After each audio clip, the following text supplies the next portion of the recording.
Everyone, welcome back to episode 2 of our Carroburg Greatswords campaign, where we're going to, our hero, Mercus von Kruber, is going to become the leader of the famous regiment of Carroburg Greatswords, and then eventually forge it into a political entity, hopefully as powerful as the Church of Signar, and make a massive order of Carroburg Greatswords, similar to like the Knights Templar or something like that, and hopefully become a force within the Empire.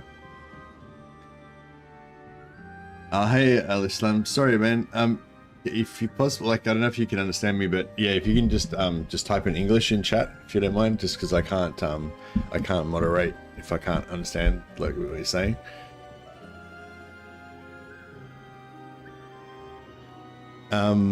Yeah, so I did manage to get the detailed character creator working finally, which was actually kind of important for this one, because I wanted to be able to change the appearance of our warriors to make them more greatswordy. So we can, for example, we can change this guy to be called Halo, or maybe we'll call him Halloran. Halloran the Shocking. Boom. Because of his fearsome appearance when he charges into battle. Now we just need to give him a fearsome appearance to match his reputation. Doesn't skip leg day.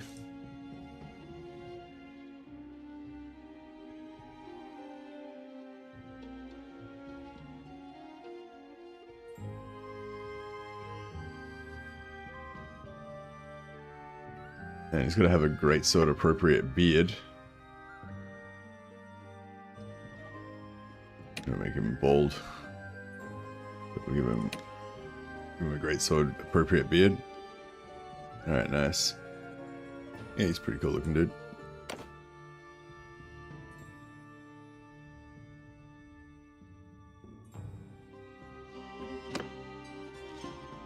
Yeah, no, I can look it up on Google Translate. It's just like a rule, like basically English only in chat. I mean, I don't mind if it's like a little bit of non-English, but I think Alisham is actually a bot, one of those like religious bots that just comes in and says religious stuff in random channels.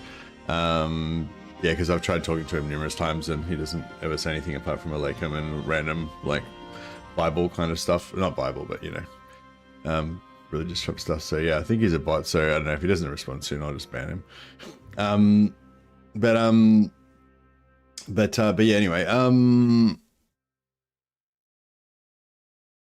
but yeah, so it's like, yes, I can Google Translate everything that everyone writes in chat, but I can't really, for practical purposes, I can't really do that. So the chat has to be in English, I don't mind if it's an occasional bit here and there, but yeah. Yeah, so now we've got Halloran the Shocking. Needs some new boots. Where is he?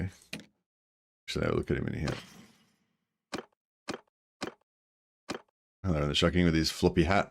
He looks a bit more of a warrior greatsword. Yeah, so we need to get some better gear and stuff for our guys, but that's all right. But yeah, so a kind of theme for the campaign, I guess, is to try to make our greatswords as tough as possible, using various little tricks and charms and magical enchantments on their armor and blessings to Sigmar and stuff like that. And yeah, how we're gonna sort of represent that is by getting lots of getting Empire wizards, rejects from the Imperial colleges to be our captains, and they can cast little enchantments on our greatswords to make them tough. So yeah, currently we can actually rock into combat with 100% physical resistance for about 50 seconds, which is not bad. We've got our first 2 captains, but we're ready to recruit another 6 more. And I want to train up all of our companions to be great sword fighters as well. Actually, we can do a little demonstration here. You got a problem?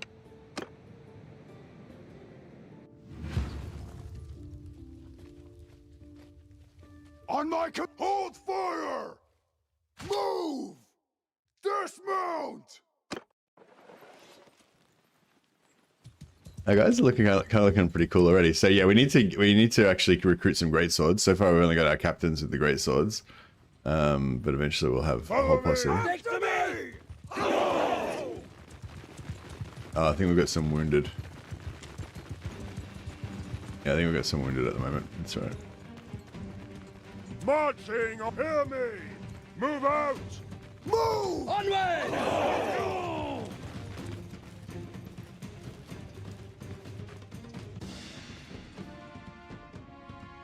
Pick your Give them target! hell! Oh! Here, pause! Charge! No shooting! Okay, so we've got the blue sparkles is 50% physical resistance from light mage, and the golden ring is 50% physical resist from life. So we have 100% physical resist right now. So the three of us, if we can do it within 50 seconds.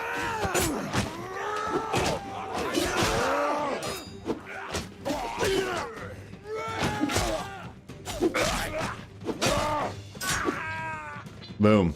3 versus 12. No problem.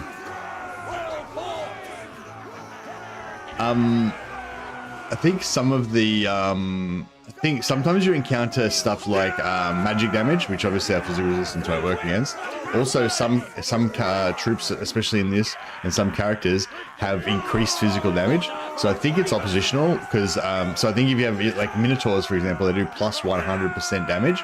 So I think if I go up against them, they do plus 100% damage. I do minus 100% damage. So they basically still do their normal damage. So you still take big hits from them. But yeah, if we go up against Beastmen, when we've got the enchantments up, basically we won't take any damage unless you get hit by a Minotaur. But yeah, but after 50 seconds, the light mage enchantment, the blue sparkles, wears off, and after 80 seconds, the other one wears off as well. So it's a little bit, there's a little bit of a time limitation on it. But anyway, it's pretty cool. So yeah, the idea will be to get like big regiments of greatswords and try to manage these various enchantments to try to keep them alive.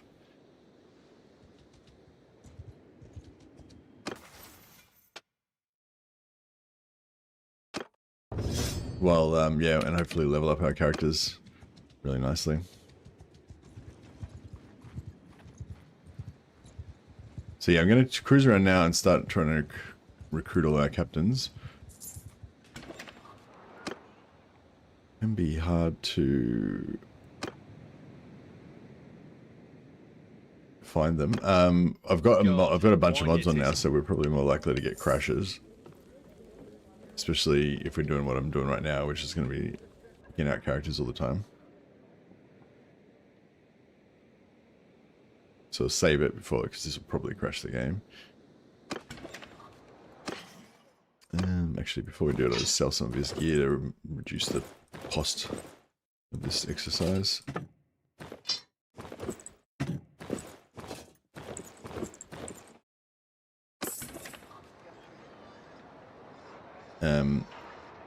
So yeah, so quite often when you go, if it wants to crash, if you go into this screen, it'll crash. There you go. But yeah, you can avoid that crash by moving to a different area, that particular crash.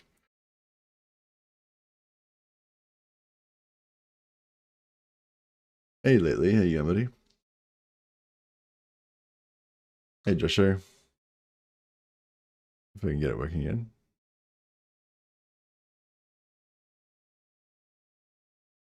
So yeah, I've got detailed character creator, the 1.2 version, and detailed character creator in additional sliders 1.2 version. I've got harmony version. I'll show you. We'll probably have numerous. Well, because just while we're trying to do this, like getting these different characters, we're probably going to get heaps of crashes. So I'll show you what I got next time I load up.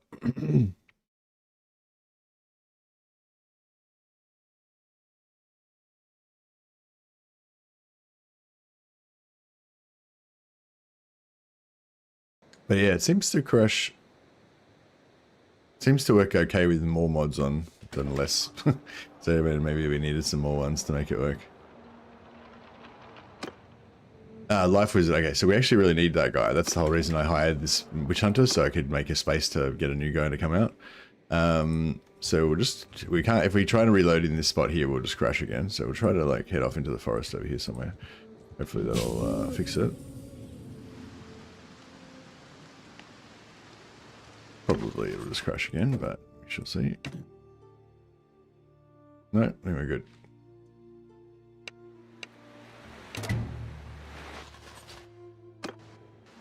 Alright, we got another captain for our regiments. So yeah, so my plan is eventually we'll have like 15 different captains, and we'll be able to put them all into different groups and try to time the enchantments at different times to keep them going. Hopefully. What is it, stranger?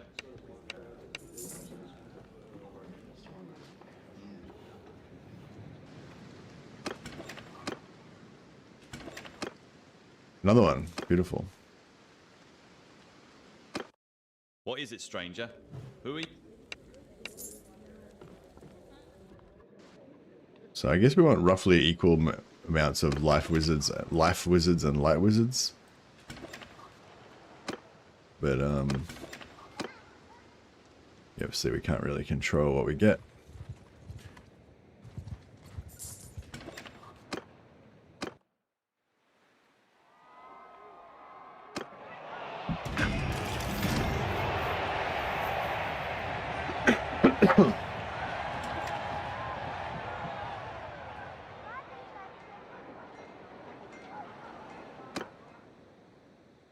Oh, actually, let's see if we got any more hats.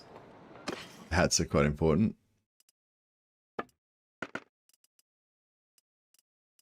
I want to sell it for somebody, but they're pretty heavy, so we might wait for later for that. They're pretty heavy as well. Sturdy leather gloves are not bad, and they're kind of great swordy. At the moment, we're going for a bit of a light greatsword outfit. Helps our wizards with their Oh, that Empire General's hat's pretty fancy. Have to check that out later on. Oh. I'm gonna need to do some blacksmithing first because we're running out of money. Hold the phone.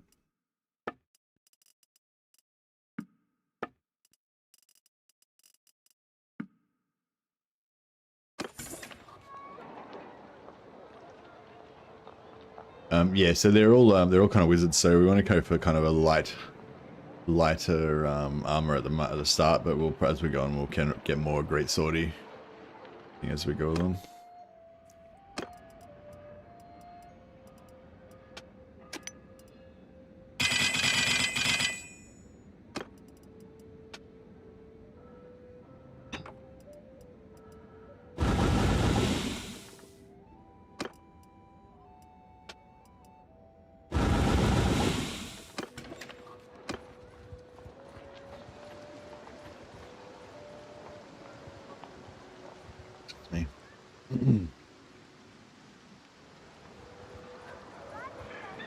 I'm glad to hear it lately.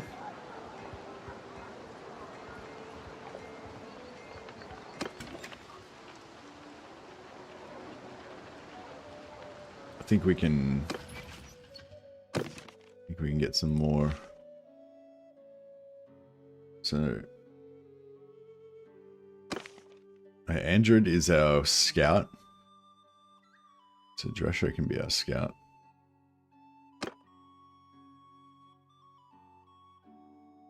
Drescher the Magnificent.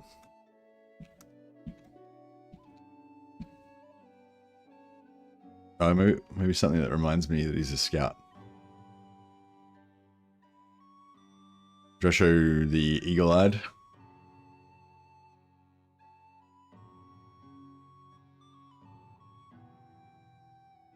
Keeps an eye out for danger.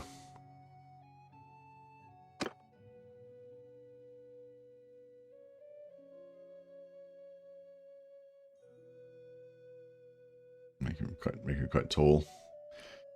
Let's him a bit slighter than the others, perhaps. Still got to be a great sword. It's got to be a big, strong dude.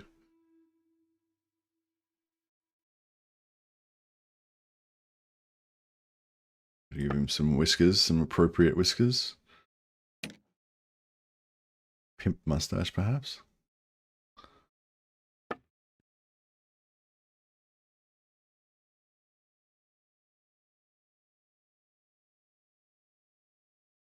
Nice. An appropriate amount of heroic chin going on.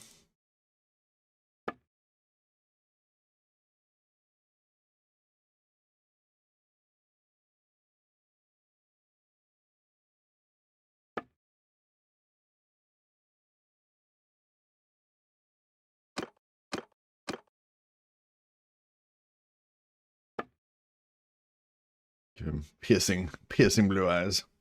There we go. Verily. All right, and we need Legrim the Late as well.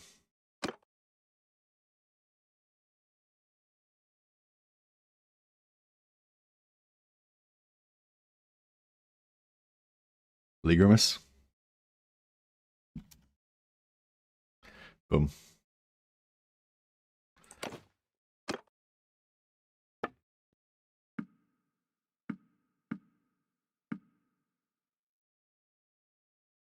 Yeah, somewhere here. He's about 80% more chin.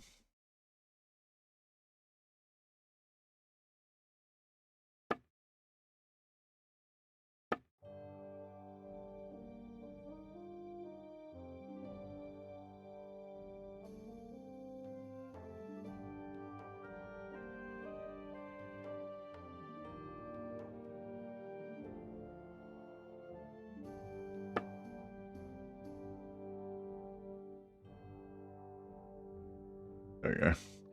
That's the kind of chin we're looking for.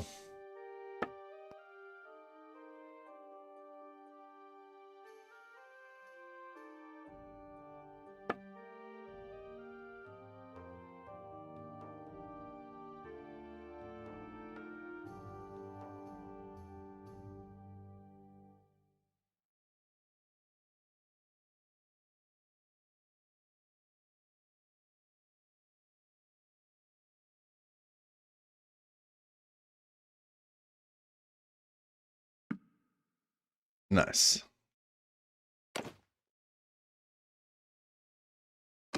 All right, nice. So now we've got a few adventurers to join our party.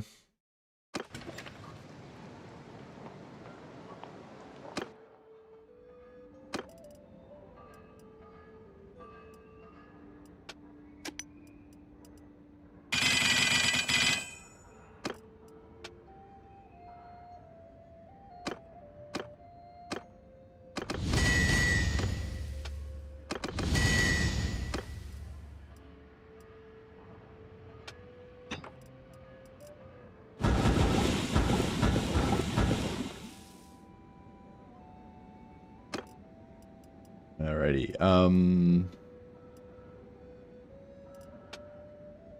Need to make a couple of more two-handers for our lads.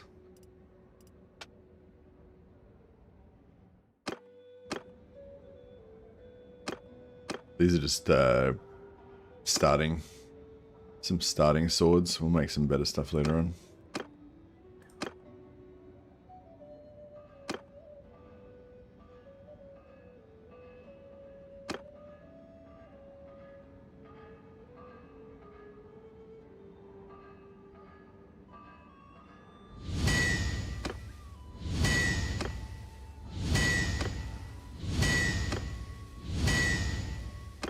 Made one that didn't suck.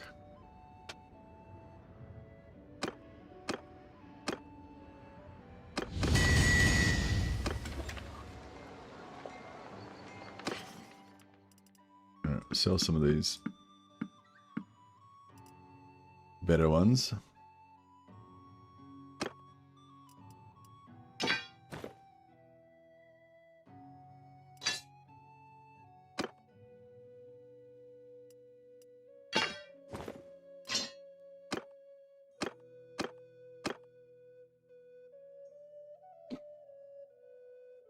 Nice.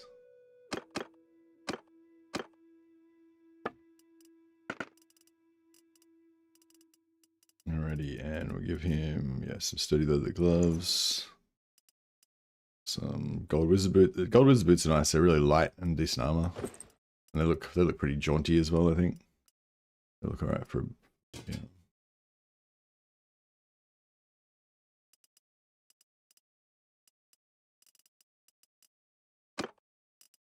This is Empire Generals. Oh, look at that. That's fancy as fuck. But pretty heavy though. 4 weight. It's a bit heavy. But it does look pretty cool.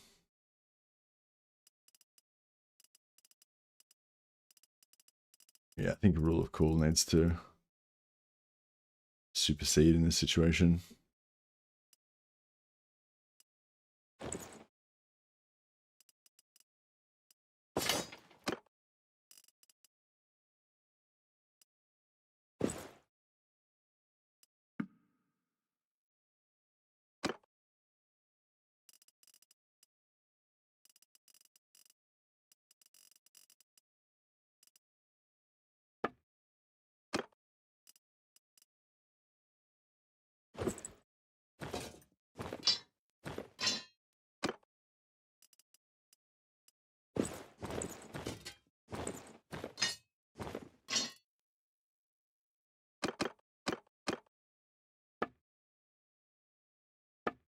Oh.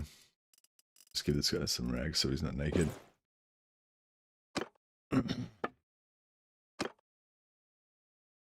we'll give these guys some horses just so they can get to the battlefield. Obviously we fight on foot, but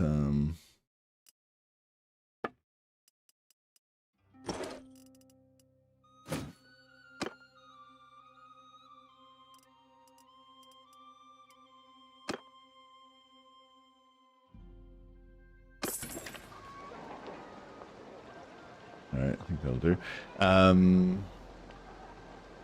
We need more money because we gotta get them spells as well. We'll sort that out later. So we need, what, 4 more wizards.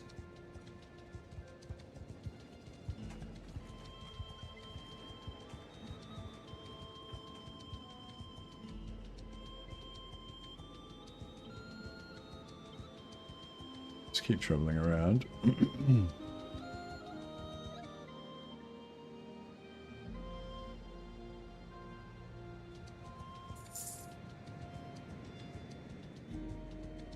We slowed? Oh, yeah, we're overburdened by heaps of wood.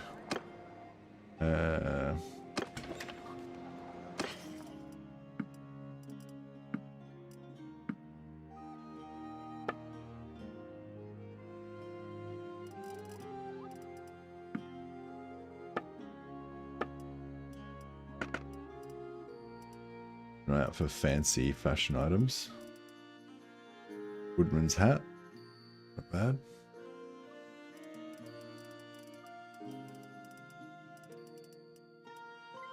Engineer's hats are pretty cool.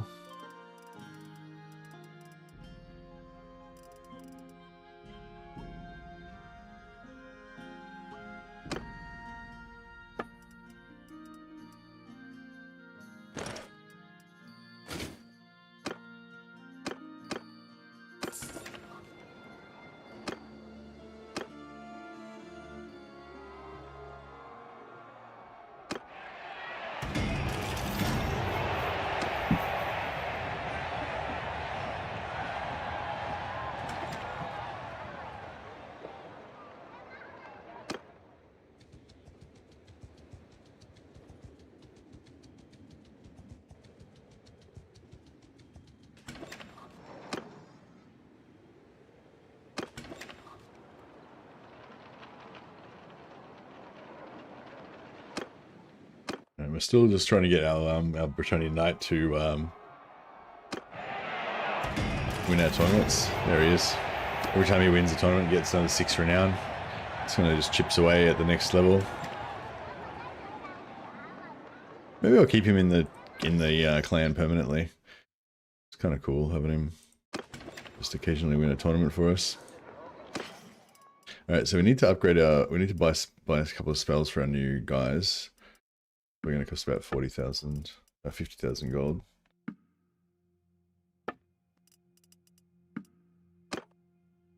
Don't have enough money. Damn.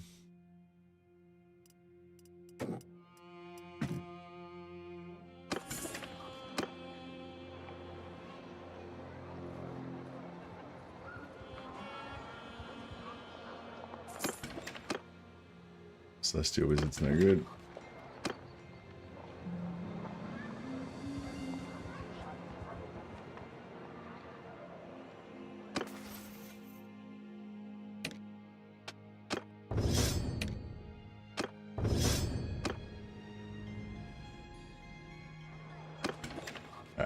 Make a little bit of money here.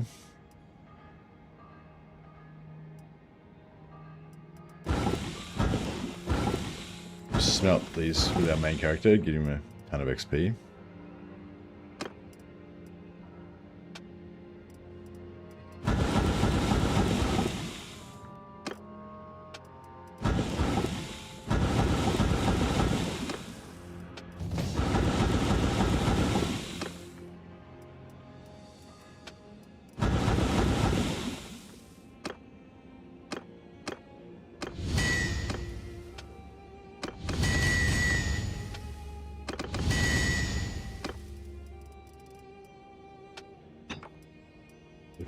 Get rid of the cracked ones.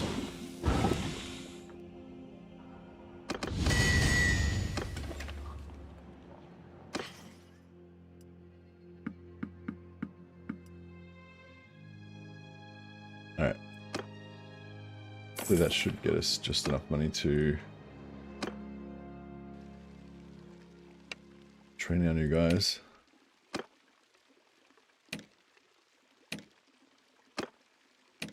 Beautiful.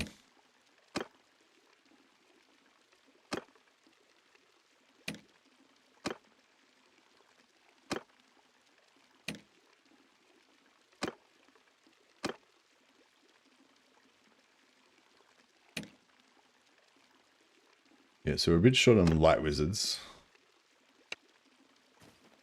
I'm not trying to have probably an even amount.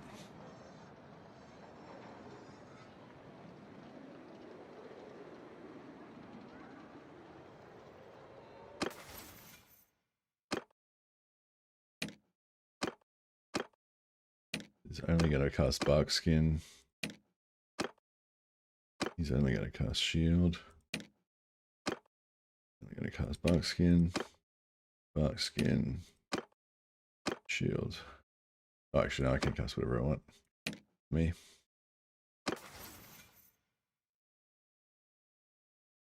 Alright, nice.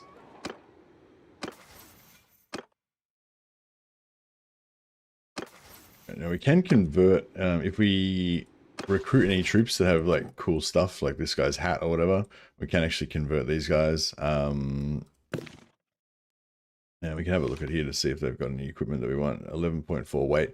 It's not too bad for the Empire Greatsword chest piece. 11.4 is not too bad for like, it's sort of a medium weight for an armor. Like a lot of the heavier stuff weighs like 20, 30, you know.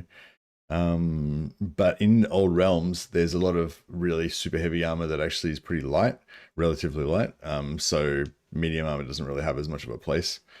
But yeah. Yeah, the helmet's okay, but we can find them in shops anyway, so it's not really a big deal.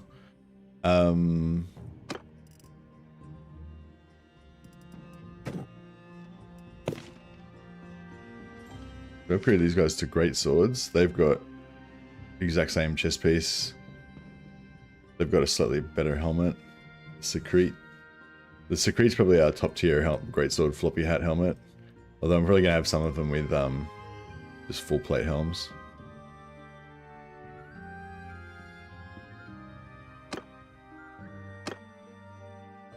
Shoulders wise, 3.5 weight for pretty shitty shoulders. 3 weight for pretty shitty shoulders.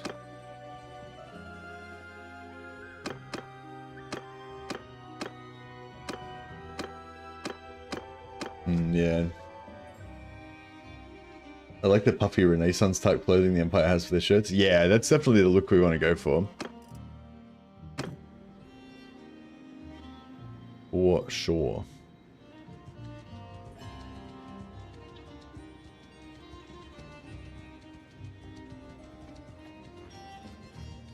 Again, availability. Welcome, welcome.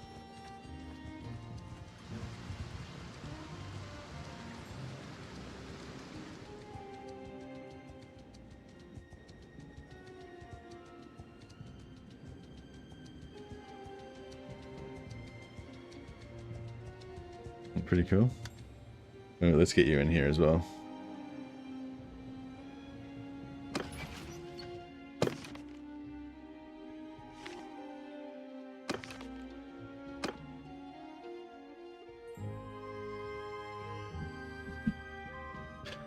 and Avalus the Billman. They call him the Billman because he originally came from a regiment of kind of like peasant troops that were just free company, and he just had like a billhook, an old billhook weapon. So a lot of the greatswords come from noble families, and so they give Avalus shit for being a commoner. So they call him the Billman because before he got a battlefield promotion and entry into the greatswords, he was a free company man. But you know, it's just a bit of good-natured ribbing. He's more than proven himself. Well, at least he will prove himself, I guess. And you know, he's a big lad. Make him a big lad.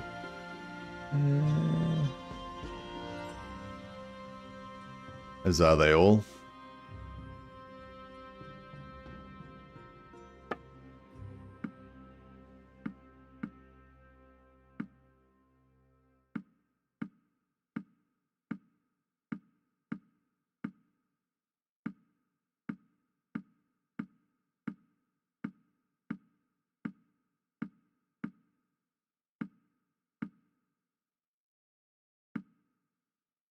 Indeed, Carroburg it is. Not sure if we try to make him look common, like scraggly, or make him look extra fancy because he tries to like overcompensate. Maybe we'll go for a combination. There we go. He's got a very fancy mustache, but he's got a bad haircut. Or maybe, you know, we should go the other way around. He's got a nice haircut, but his mustache is average. Hey, no leader. Love the streams. Love that I found you and watching VODs on YouTube, and I'm watching now as we speak. Glad to have you. Something is broken with the vassalage system. Hey, Alaskan. In Bannerlord.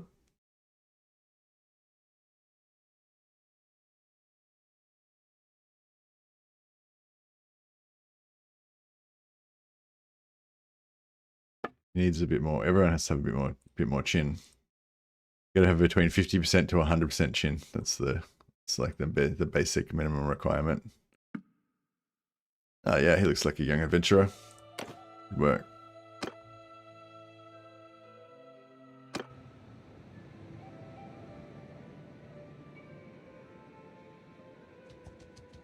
Finally a good Bannerlord streamer that I really like and plays the game like I do. Yeah, I'm very companion centric. I just love my companions and like having my little like role playing kind of things going on.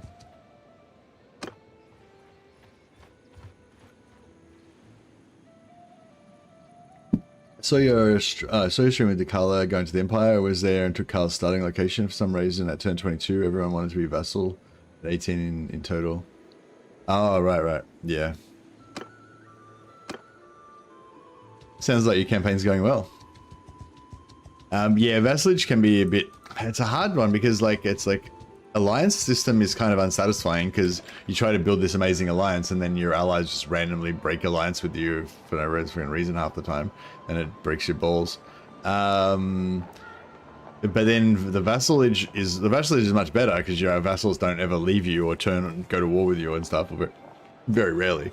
So it's quite satisfying that part. But on the other hand, it can be a bit too easy, especially if you don't have any self-restrictions on what type of vassals that you want to get and stuff. So one thing I try to like to do sometimes with my vassals campaigns in Total War Warhammer is to have specific themed vassals, you know, only go after certain types of vassals.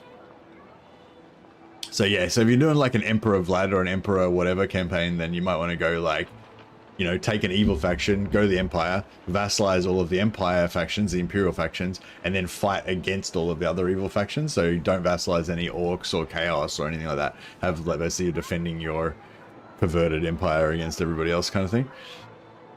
But yeah, unfortunately with Dakala, you know, she's just really strong regardless. It's hard trying to keep her down.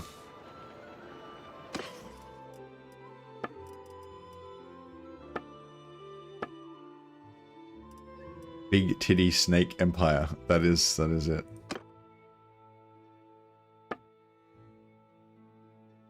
So there's no tournament here, was there? I might just wait a day, get some blacksmithing stamina back up, and maybe we'll get lucky and a tournament will spawn, or maybe not.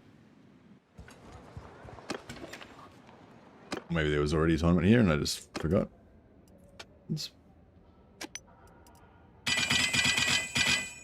So I'm left clicking on here and pressing spacebar at the same time. Thanks for the tip, Vyuka. He's been giving us lots of good tips lately.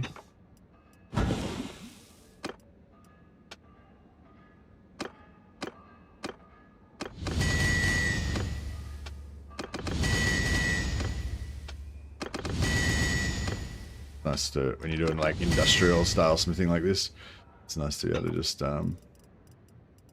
smash through it.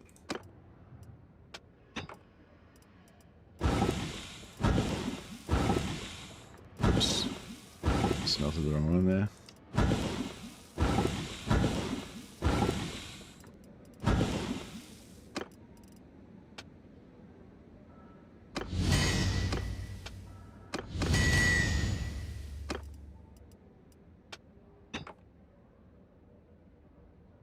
Every race I opened it up to wanted to be vassal, even strength rank 2 orcs. I thought it was fun at first, just accepting all their vassals, but then I realized I had nothing to fight.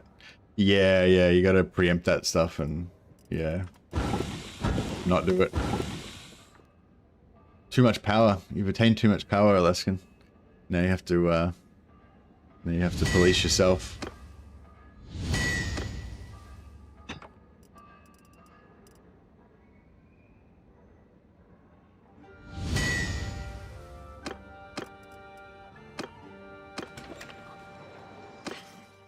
Very nice for leveling blacksmithing when you got a lot of companions like this. You can just pump it out industrial style.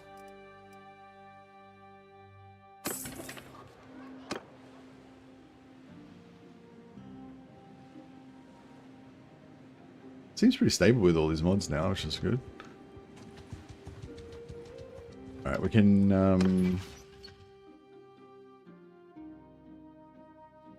have a look and see. No, I can't get that one.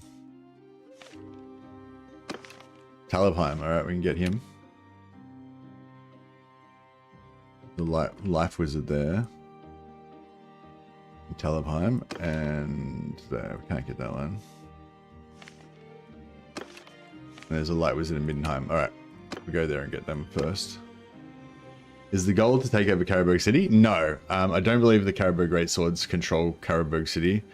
Carroburg is part of Middenheim, so I believe the story goes that back in the day, Carroburg was part of Reichland, and Reichland was at war with Middenheim, and the Carroburg Greatswords basically defended Carroburg, you know, almost to the last man. Even though they took, you know, catastrophic casualties, they fought on to the point where they were just drenched in blood, and their white Reichland uniforms turned red. So in honor of the day, they now wear uniforms of blood red, and but Carroburg has since become part of Middenland, and apparently is now the capital of Middenland. Thanks, Ava.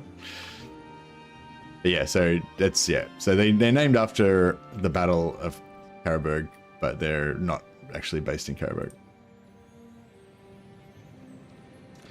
Carroburg was the capital of Drakwold previously. Oh, is Drakwold one of those provinces that, you know, died out?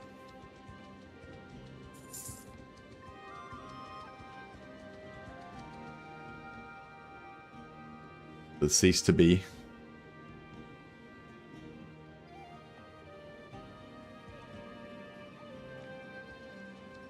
Yeah, like Solent.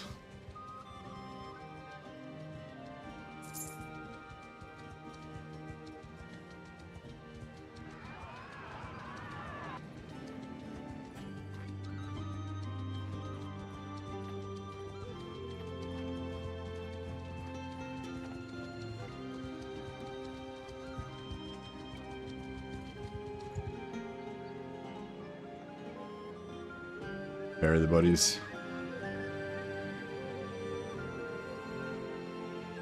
For a prayer. Very devout. Hey, Aye. So who are you? Westerland. Oh, is Westerland where the Wasteland is now?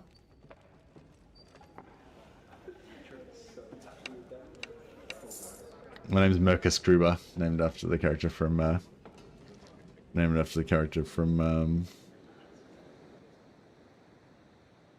Damn, I'm out of touch. When I was a kid, Carroburg was an independent city-state. I don't remember that one, but yeah. It has, the law has definitely changed lots of times.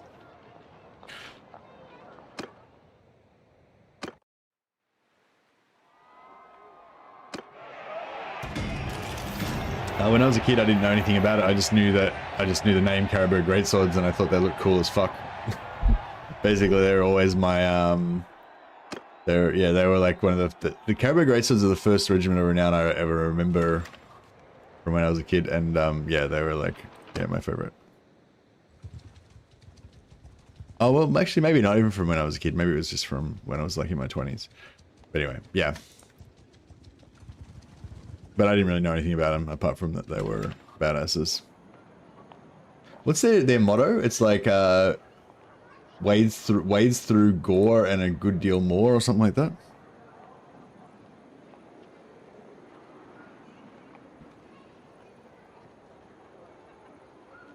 Wade through blood and spill a bathful more. Known for being unbreakable in battle. They fight for Reichland, following an oath to never take a backward step in the face of the enemy. Huzzah! They're the most great swordy of all great swords.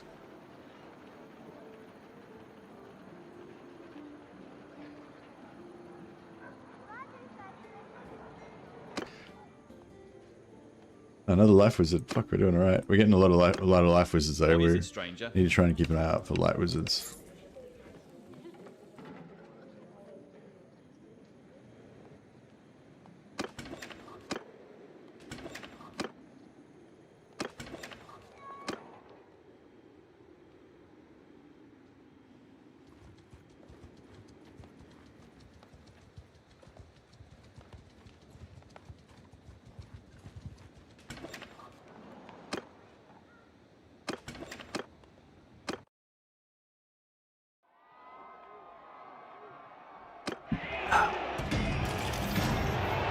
I was playing for Warhammer 30 years ago. Yeah, me too. Well, I was playing Warhammer 40k 30 years ago. I never actually played a game of Warhammer Fantasy Battles.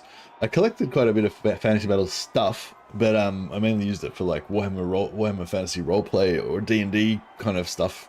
Sometimes D&D rules set in Warhammer and stuff like that. Yeah, no, I never actually played Warhammer Fantasy Battles Tabletop. But I always read the novels and stuff. I quite like the lore.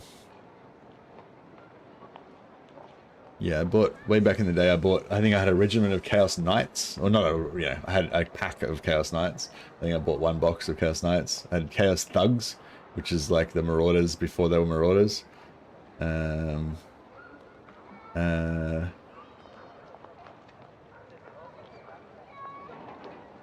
remember what else I had. Oh yeah, the Avenging Knights of the Cleansing Flame. I thought they were cool. They're another like regiment of renown. I basically bought that regiment because the champion had a great sword that was on fire and the miniature looked fucking awesome. I think that was Jez Goodwin.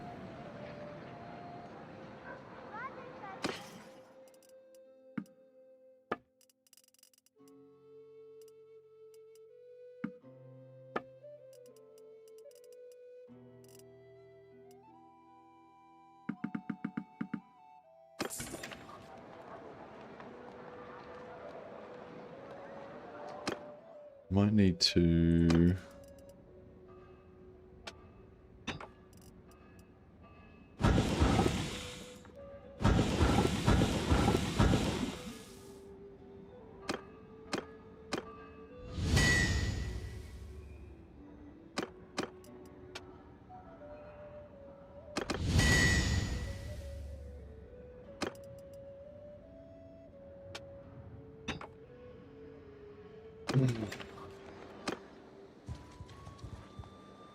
I need to go somewhere else where we can get some more money.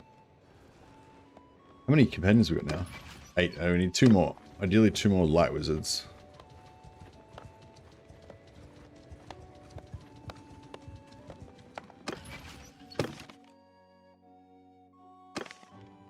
Yeah, Halls of Honor, so we can't get that one.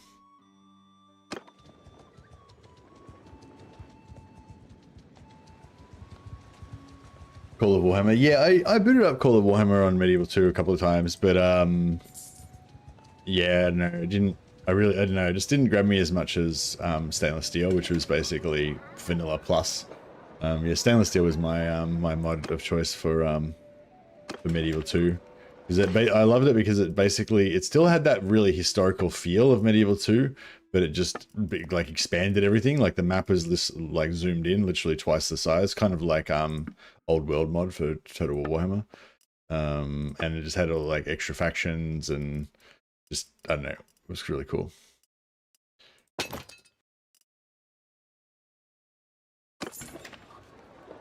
Do you start as a mercenary or will you become a vassal? I'm gonna be a vassal of Reichland.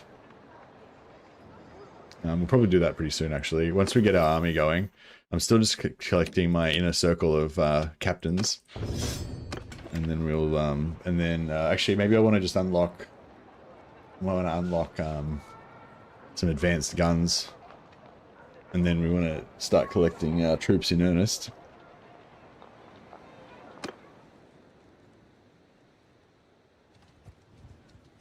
Greatswords, indeed. Huzzah.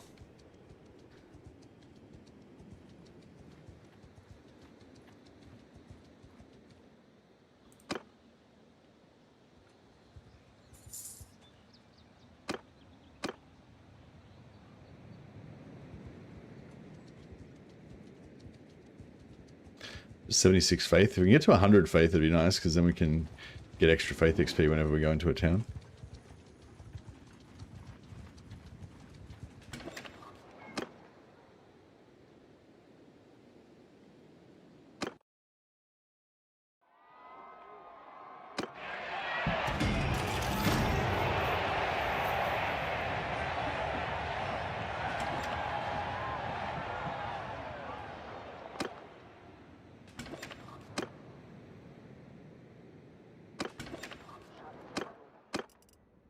Alright, we need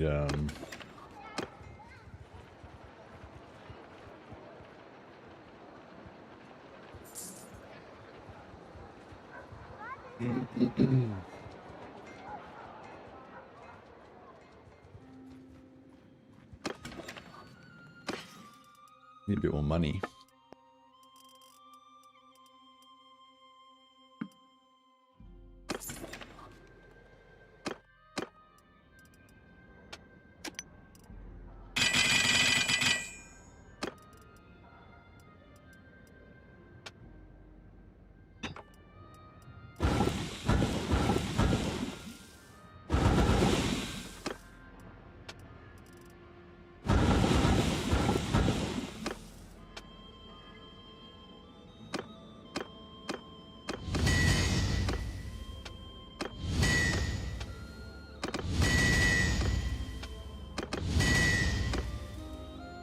Alright.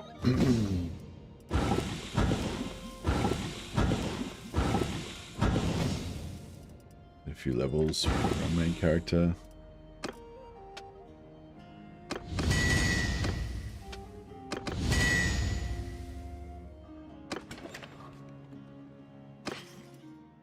Will the Gotrek will be Gotrek and Felix stream next DLC?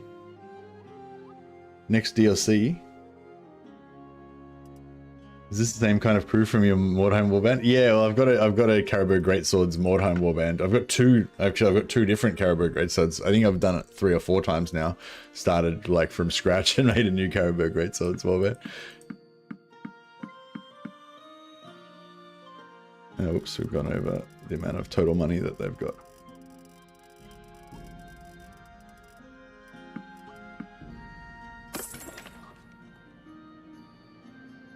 Oh, next mod update for this, when they bring in dwarfs. Yeah, for sure. We'll have to do Gotrek and Felix. Yeah, we'll do Gotrek, Felix. We can have we can have a gold wizard to be max. We can have Ulrika, can be a Lamian vampire. and then yeah, and all the other dwarfs we could have Snorri Nosebiter.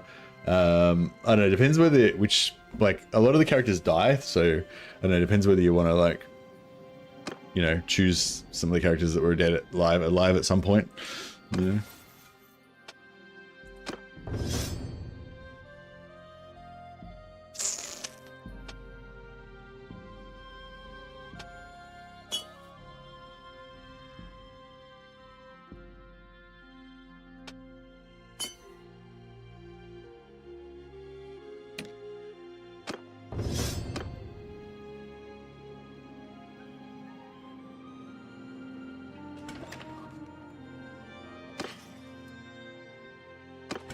Alright, so we'll hire this life wizard, but yeah, we really need some light wizards, more light wizards, because I think we've got like What is it, stranger? 8, we got like Who are 7 life wizards and 2 life wizards or something.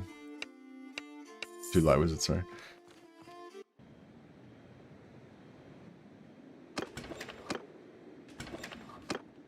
Hey, is a light wizard, that's exactly what we needed. Beautiful.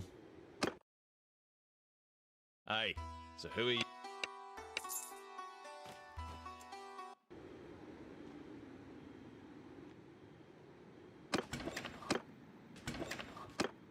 Not a life wizard, we could use him as well, but we're full now. Unless we want to get rid of Beringer, the Bretonnian Knight, but I kind of want to keep him, he's kind of cool. Alright, we need to go to another town where we can get more money, so we can train these fools. Let's go to Volgan. Yeah, I reckon we can just about take on one of those 84-man parties now. We just need a few troops.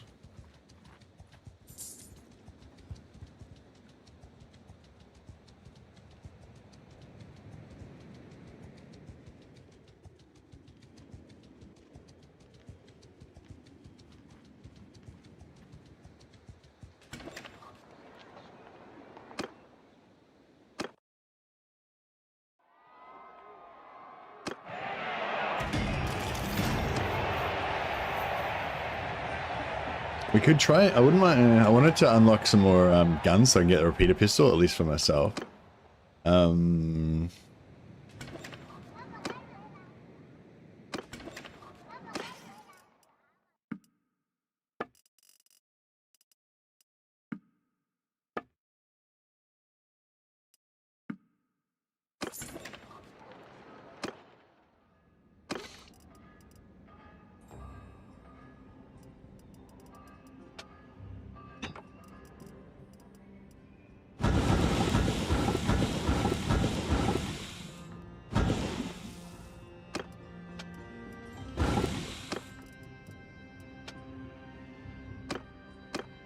Yeah, just make some of these to quickly level up their blacksmithing a little bit.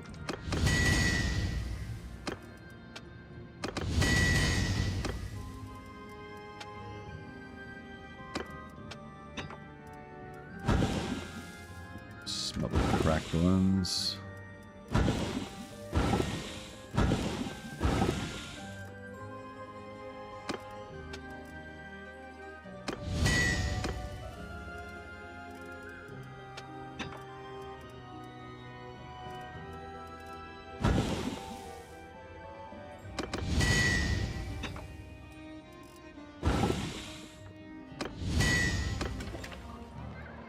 Okay, how much money they got?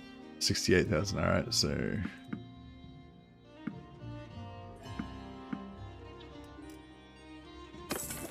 all right, beautiful. And then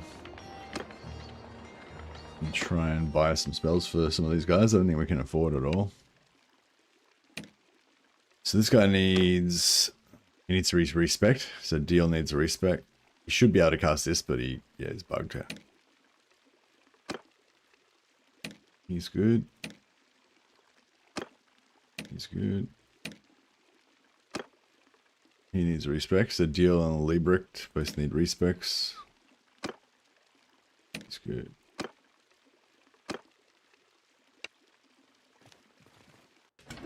Alright.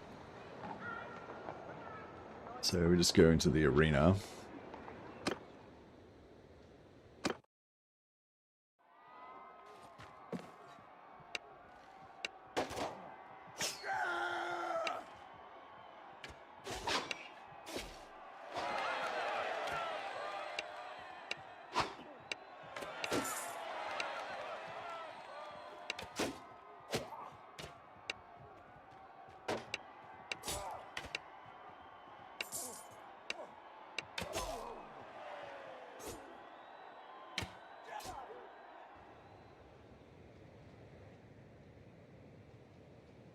So much character development for Felix in the first novel. I should give them a look. The first one, you mean Troll Slayer? I think Troll Slayer was... I think the first one, Troll Slayer, is like kind of an anthology of like 2 or 3 short stories or something. Can't really remember. It's been so long ago I read it. Maybe I should reread it though. I love the intro, like that first intro right at the start where he sort of explains how they left the Empire and how he was like shocked by how like intermittent and unreliable the rule of law really was. Like he kind of had grown up thinking, oh yeah, you need to follow the law, and if you don't, then the constables will come and get you. But like basically as soon as they left Altdorf, like no one knew who he was, and there was basically no further pursuit, even though he just murdered somebody. And you know, as long as he doesn't like tell people who he is and where he comes from, basically, he's like, yeah, I don't know. Yeah, I don't know. Just the whole, I really like the first book as well.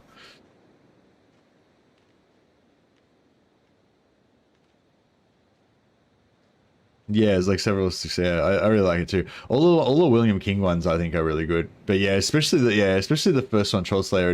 Really pulls you into that really like kind of gothic horror kind of almost universe. Like it's not the most horror-ish out of all of the books, but like the Gotrek and Felix books aren't the most horror-ish, but there's definitely is a bit of a gothic horror vibe to them. Like, and I love that aspect of the Warhammer world.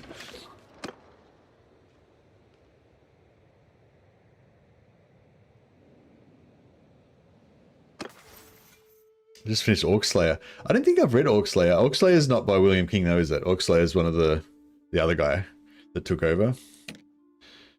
I think I was thinking about reading that one, and then I was like, I don't know if I'm ready for another dude. All right, let's give Halloran another point and two-hander. Leagueram the Late. Give him a point and two-hander.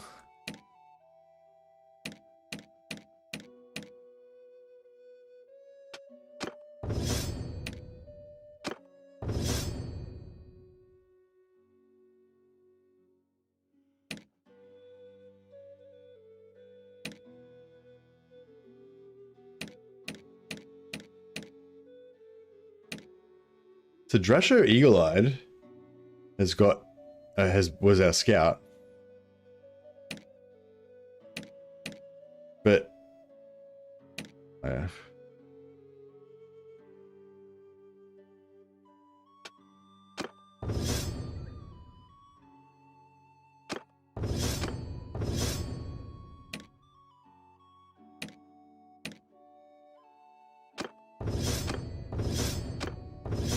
yeah, so I got to remember Drasho's our scout. I've got to give him some points. 21,000. We need 50,000 to buy their spells. All right, we need to go to another town. Can we go to Altdorf?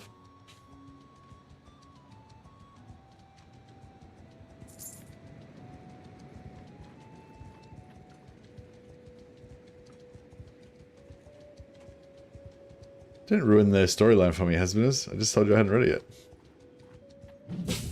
Bad form. But nah, I don't mind. But yeah, don't give me a breakdown of like everything that happens in the book. You don't mind.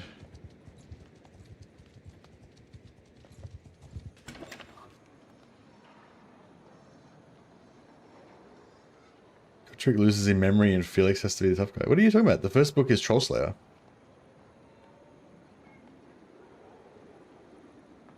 Gotrek doesn't lose his memory.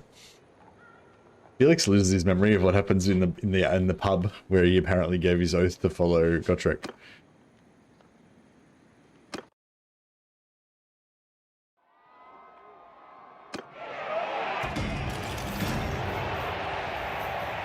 Orc Slayer's like Orc Slayer's like the 7th book or some shit.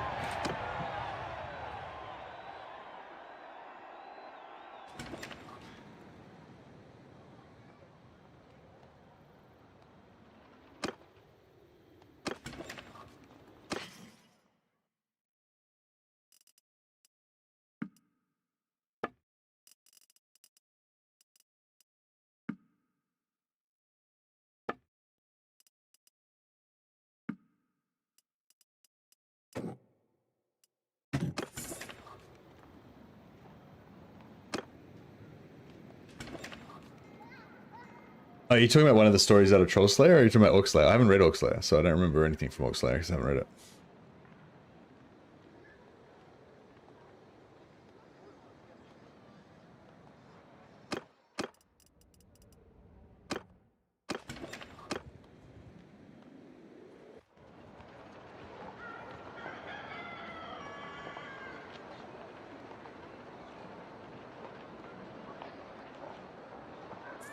Alright, I need to get, I need 50,000 to hook up these wizards.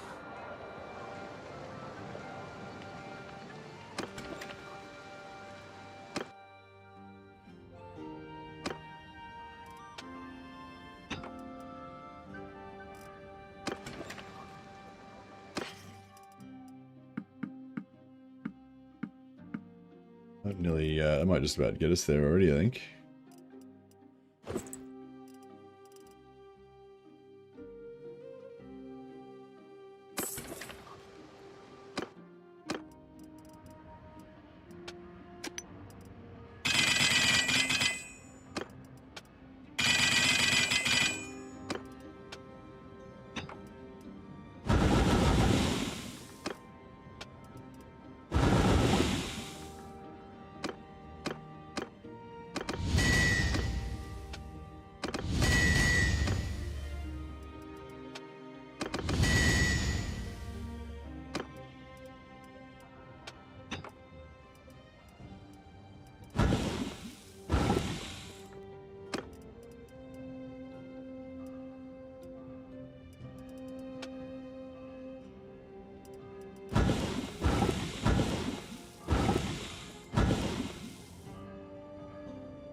Alright, we need to try and make some more two-handers.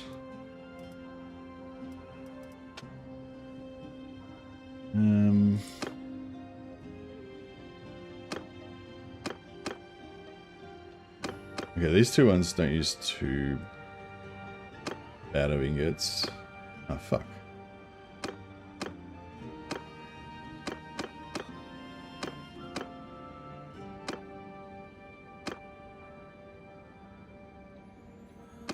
Alright, I'll just make him like a really stupid looking one. No crossguard at all.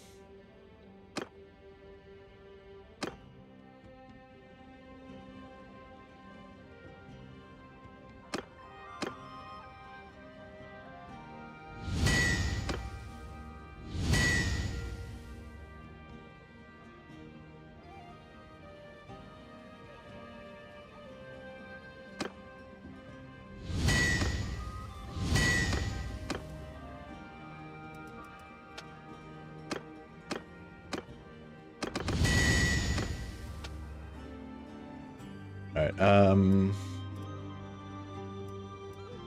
can make some,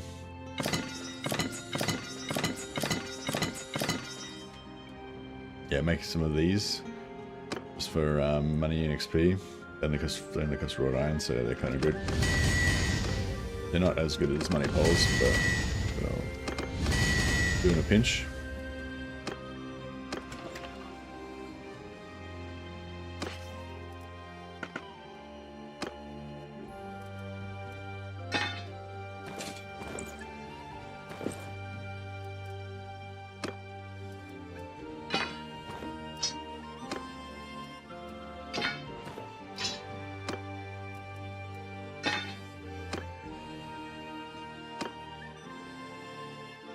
Okay.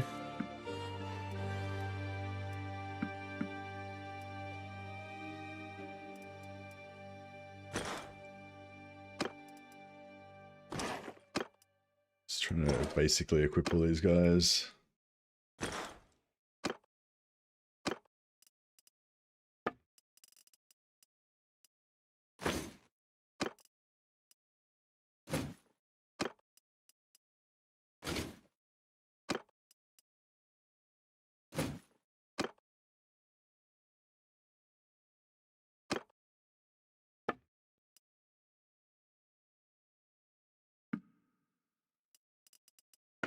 All right, so key hat is the most important element. 2.7, 2.7, they're pretty heavy, expensive. 5 in terms of weight, 7.7 shoulders, 3 company breastplates. So that's not too bad as light armor, but for the moment we're not going to go that heavy.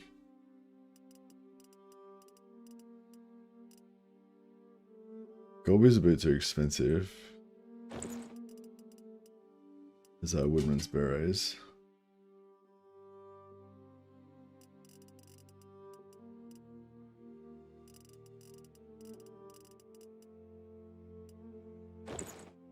Alright, that'll keep him.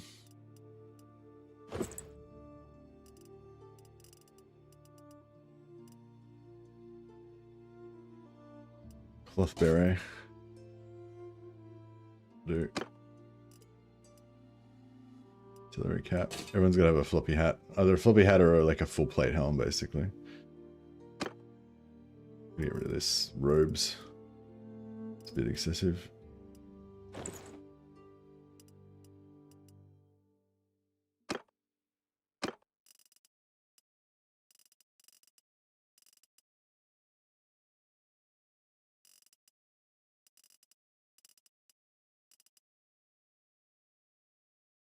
There we go. Right, we need to save money. Floppy hats for style points, indeed.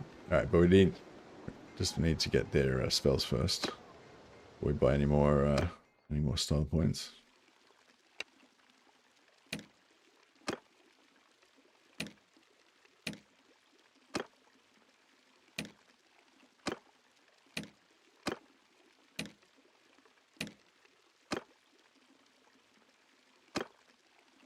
Alright, I think everyone's good now. Pretty broke. Dan Abnett is pretty good. He is pretty good. I'm reading a Dan Abnett book at the moment. Yeah, I'm reading Demon's Curse, I think it's called, or something. The second Malice Darkblade book. I think it's, yeah, Dan Abnett and somebody else co-wrote it. Pretty cool. Alright, spellbook. This guy's going to use fast protection only. Black skin only. Black skin only. Protection only.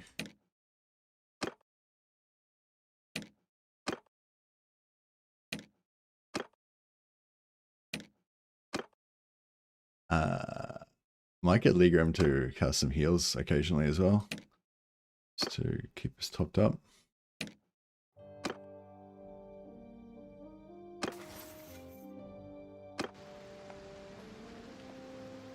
Alrighty. So our primary sources of greatswords are just everywhere. All normal troops can become greatswords. So we've got greatswords everywhere. Then we've got regiments of renown, Wolfenburg, that give us Blackguard of Ostland. They're like the super elite tier 8 greatswords. They're like the best we can get. And then there's also, I think, Grenstadt has a regiment of renown as well, but I haven't been able to confirm that yet. But we'll maybe check that out.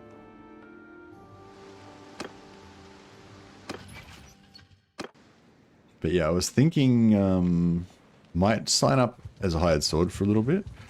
Let's just quickly go and register Sigmar. I want to see how much, because we want to get 500 prestige so we can unlock the next level of the blacksmith of the gunpowder shop.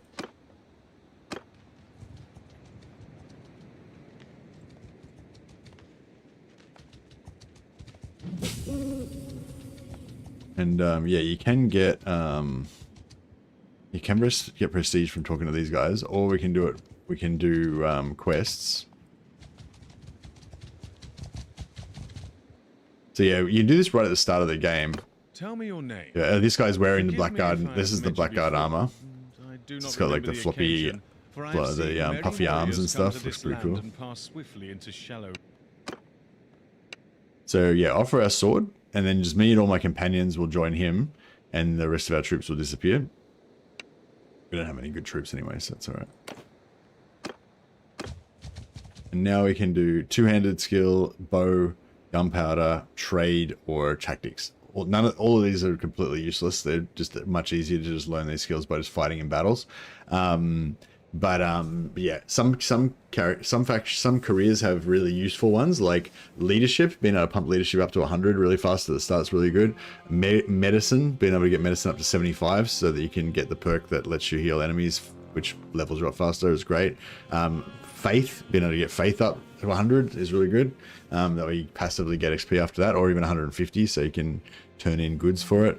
Yeah, so there's heaps of careers that have really good skills that you can learn.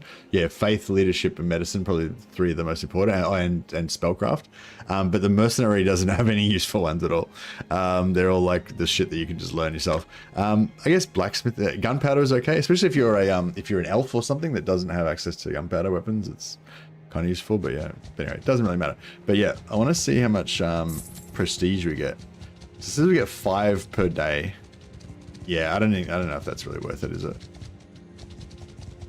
I thought maybe it might scale, because see our income, we're getting 4.2k per day in terms of gold payment, which is a lot. Where if you do this on day 1, if you go as a hired sword, you get paid like 25 gold a day. But if you level up a bit and get a bunch of high level companions and go back, then you'll get paid heaps more.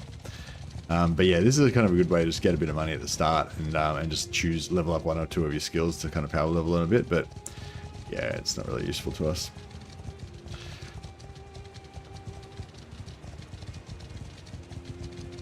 So yeah, we might give that away. It's been a while.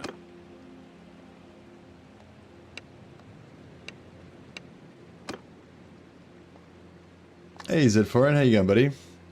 Welcome, welcome.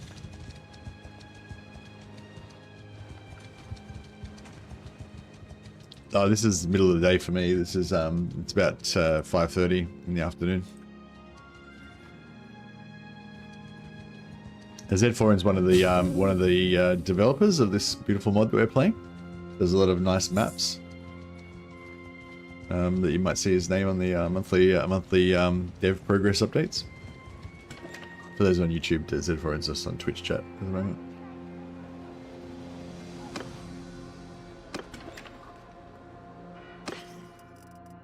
And sometimes he blesses us with his presence, comes and has a little bit of a chat, drops some hints about stuff coming in future updates.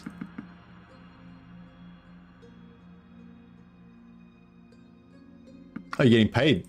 That's cool. That's good. That's great. Not for Old Realms, obviously, but for another mod.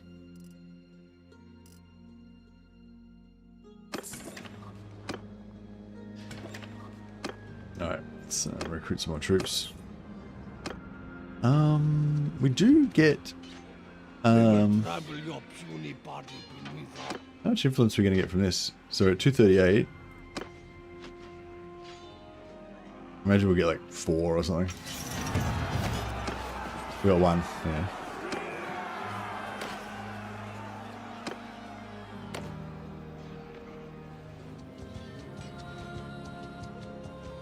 Stuff is deemed worthy. Yeah, there's definitely some nice maps in Old Realms.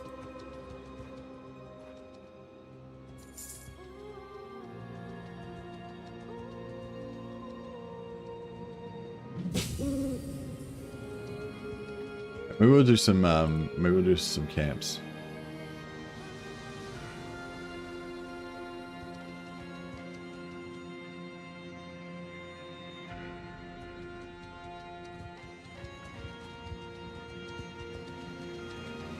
Yeah, no, I'm happy that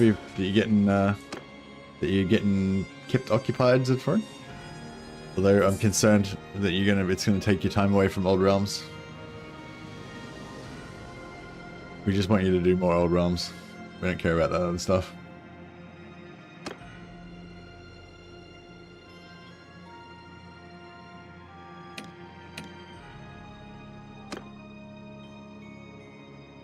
Yeah, that's cool. Find a siege defense somewhere and you should get tons of prestige and renown. Yeah, that would be pretty good. Okay, shields up.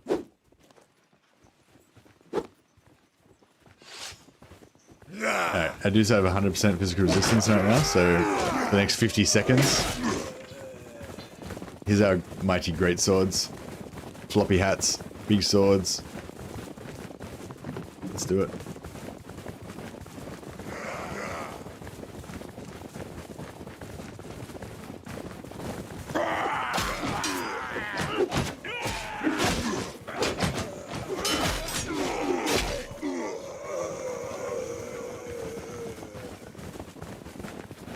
Huzzah! Slay them, men!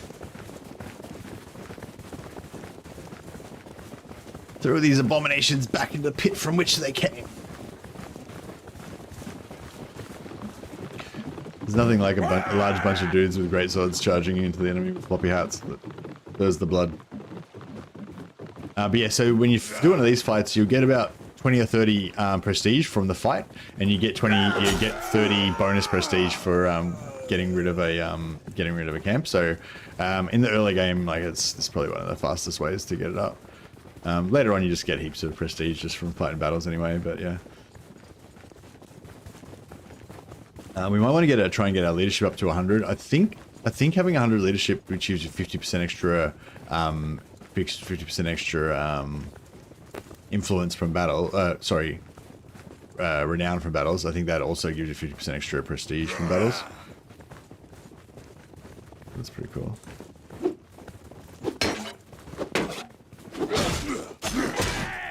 Huzzah!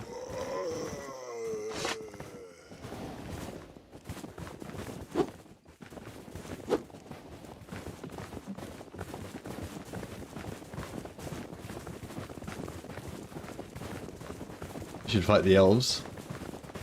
Yeah, I guess we're gonna fight whoever Reichland goes to war with. I'm gonna join Reichland.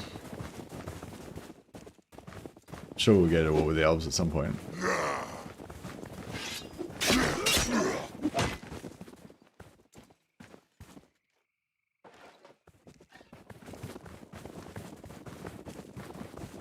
Get a few points of XP for our lads as well.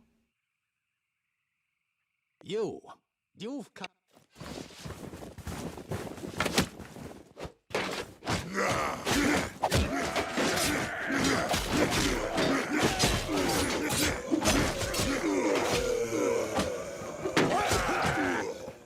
Huzzah!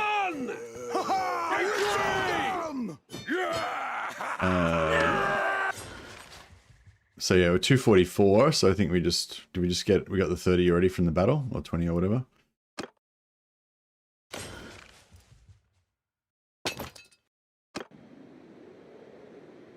And then yeah, so you get another 30 for completing the bandit camp.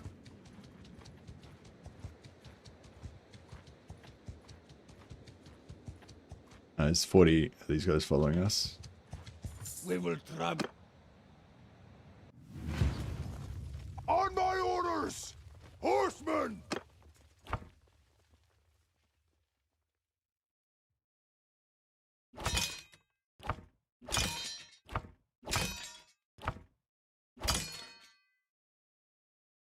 Everyone! Move! Hold for dismount!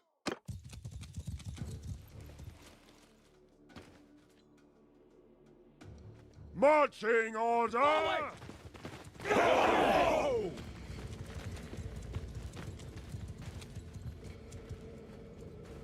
Pick your target! Release arrows! Go! Listen up! Follow the Emperor! Oh shit! I don't think we've got. Yeah, I don't think we've got our life shields up. I've only got 50% physical resist instead of 100. This it's not the same. 50% is not the same as 100. Run down already.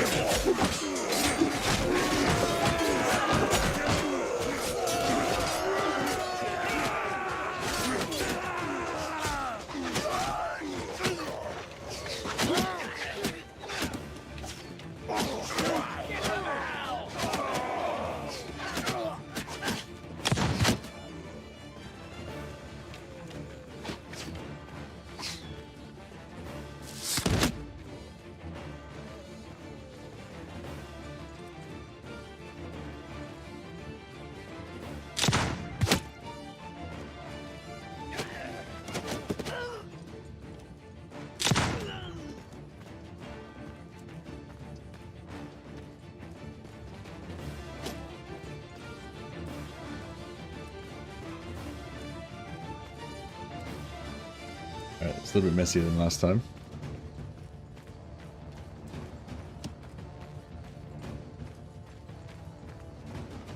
I don't know how well our greatswords will do in siege defense. Because, you know, the unlimited ammo doesn't really help you with your greatsword. Oh, we do have... They did have enough for the Life Wizard. Now we've got 100% physical resist on some of them. They got both enchants up. But for some reason they didn't cast it earlier. They might have been on cooldown.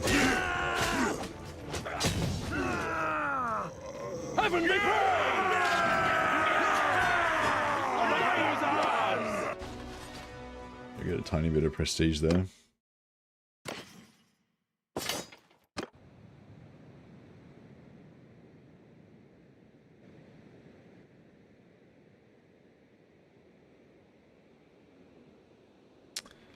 Oh, Nolan's got taken over by vampires. Excellent.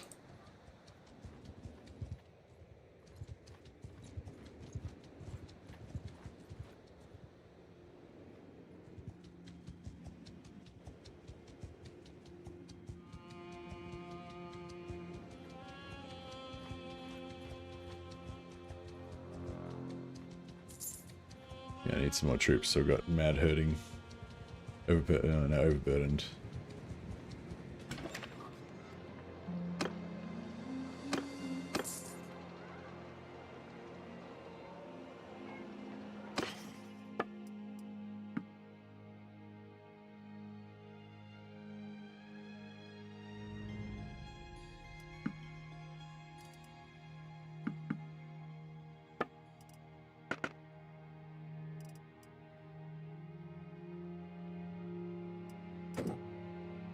Actually, while we're here, maybe we should just do some blacksmithing.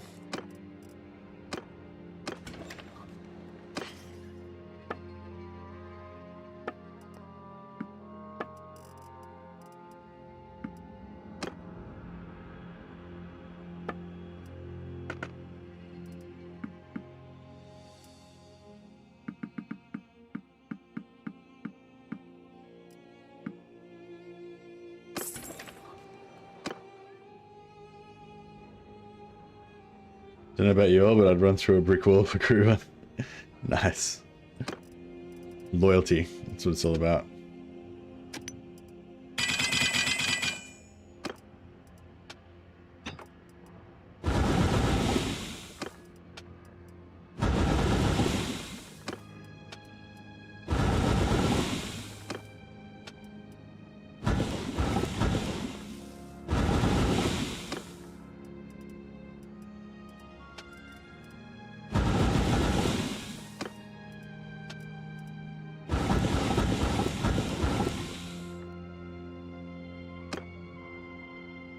Alright, we'll make a bit of XP here.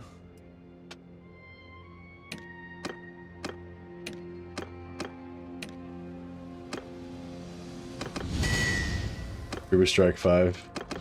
Yeah, we're just a whole army of Krubers.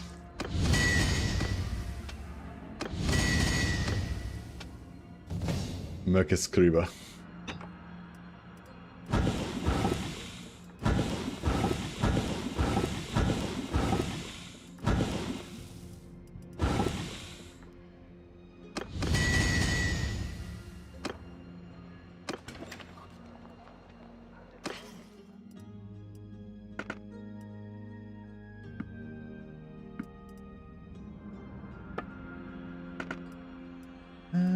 Yeah, so I'm looking for mainly light armor. Those plated boots would be pretty good for later on, in terms of the heaviest armor you can get. This helmet's not too bad. 2.7 weight. You can have on just a bit of a different helmet. Yeah, I don't think there's any really light shoulders, unfortunately. Oh, those are pretty light. 3.5, but they're not, I mean, they're not really that good. Later on, we probably won't worry too much about it, but at the moment, it's alright.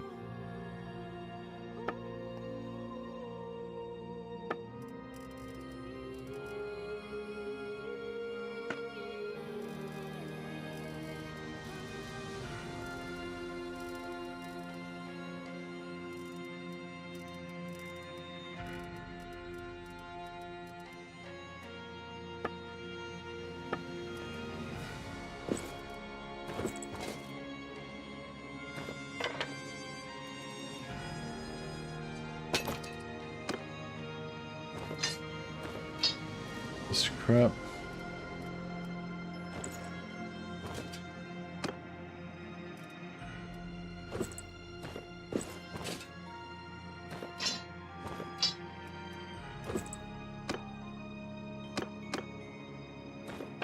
These guys are they're not college wizards now. These guys are all dropouts from the College of Wizards. They've had to join as mercenary sell swords because they were too dumb to be wizards. Is essentially the vibe.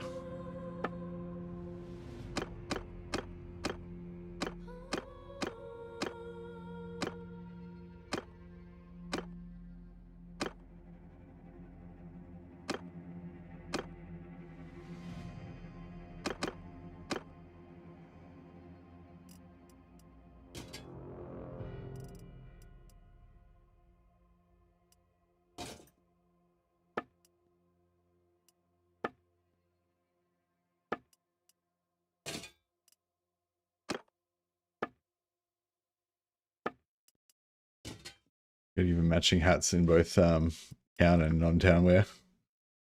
College dropouts, I can relate, yeah. I feel you.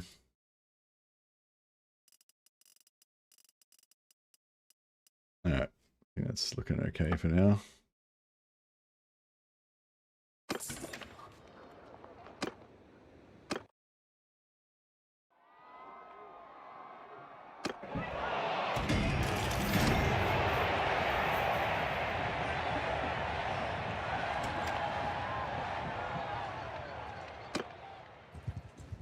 So yeah, we might have to make an army and try to use the army to level up our guys. Yeah, we can go to Grenstart and check out this ROR. I think they've got a Greatsword ROR, but I'm not 100% sure. I'm not sure if their ROR are any cheaper to upgrade in terms of prestige than the other ones, but oh, we can also, actually, yeah, we can just go and trade money for prestige, I forgot. So we can just use blacksmithing to make money and then go and trade that in for prestige in the capital. They have the cheapest Greatswords in terms of prestige. Really nice. Yeah, I think that's what we're going for at the moment. Eventually we probably want to all just 100% Blackguard of Ostland, but I don't mind if we have a bit of a variety. Just for vibes. Oh yeah, we need to pray. Our faith is waning. Are you still there, Zedphone? I don't know if you have any thoughts about it, but yeah, I was actually just thinking yesterday about you and about the runic, about the magic items and stuff in the game, because I feel like the main overall, you know, obviously Old Realms is great. I love it. I play it heaps. I'm like, right now I'm really loving War Sales as well, because I think somebody else mentioned that in chat earlier. I forgot to comment on it, but yeah, War Sales is, because War Sales added a lot of content to vanilla, so vanilla is actually really fucking awesome now as well. But yeah, I'm still, you know, I still really love Old Realms. Anyway, so with that caveat aside, obviously I love Old Realms and I'm coming from the point of view of loving Old Realms. But I would say, like, the one kind of criticism of Old Realms that I feel like has always been there and probably will always be there is that it's a bit like, it can be a bit, you know, kind of feel like a bit unbalanced or a bit over the top or a bit like, you know, janky with some of the magic and overpowered stuff, like, you know, talking about the cannons being overpowered and stuff like that. Anyway, I'm not sure if you're still there, but yeah, I guess that's what I was sort of thinking with with the magical items, like the magical armor and magical weapons that are coming in. I'm just a bit worried that's going to make it, like, worse, you know?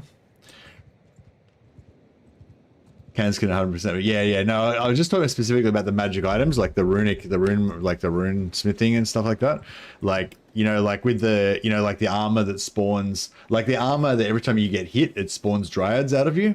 I get that that's kind of a cool thing.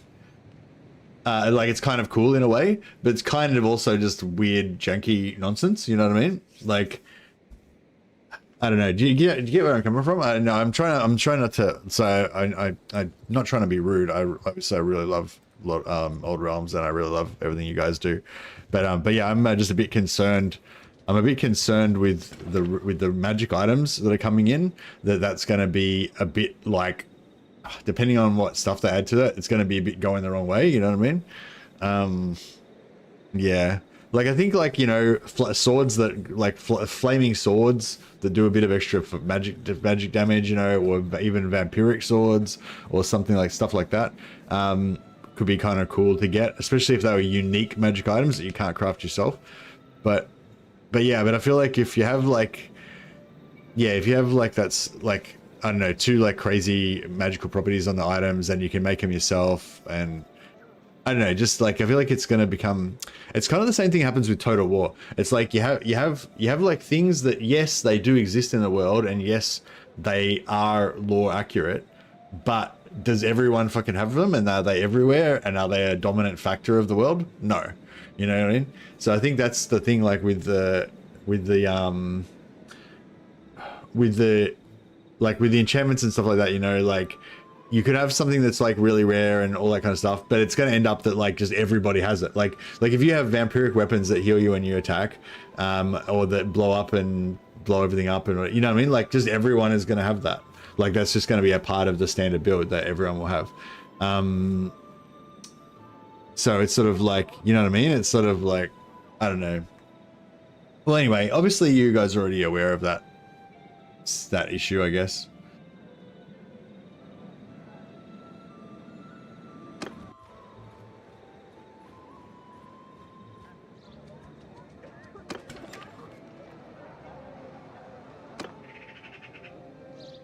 Enchantments are faction specific, yeah. Most are tied to the winds of magic that they belong to. Ah, okay.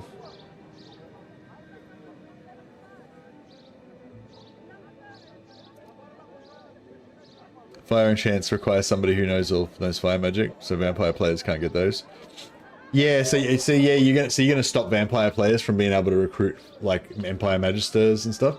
So that comes back to the other thing that we always talk about, where it's like, yeah, I kind of get that you don't want vampire characters to have like Empire characters in their parties, but at the same time, like, it's a really cool story that the vampire somehow like forces a fire mage to serve him and blah blah. Like, you know, some people might want to like have those kind of roleplay stories, you know.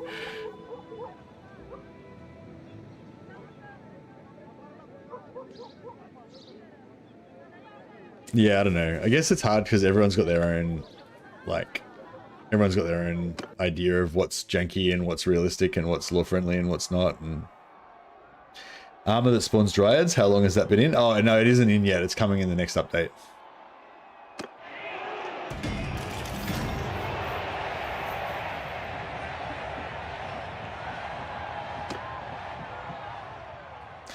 Yeah, but if we keep everything 100% open-ended, then we can't really craft unique experiences. Yeah, that's true, I guess. I think it's, I don't know, I like it when it's harder. Like, just say you're a vampire, like, it might have to be like a bit harder to get Empire characters. Like, maybe you need to get to tier 3 or tier 4 before you can recruit Empire characters. You can't do it at the start, so they won't be one of your core characters that you level up from when you're like right at the start or whatever, blah blah. But you know what I mean? But if you suddenly make it so that vampire characters can only recruit Lamian vampires, normal vampires, White Kings, and Necromancers, then you basically mean the vampire career just instantly becomes like way less varied and way less cool than it was before, like in terms of the options that they have. Like, do you know what I mean? Like, you've like updated the game to make it worse, make the player experience worse. So it's like, I don't know, yeah.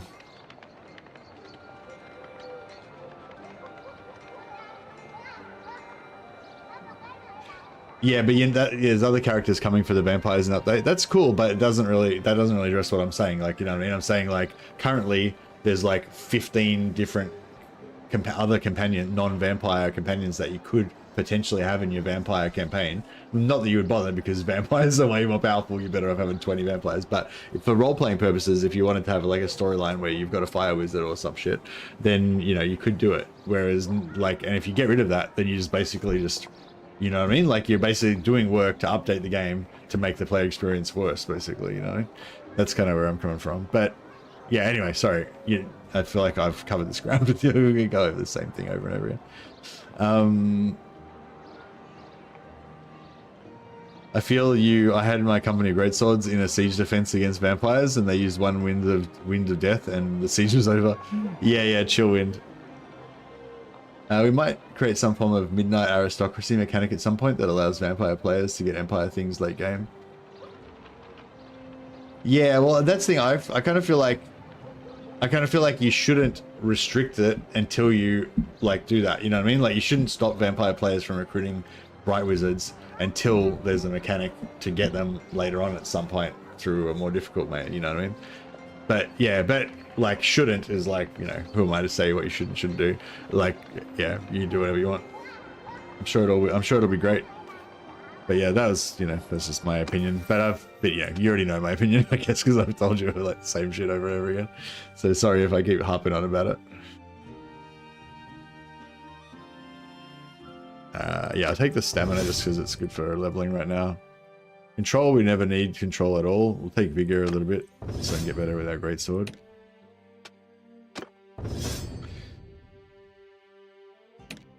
Yeah, no, we're just chatting. But yeah, it always comes from a place of love. Very deeply deeply grateful to you guys for all the work you do. Every decision can't please everyone. No, that's right, yeah. And I'm sure it'll still be good.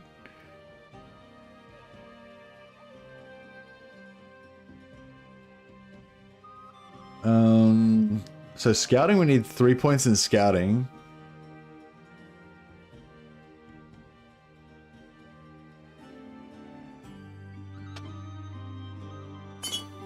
I'm not sure if I want to put points in cunning as well, or just don't worry about it.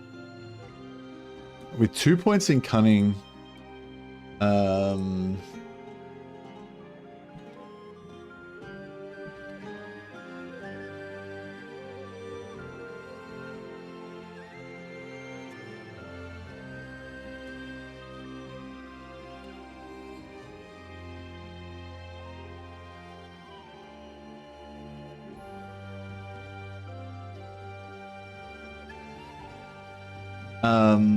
yeah, with 2 points in cunning, if we put 5 points in scouting, we could get to 218. 2 points in cunning, 5 points, 218.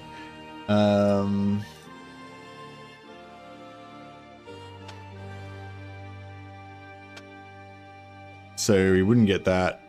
We would not get minus 50% chance for lords to escape.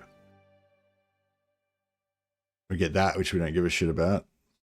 Oh, no, plus 30% hiding location detection is okay, just for experience, but it's not really that many. If you're not going to go higher, then there's no, that's shit as well. Food consumption, don't really care. Don't really care. That doesn't apply to us. 150, I guess 150 is okay. It's like basically, unless you're going to go 220, unless you're going to go for 225, you may as well not bother. So you need 3 points in cunning to get to 3 points in cunning, 5 points in scouting to get to 225. If you want that.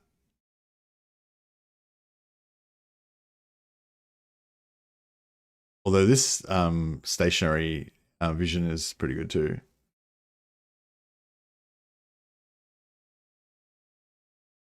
Main goal is to please both parties as much as possible. Yeah, no worries, yeah. No, that's fair.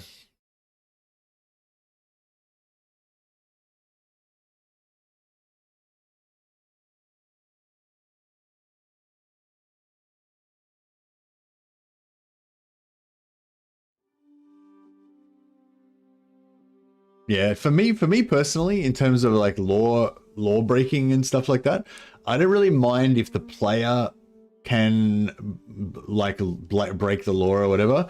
Like I feel like that's up to the player. Like if they want to make, you know, their own special regiment of greatswords that were all turned into vampires and forced to serve, you know, Manfred as his elite bodyguard vampire greatswords, but then they broke free and now you've got a whole army of Empire greatswords that are all vampires or some shit. Whatever the fuck you want to do, that's cool. It's your campaign, you go crazy, you know. But I don't want any of the NPCs to be like, you know, I want all the NPC characters and the NPC factions to be all lore friendly and stuff. I want to be in the Warhammer world, but then I kind of want the freedom to do kind of, you know, as much as I can within that, you know, and then it's up to my own personal taste what I consider to be lore friendly or not, you know. So yeah, so I get that I get that you not you personally, but you as the team, you don't necessarily want the players to have that level of freedom. But yeah, I don't know. That's just my opinion, I guess. And that's the same with Total War as well, I guess. Like with Total War as well, I kind of wish that sometimes it was a bit more restricted in terms of the lore friendliness. I think it could be more interesting that way, especially like you said, if they build out more mechanics, like if you build out more mechanics to represent how it would happen, like if you want to, you know, convert a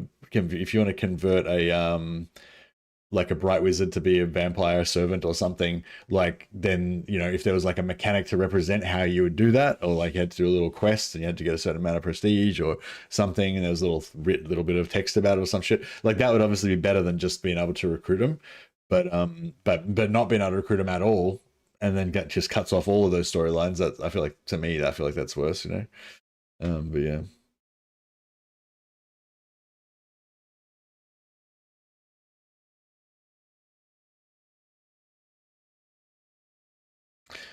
If you allow all the players to do what they want 100% of the time with how the internet works, metas would form.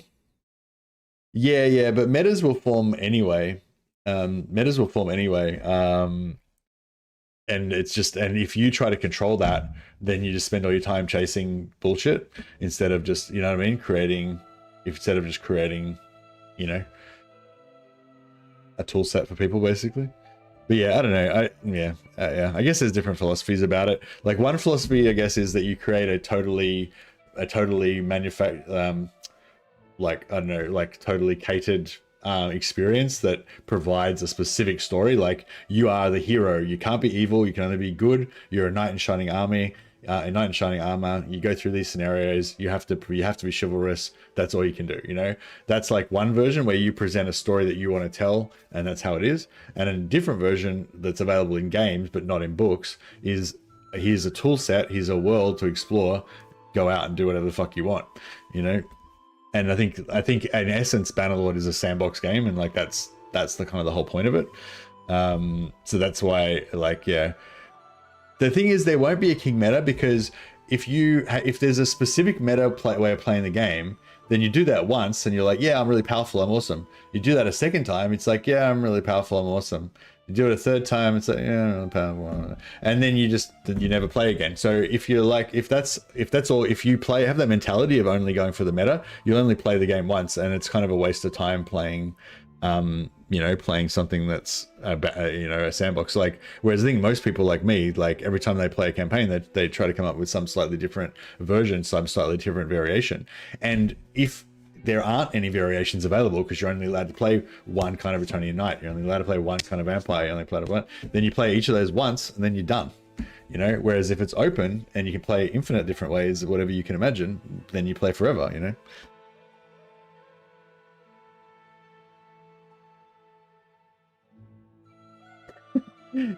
There are quite a few people who complain about the mod getting boring because they keep doing metas. It's like, this mod is boring because I am boring and I keep doing the same shit over and over again. Like, well, stop doing the same shit over and over again. Yeah, but I'm saying you can't do anything about that. What are you going to do about that? What are you going to do about people who are like, I refuse to do anything interesting. I'm just going to do the same boring thing over and over again, and it's up to you to make it not boring. Like, you know, you can't do anything about that.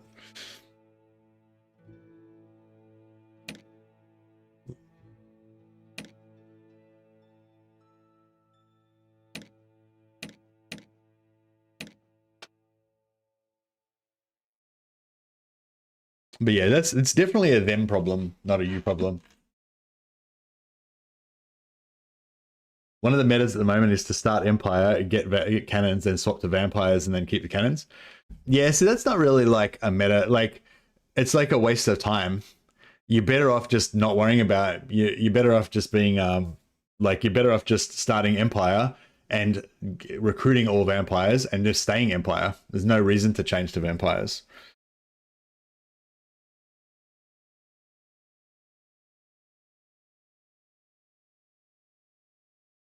And you don't even need the cannons. Like just having 18 vampire companions will smash everything anyway. You don't even need the cannons anyway. But my point is, there's always going to be, then yeah, like when you find stuff like that that's too overpowered, like sure, I'm not saying you shouldn't balance the game. Like I'm saying you definitely should try to balance the game. I'm just trying to say I don't think you should place an over importance on trying to balance out every single thing that people find that is fun. Otherwise you'll get the same criticism that Total War, that Creative Assembly gets, is that they just try to patch out everything that's fun in the game. You know what I mean? I feel like if people want to do that, like if people want to start off as Empire and then become a vampire, fucking why not? It's a single player game. It's not a competitive game. That, you know, they will find though that if they do that all the time, it'll get really fucking boring. But like, do you know what I mean? Like it's got to be only a small portion of the player base that is so immature that they can't understand the concept that if you do the same fucking thing over and over again, it will get boring. Like I just feel like the people who have that attitude are not the players that are going to be around for a long time, that are going to keep playing the game over and over again, hundreds of times in different variations. You know what I mean? Because you can't. It's like a zero sum, not a zero sum. It's like it's just by definition, if you're the type of person who keeps doing the same thing over and over again, then you will not have any longevity. The game will get boring and you'll stop playing it. You know what I mean? So those people who have that mentality are just not going to be around very long because they won't be able to keep playing it. You know what I mean?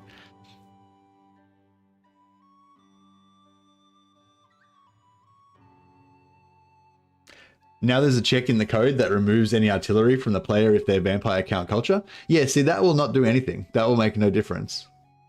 Like, that's what I'm saying. That was like a waste of your time. I would not have even bothered doing that.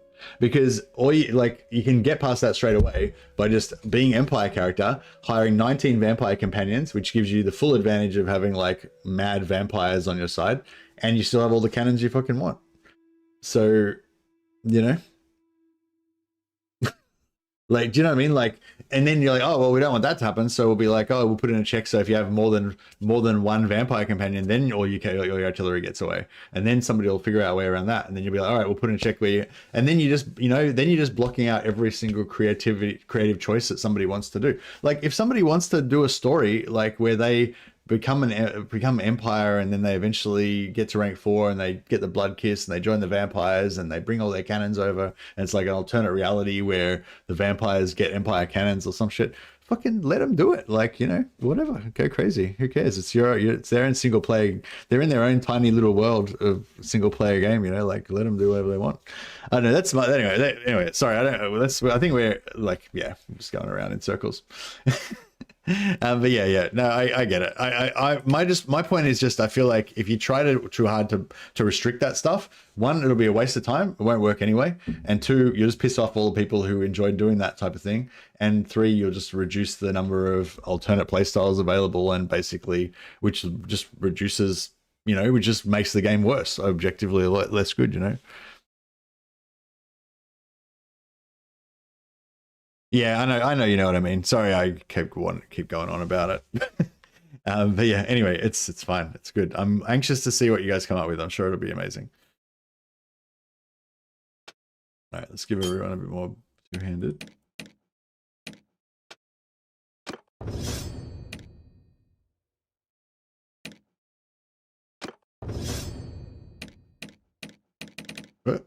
Who's that guy?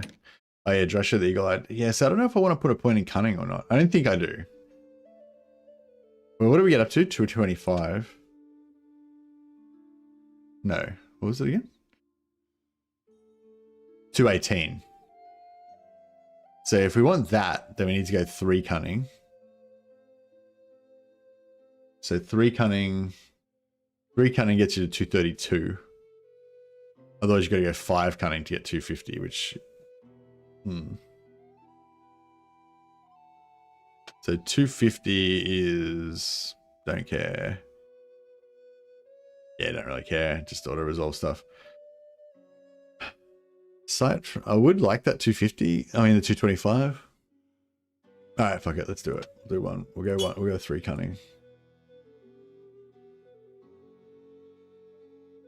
The team does have a vision for the mod though, which won't be to everyone's taste, and part of that vision is restrictions to retain faction class identity.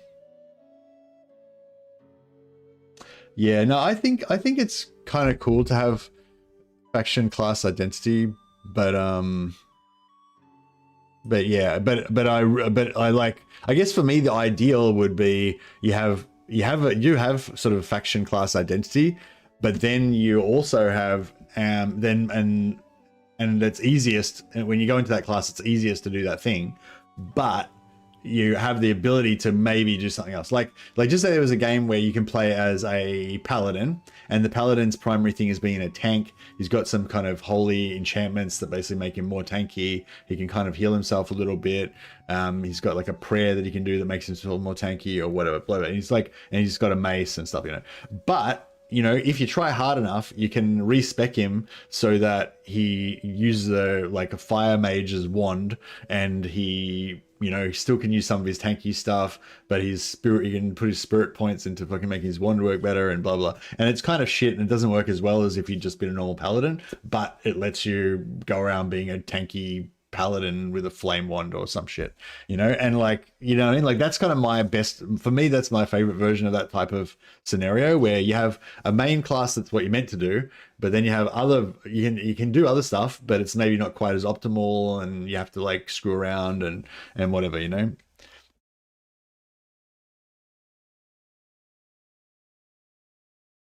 Like I think the wood elves are kind of cool at the moment, how they're like, the wood elves are kind of cool because they've got their mechanic where you kind of have to hang out in Athel Loren and defend it, otherwise you can't get harmony to get your treatment.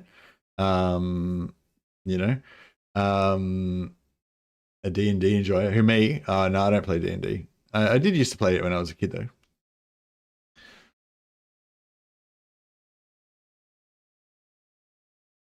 And one of the things that I hate about D&D is people doing that shit. Like, you know, like my preferred D&D party would be a party with like 3 fighters, a priest, and a ranger. Because like it's like realistic party, you know. It's like, yeah, detachment of soldiers with a scout sent to escort priests somewhere. That, you know. Whereas an actual D&D party would be like a fucking halfling priest that's multi-class illusionist plus a half dragonkin warrior thief fucking acrobat fucking whatever, you know. And it's like, yeah, that shit annoys me because there's no theme to it. But the thing is, like, when it's a single player game, so that's the problem. When you play a multiplayer game with other people, then you have to put up with all their whack characters that are shit, you know. Whereas when you're playing a single player game, it's only your whack character which you think is cool, so it's fine, you know.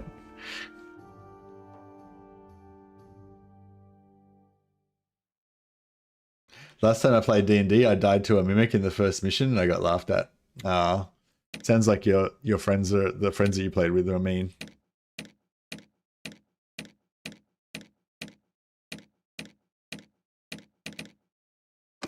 First time I played with D&D, one of the other characters murdered me and I got laughed at. They were mean. That wasn't a very good introduction.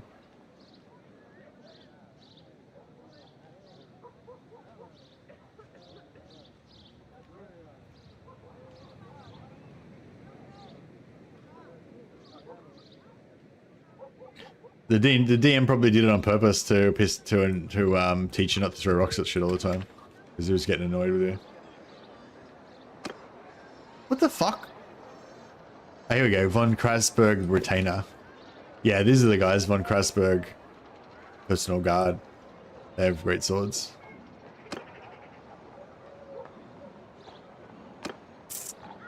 Maybe let's clearing 3, Backstreet 5, Waterfront 5. All right, we could try to take out the guys in here and try and raise relations with these people in this town. That could be a good idea.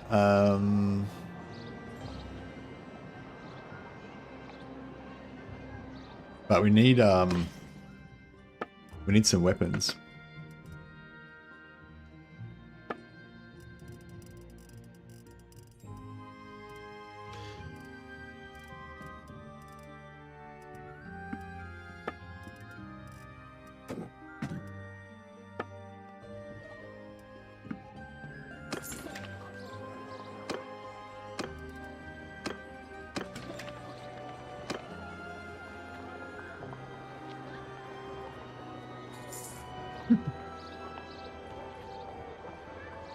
I had a friend who played a rogue and died to his first troll trying to disarm a trap. Oh. Yeah, I feel like your DM was mean if he makes you disarm a trap and makes you die on the first roll. Like, he should have rolled it behind a screen.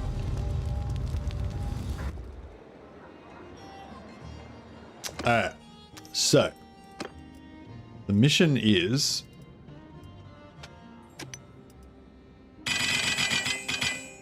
to create town swords. So the Tor Greatswords are great, but you can't use them in towns.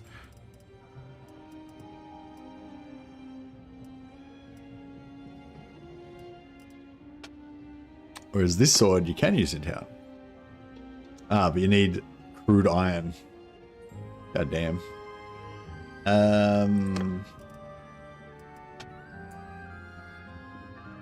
We could make our own crude iron.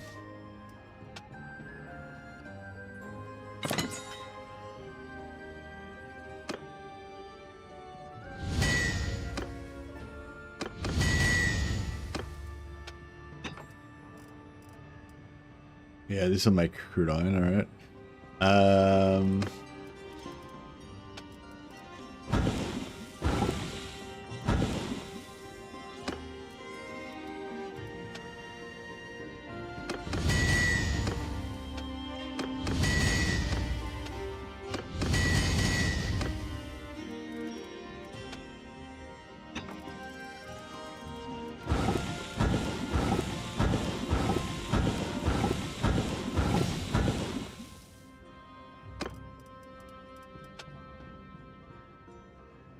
Alright.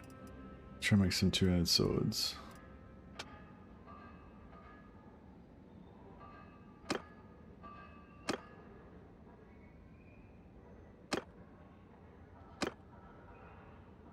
Okay, so swing speed 105, 93 handling. That's pretty good. I need a 69 damage though. We get up to 73. 75.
Crafted balance, crafted balance, crafted balance, yep.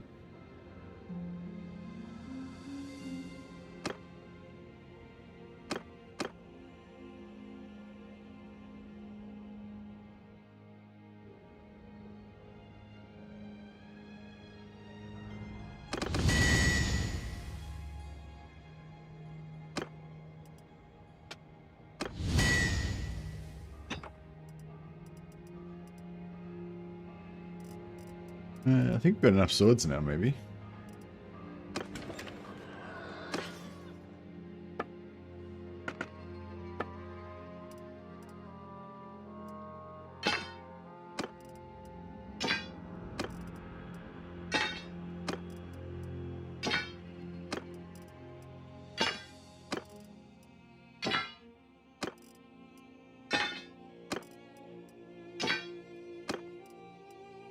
These are our town swords for, you know, dueling and other matters of honor. I had exactly enough. Beautiful. Okay, so we can do this for we can do this two ways. We can do this to, oh, there's another life wizard too. We can do this to get, excuse me, roguery, or we can do it to get rep up with the local guys in the town. It doesn't give you very much rep up, but it gives you a little bit.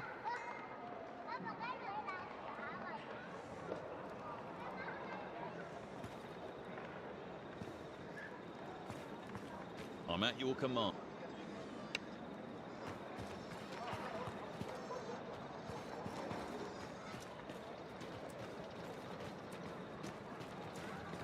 It's been a while. So just collect up all our dudes.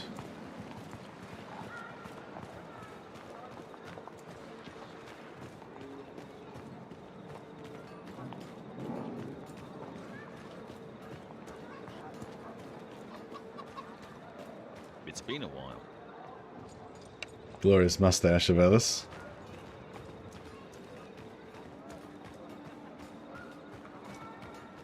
It's been a while.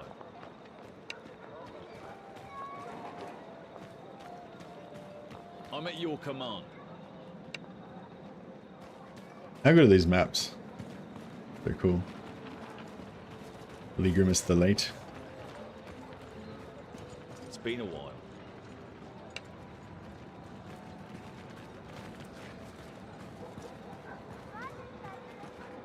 Alright, I think that's about all of them.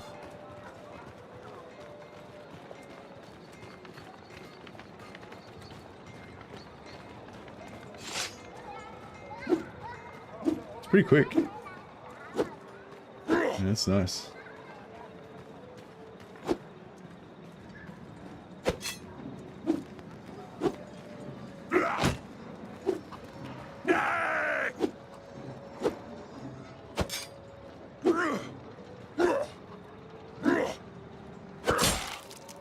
Executed that chicken.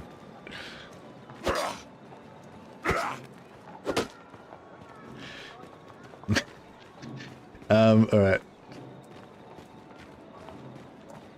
One thing I very much want to do is more events in cities. What I'd really like is heaps more of those inkies, and make it a bit more mechanical. Like, so there's a bit more of role playing, like. Yeah, events and quests, yeah, but a bit more so you can like spec into it, you know, like so maybe charm obviously would be the main thing that would help you with quests, like intimidating people and convincing people to help you and stuff like that. But you know, you have other skill checks as well, and just make them like, you know, make them relatively short and simple, but like lots of them, and make them sort of predictable. So like, I don't know, like. So just say you wanted to recruit lots of, Norscan tribesmen or whatever, right? You can go around and capture them and stuff like that. But maybe if you travel along the coast, like if you're right near the coast, you have a chance of this event happening where you run into some Norscan tribesmen and you can either trade with them, or you can fight them, or you can offer to pay them as mercenaries or whatever. And if you roll a skill check, blah, blah, blah. So basically, once you know about that quest, you can specifically just go up and down the coast trying to repeatedly trigger that quest. You can make sure that you've got enough 50 charm points, which is how many you need to convince them to join you and shit. And you can use that to farm so that you can basically recruit Norscan tribesmen as your warriors or whatever, you know? And so, do you know what I mean? So it's not just like random quests, it's like specific quests where they're in a specific area, they're repeatable, they're farmable, and you can strategize into encompassing that quest into part of your thing, you know? Or if you're like a witch hunter and you have a quest where you can hunt down a local witch or whatever, and you know that certain towns will have more chance of that quest happening, and so you particularly go to those type of towns all the time. And do you know what I mean? Like, one ink I thought of is if the player has more prisoners than troops in their party, then the prisoners would revolt. Yeah, see, I don't know, like that kind of stuff is cool, but it's kind of also like annoying, you know what I mean? It can be anyway. I don't know, maybe, yeah, No, I don't know. I guess it would be pretty cool. It would be pretty cool because the prisoners would usually lose and get killed. So it would be just kind of like a fun little fight where you kill all your prisoners, basically. Just don't take any more prisoners than troops. Yeah, but you won't know that until like the 1 in a million campaign where that actually happens, and then you just randomly get fucked up for no reason, and you'll be like, I don't know. Some players will get pissed off. Some players will think it's cool. But yeah, that's kind of the opposite of what I was trying to explain, though. Like I was trying to say that's how the way, no reason that you are previously aware of. You know what I mean? It feels unfair to the player because you're never warned about it or explained that mechanic exists. You know what I mean? That's what I meant by that. Not that there's no reason, but yeah. But anyway, so like that's what the current inkies are like, right? There's no rhyme or reason to them really. There are triggers, but you don't necessarily know what they are. It feels quite random, like you're just going along and Fosric Fortress fucking pops up for no reason that I can understand. You know, or you go along and you get like market happens or whatever. Like there's nothing you can do role-playing wise with those quests. Like you can't encompass them into your strategy or anything, like, you know what I mean? That's what I was trying to explain. Like if you can have certain quests where they're reliable, like you can kind of farm them, or you can like make sure that you do a certain thing to trigger them, and you can try sort of more reliably trigger them, and that becomes part of your thing. So particularly for Witch Hunter, I think like it'd be cool if like the Witch Hunter basically had a whole kind of thing basically based around just doing quests all the time, and you know, make it so the quests they respawn reliably. You kind of know where you can go to make them happen, and you know, stuff like that. You can do basically quest lines using inkies. Yeah, quest lines are cool as well. Yeah, but yeah, I don't know if maybe you're not really getting what I'm trying to say, but yeah, but I'm saying like you could make the quest, you could make farming the quests like a part of like the strategy, basically. Like at the moment the quests are more like variety. They're like a little bit of like spice or flavor or something exciting that pops up that's different from normal to like make you think, oh, this is something different. I'm saying like you can make some of the quests be like they're not something different, like they're the main game. Like you just farm them over and over again. You go around hunting those particular quests on purpose and do them repeatedly, you know, as part of your leveling, because they give you a lot of charm XP or they give you a lot of loot or whatever, you know what I mean? Such as having a cursed blade in inventory can trigger an inky tied to that. Yeah, no, yeah, but I'm trying to say the opposite of that, basically. Instead of having like all these like unique, bespoke, kind of really cool, like rare things that happen, I'm saying have inkies that are like really common and farmable and part of the mechanic. Kind of like part of the gameplay cycle, just like fighting battles and taking over settlements and shit. Sorry, I realize that, you know, just because I want to say something doesn't necessarily mean that this is you. You also probably want to say stuff that you would like me to listen to. Sorry, being a bit selfish conversationalist. But yeah, no, they sound cool. They sound cool.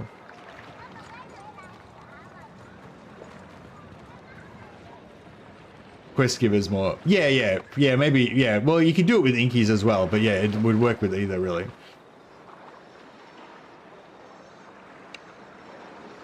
But I'm saying like with like it's one of the things with Battle Brothers as well, which is the main place where I encounter that type of mechanic, where like if you're playing as like specifically you're playing as cultists in Battle Brothers, like I don't know if you're familiar with that game, but there's the whole faction, the whole like the whole career of playing as the cultists is completely based around the inkies, the random events that are triggered by certain things.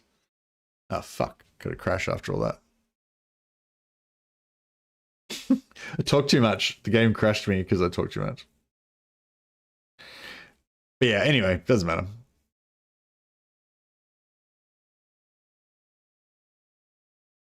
But well, basically in Battle Brothers, there's a career that you can play where basically every now and again, it's got a timer. I think it only happen every maximum of every 90 days. Basically, every 90 days, an event will happen. Oh, sorry. There's a shorter one. Like every 30 days, an event will happen where basically one of your companions who's not a cultist will talk to one of your other companions and convert them into a cultist, right? So basically, the idea is you want all of you guys to be cultists eventually. So you can get a Bretonnian knight, and then the cultist talks to the Bretonnian knight, and then the Bretonnian knight becomes a chaos cultist after that, changes careers, right?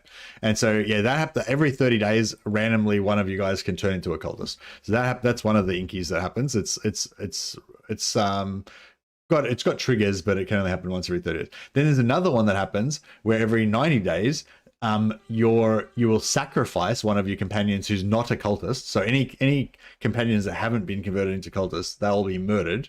One of them randomly will be murdered. But every other cultist will get a permanent stat increase that'll make them stronger. This is in Battle Brothers. I'm not suggesting you should add this to Battlelord.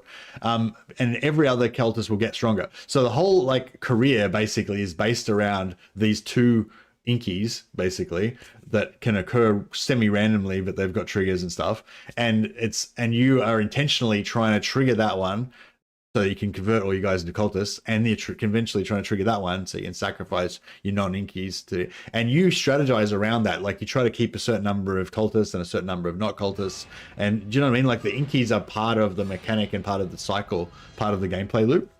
You know, whereas I think at the moment, the way that you guys use the inkies is they're not really part of the gameplay loop. They're just kind of meant to be spice random other things that happen, where I'm saying you could integrate that into the gameplay loop. So you literally farm them over and over again and you do them, you know, like you say, the quests are kind of like that. Like if you want to farm, you can farm the cults in our Mist and the Plague quest just to get money and influence and whatever.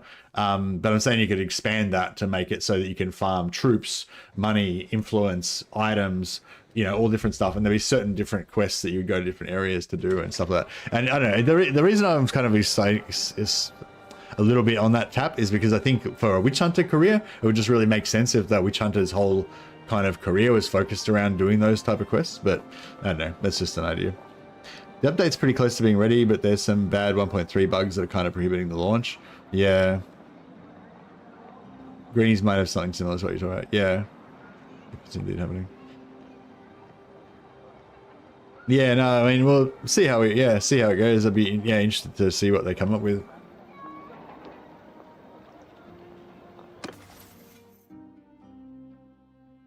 I got another level. Do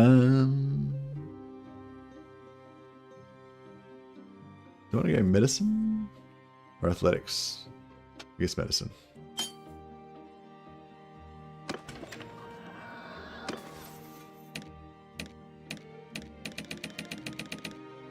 Okay, so at least we didn't lose all our blacksmithing. So I think we just literally lost our... Just what I was doing then with the companions. So yeah, sorry. So the whole point of this the whole objective of what we're trying to do here before we crashed was that... So this guy is currently at 0 relation. Need 10 relation to get to that. 10 relation to get that. Okay, so for this one, we want the noble troops. So we want to make these guys happy. So we want to piss off all the criminal guys and kill all their alleyways. So we'll see how much. We'll probably only be able to get like 3 or 4 points, but that, you know, we'll be on our way. It'll help us a little bit anyway. You'd like to recruit Chilean mercenary units? Yeah, that would be cool. All right, let's try this again. It's been a while. It's been a while.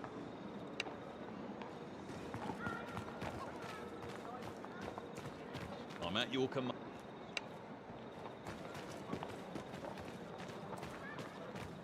I'm at your command.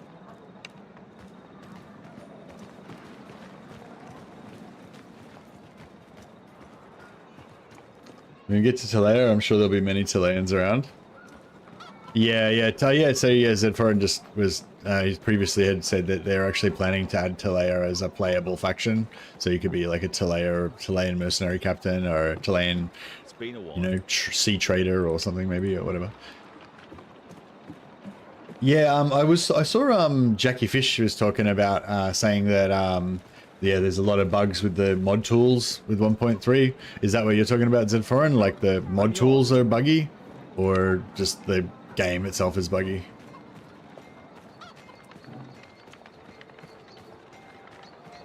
It's been a while.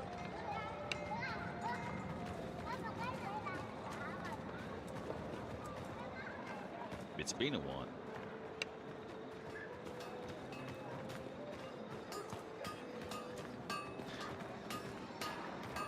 One of the issues when I'm trying to quit to main menu from the campaign map, it crashes. Yeah.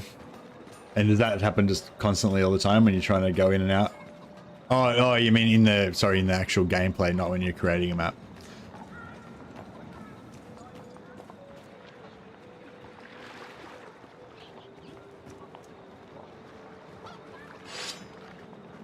Okay, yeah.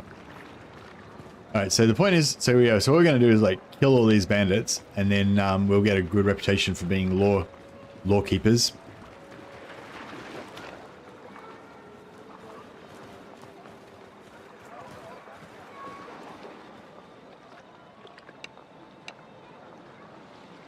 I wonder if everyone's swords will be... Oh, what up?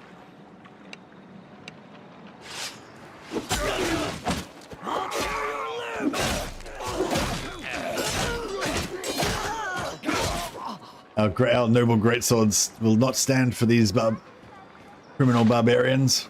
So we'll leave it empty. And so we get -5 with the criminal guy. We get +1 with the Cooper, +1 with the brewer, and +1 with the steward. Yeah, beautiful. And now we can go straight on. So it took a little while to collect our companions at the start, but now we can go straight on to the next one without having to recruit our guys or anything. Oh, my dude should be following me. Yeah, and then so we get +3 with each of the guys in town. We'll try and rep up with these guys.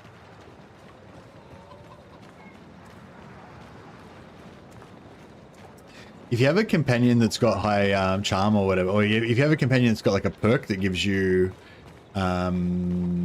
bonus relations with people that are in the same town, you can actually just leave them in the tavern, let them sit there, and they should rep up the guys in town for you.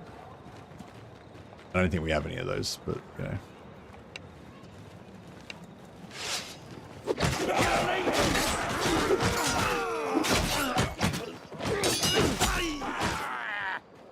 Order restored. Alright, we get another +1 with everybody, and then there's one more alleyway. Which I'm not sure how to get to, but...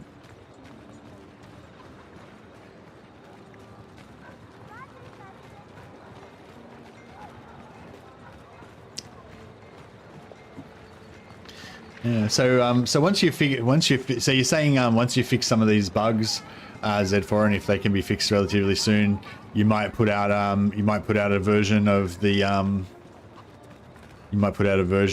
next update, or is there still quite a lot of content stuff that you want to add first? Because I was kind of thinking like, yeah, I was suggesting it, which I think a lot of other people would want as well, is even if not all of the content is done. Oh, really? So it could, because I think last time we spoke, you said it was like 3 to 6 months away. That was just like a few weeks ago. But now you're sort of saying like, you know, good to go with what you got, if you can make it work.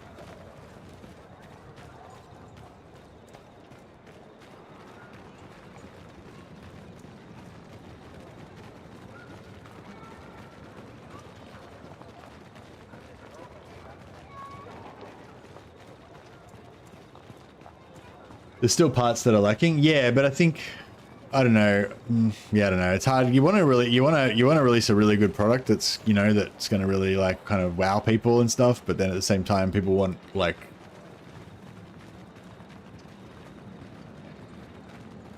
the update could be launched in probably 2-ish months, but it would feel a bit bare in some spots. Yeah. It's if the bugs get fixed. Yeah, yeah.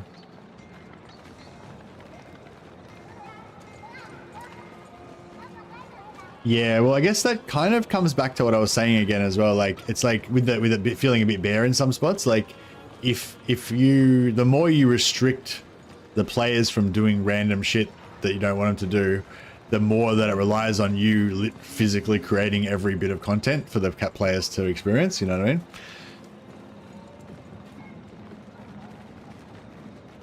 Sorry, I got to stop bringing that up again and again.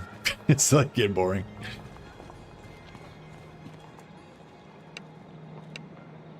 Yeah, I don't know. I mean, yeah, it's hard to say what would be the better experience for players. I think a lot of people are just super keen to play the 1.3 version and super keen to see the dwarfs and super good to see the dwarfs and stuff. like if you, like I'm saying, if you asked people, like if you did a poll of everybody, like what would you rather, like the game to come out right now with bugs fixed but a little bit bare bones in content, or would you like us to wait another 3 to 4 months, you know, additionally, so another 6 months total, and have it have more features? I think most people would say we just want whatever you've got now straight away, you know. But whether they would actually, that would actually be the better experience for them or not, I don't know. That might not be, you know. Yeah, people don't always want what they is best for them, I guess. Yeah, no, we definitely want the bugs. Definitely want the bugs fixed. But I'm saying like what one thing I was saying before was like, I think a lot of people would love to just get what you've got so far, like, you know, like the new careers, like the updated careers for Empire. Try them out, even though probably most people are going to be pissed off because they're nerfed. But you know, but like, and the new companions, like the Knights of the Night, the White Wolf Knight, and the Empire Nobleman and stuff like that. Like, do you know what I mean? Like, even regardless of the new content, even just like being able to try out the new stuff, even regardless of like the dwarfs and the greenskins being fully fleshed out, even just the updates for the existing factions, like a lot of people could get a lot more gameplay out of that. So it's like, yeah. So I think you're right. You don't want to release it in a buggy mess that's going to give you backlash about that. But in terms of content, like, yeah, even if all the content's not there, like I'm sure people would love to try out some of the content that is there. It'll be slower to gain power, but people will still get very strong. So instead of a 1 versus 1,000 career, it'd be 1 versus 100. Well, I think at the moment the game is very balanced towards tier 4. Like every single career basically gets its sort of like ultimate power stuff when they get to tier 4. And so for most careers, they're basically just shit until they get to tier 4. Like Bretonnian Knight. Like Bretonnian Knight's like in the current version is the tankiest character in the game, and not really the most powerful, but he sort of is, sort of isn't. You know, in a way, you can kind of defeat like thousands of guys personally, but it'll take you like I personally defeated a siege of like over 2,000 people basically by myself. I just literally killed like over 2,000 dudes one by one by myself. While I was surrounded by hundreds of guys, which is kind of ridiculous, but also it took me like 4 hours. I got RSI, it fucking broke me as a human being. You know what I mean? So is it really that powerful? Like it's not that great, you know? Whereas a mage could just blow the shit out of all that stuff in 2 seconds, you know? But the mage would then run out of magic and probably die. So I don't know. Anyway, my point is like the Bretonnian Knight is basically nothing special till he gets to tier 4 and gets the heal and the propagating heal, and then he becomes super tough. You know, whereas, and same with like the Witch Hunter. Witch Hunter never really gets particularly powerful. He's like, the Witch Hunter doesn't really do anything crazy. The Warrior Priest, actually the Warrior Priest is probably one of the ones that's it's a pretty steady gradient with the Warrior Priest. All of the wizards get powerful like straight away, but they become like godlike when they get to tier 4. Necromancer, I just never really found him interesting, particularly. I don't know, if there was some way to make his White King companion like invincible, then maybe he'd be pretty cool.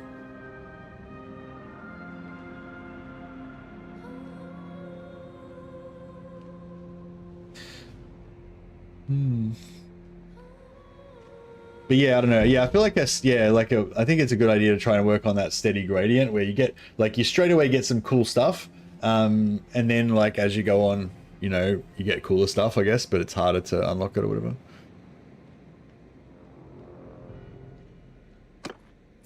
I think you said that you're going to change it so it's not totally based on renown. It's not based just on renown rank, but it's actually like quest chains that you have to do to unlock your stuff now.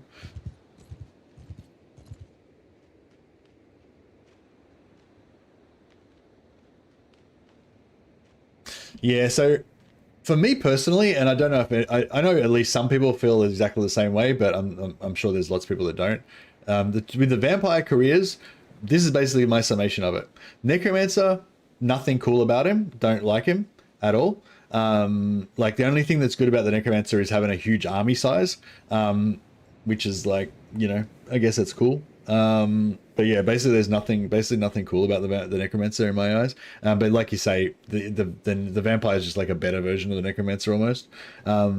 But I really like the idea of a necromancer character being like all spooky and finding spells to do and stuff like that. But that's just not how it plays out in the game. You're basically just a general that has a huge army, you know? I feel like the necromancer doesn't really have... Yeah, just like having a big army of skeletons. I don't know. It's just not very cool. Anyways, this is my personal... I'm talking about my personal thing. I'm not really talking about objectively. But saying, yeah, necromancer, not interested. Tried playing him a couple times, could not get into him. The vampire, the normal vampire, the von Carstein vampire, is pretty cool. Very powerful. With his ability to use magic and wear armor, but the flying around in bat form and stuff, it just feels weird and janky and stuff. Like, I don't know. I think it's mainly because of the way that you fly. Like, I think if you, I don't know. I think the whole turning into a bat thing is just kind of shit anyway. Like, it just doesn't feel good. It feels weird and sort of takes you out of the immersion of the game or something. I don't know. Basically the main thing I don't like about the vampire is turning into the bat cloud or whatever, the mist form. Yeah, I wish they would just get rid of that entirely. I just don't like it. Yeah, the being able to get infinite winds of magic in battle is cool. Like, that's kind of his whole thing. Like, that's kind of like why you want to play a von Carstein vampire, so you can get to tier 4 and get the infinite winds of magic. Same as if you're a Grey Lord wizard, so you can get to tier 4 and get the infinite magic. If you're a spell singer, get to tier 4, get the infinite magic. Like, that's their ultimate ability, you know what I mean? So all of them kind of have that, you know? Yeah, actually, yeah, I wouldn't mind that. Yeah, actually, yeah, if the von Carstein like lost the ability to go into mist form, just fuck that off, get rid of that. And if he if he didn't have the infinite magic, I wouldn't mind that. That'd be pretty cool. And I'd really like him to have vampirism. Like, if you could drain health from enemies in combat, that would be pretty cool. I mean, that would be really cool. If you could get rid of the mist form, entirely, and have it when you press your career ability, you just drink people's blood. Like, you grab onto people and drink their blood. That would be sick. And just regenerate your health. Especially later on with the stealth thing coming in, you could combine that with the stealth thing somehow to have a whole like stealth drinking people's blood vampire mechanic going on for the... See, that, like, as a vampire, like, being able to drink people's blood and sneak around and shit would be really cool from a role-playing point of view. But yeah, whereas the mist form thing, I don't know, it just isn't really... I don't really like it. Anyway, yeah, and blood dragons. Blood dragons are really cool, except for the slow time thing is really shit. The slow time thing is not fun, I reckon. Yeah, a lot of people complain about being stuck in the slow time where you can't get out of it. So yeah, being able to cancel it, for starters, being able to cancel it would be good because you get stuck in slow time and it's really annoying. But also just being in slow time is just not that fun anyway. I think it'd be way more, it'd be more fun if they could just run faster. Like, instead of making everyone go slow, just make you go faster. Like, when you play the Bretonian Knight and you go 10% and everyone goes faster, it feels exciting. Whereas when you go in slow time with the Blood Dragon, it doesn't feel good. Yeah, this is just my personal take on it. That's my take on the vampire factions. None of them are really my favorite. Yeah, don't like the Blood Dragon because the slow time doesn't feel good. Don't like the vampire because the mist form is bullshit and doesn't feel good. And don't like Necromancer because, yeah, it just doesn't do anything cool at all, really. Yeah. Yeah, I think the Necromancer would be cool if he had some sort of like mechanic where he could do rituals or something, like where you have to like channel or something, you know. You have to stay stationary and do a channeling or something, and that would buff all your troops or raise dead or do something cool. I don't know, something to do with spells. Like, as a necromancer, you roleplay wise as a necromancer, you want to be like finding scrolls and finding secret spells and doing evil rituals and shit like that. It'd be cool if somehow that was represented or something. Or like I said, if the necromantic champion that the necromancer gets, he's not that good, you know. Like, if he was like became like super powerful and like godlike monster that was just smashing everything or whatever, then it would be pretty cool. But yeah. Yeah, I don't know. Yeah, I feel like Necromancer needs something. Yeah. Both the Blood Dragon and the Vampire and the Von Carstein would be cool if they could actually drink blood and regenerate. The Blood Knight does actually kind of regenerate in combat when he kills stuff, which is pretty cool. But the slow time is, yeah, not very cool. Yeah, that's my main wish for vampires, actually, that there was a badass vampire combat class that did not slow time.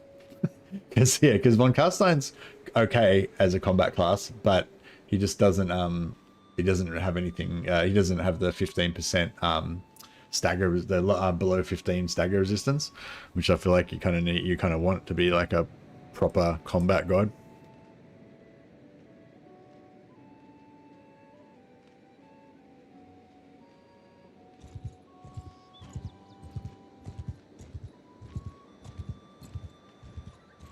Strugoi might be in your future. I don't like Strugoi, so yeah, that doesn't excite me too much. But I'm sure there's lots of other people that would be really cool, really excited about a Ghoul King playthrough. But yeah, I'm not really into Strugoi. I don't really like monstrous characters at all. Although I have been lately kind of obsessed with the idea of playing as a Minotaur or a Beastman and trying to make a Beastman party. But I can't figure out any way to do it. I think there's a certain mod you could use to do it.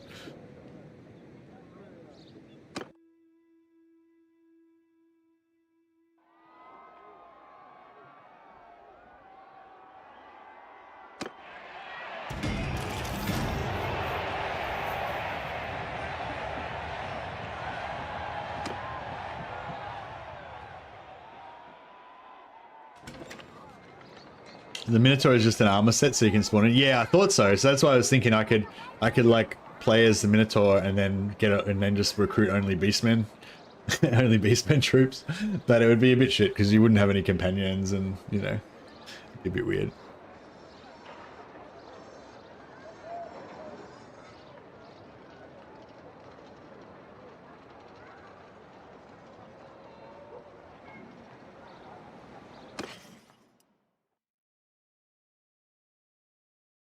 Later on, it's planned to make its own rig with animations like the Treeman and Troll. Yeah, the Troll looks fucking awesome. Is there any plans to make Beastmen a playable race later on when you do Chaos? I know a lot of, not a lot of people, but some people are keen about playing Beastmen. The furries. It wouldn't be one of my favorite things to do, but it's just more of a, because I've played so many different campaigns at this point, it's like more of a, you know,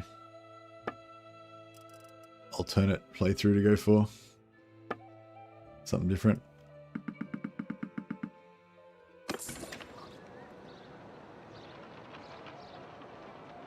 They will be usable, but not 100% if they'll be a playable faction, as they don't really own land, and Bannerlord kind of relies on you taking land. Yeah, true, yeah.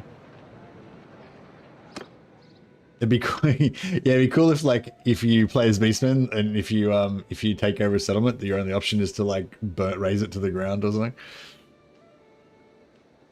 I didn't know if there's a raising capacity for this though. Or you're only, you can't maybe just make it that you can't occupy territory. Like all you can do is like just burn the place out and like shit everywhere and stuff, and then just leave, and then the town just becomes like lowest prosperity for whoever has to try to build it up from there. At the very least, playing Chaos should give you unique options with Beastmen. Yeah, for sure. Yeah, being able to, it'd be really cool if as Chaos you could like capture the Beastmen and get them to join your part. Like, not capture, you know, when you have that bandit recruitment where they just join you automatically, it'd be cool if you could get that for Beastmen, where if they're weak enough that if you're strong enough and they're weak enough that they'll just surrender, then you get that option for them to join you like you do with bandits. Surrender to you or whatever. Right. Let's just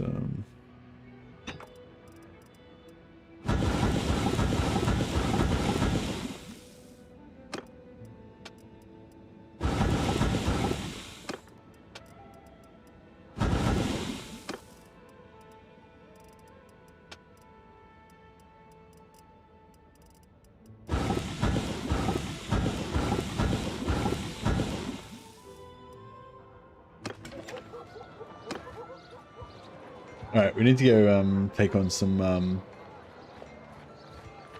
we gotta take on some big Beastman parties.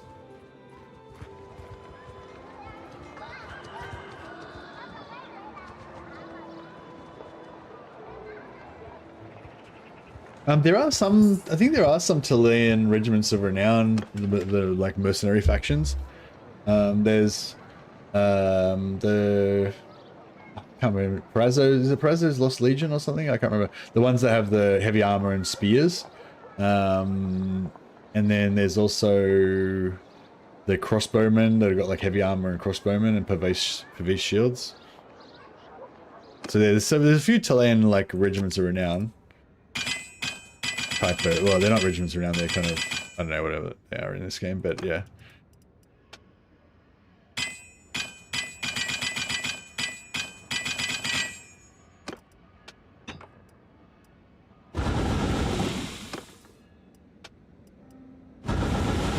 Rico's Republican Guard. Yeah, that's what I was thinking. Borgio's are Besiegers and Marksman's are Miragliano. Yeah. Mercenary companies, yeah. So yeah, you can actually capture their troops and recruit them from captives.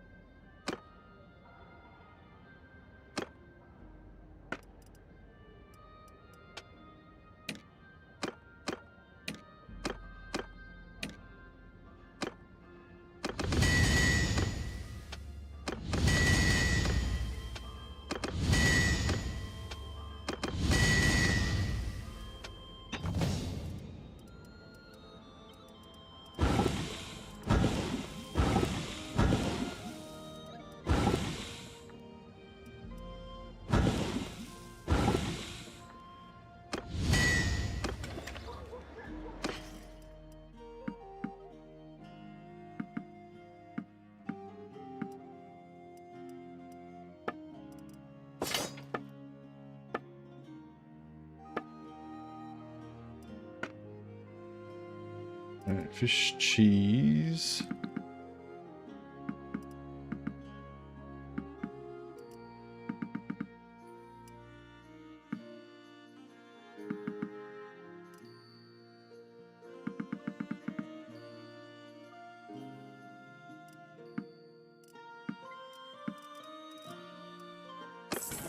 Alright, how are we going? We're a little bit overburdened. Need some more horses.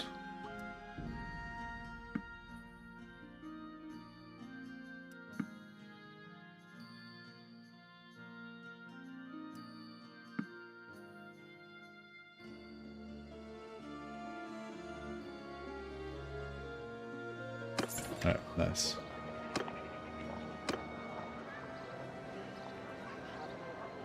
Oh, and Volan Venators and Leopold's Leopard Company. Oh yeah, Leopold's Leopard Company. That's the one I was talking about. I fought them once. They have like yeah, spears or pikes.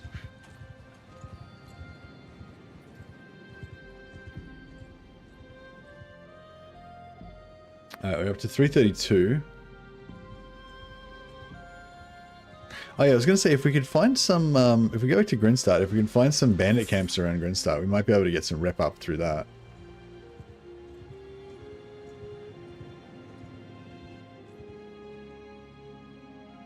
How many companions? We got 41. Oh, we can take on these guys. We will trouble. On my command! Yeah, Al Maktal's Desert Dogs and Cursed Company. I've seen those. Everyone, forward! Soldier, move! Dismount! Hold arrows! Marching order! Helmet! Whoa! Now!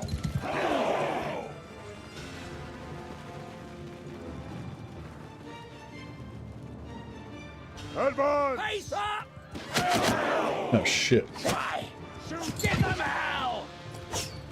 Line up! Force Sigma! Attack! Steady! Stop shooting! Shields are up.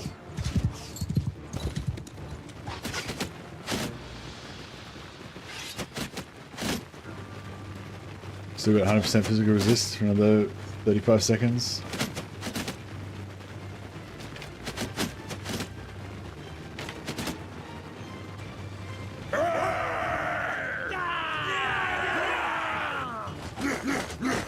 Throw some dirt in their eye.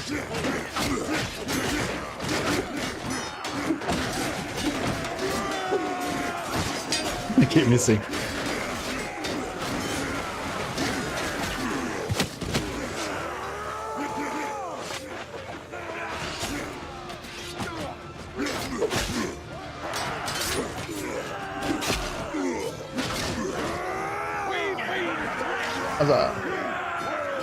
Yeah, it's a proof of concept kind of thing, but we need to take on the 80-man beastman parties.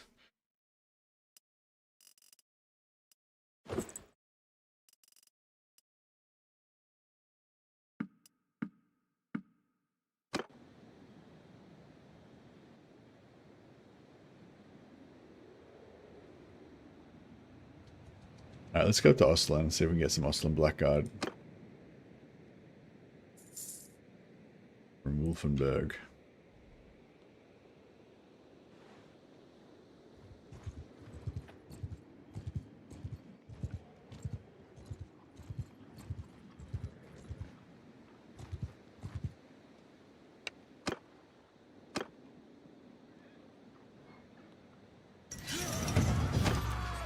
I wonder if there's any other greatsword troops, maybe Bretonnian greatswords, perhaps. Yeah, I think there's only von Kragsberg,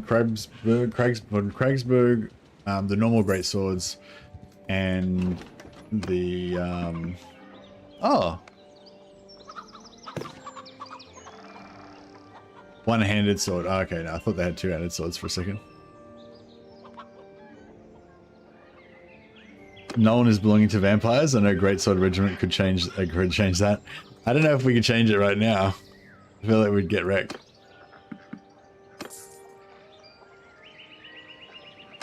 Carroburgers are weak and soft, like all Reichlanders. Carroburgers are Middenlanders though, so they're hard Northmen. Hard warlike men.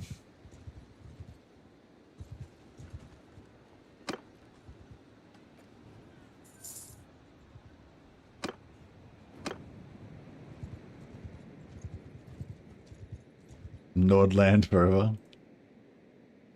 Nordland's never been one of my favorites.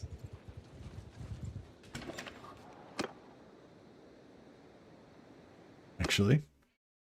Yeah, Ruckland, Middenland, Wissenland, Averland. Averland mainly because of the colours. I love the red and black.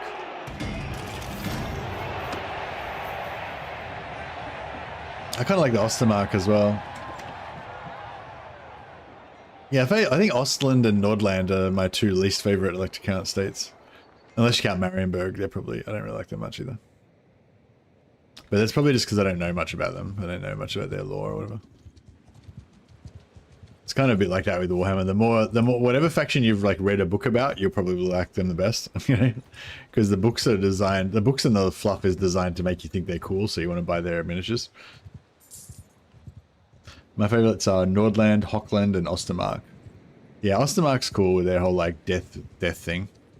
Hochland's all about the hunting and forests and Tal and shit, I guess. Some long rifle action.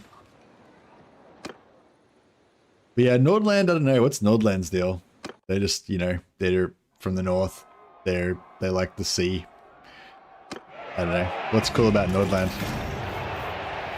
Yeah, they've got more coastline than most other Empire factions. Talabek Land's all about Tal. Yeah, I mean, obviously Talabek Land is all about Tal, but Hochland's into Tal as well. They're into hunting and shit. Surely.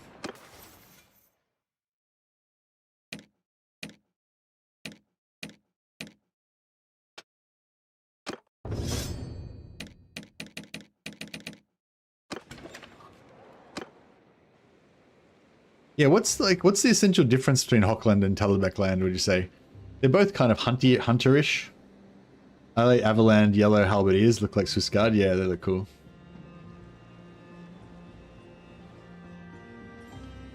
Navy and getting spit on by Norskins is a Nordlander's pastime.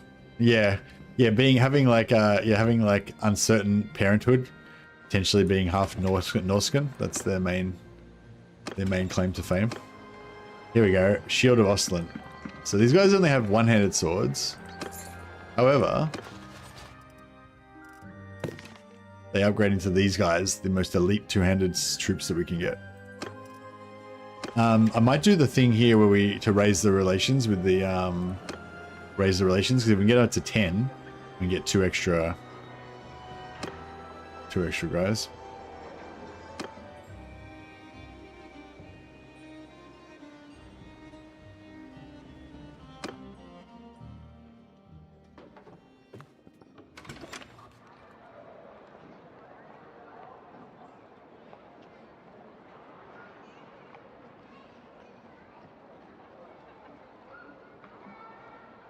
Hooklands into guns, sniping from treetops or castle walls. Talbot lands more traditional Tala worship, which includes bows and shit. Okay. It's been a while.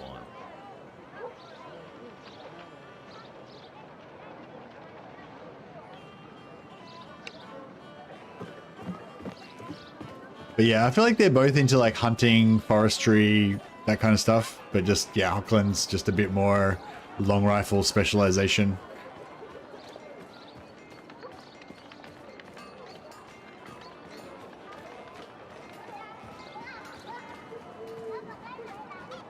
Looks like all our companions are up in the castle grounds here.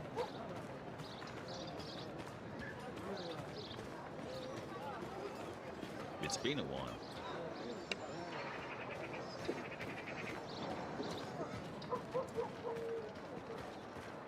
It's been a while. It's been a while. Let me guess. It's been a while. Has it been a...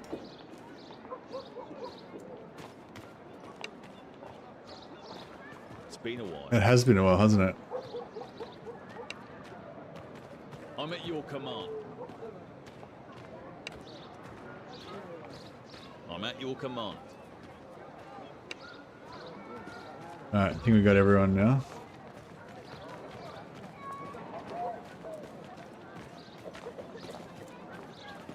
Those guys are like, no, I will not move aside.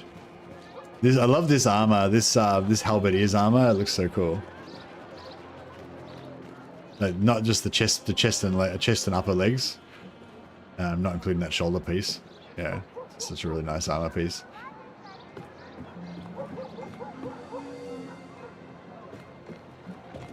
Where the fuck is he trying to get to?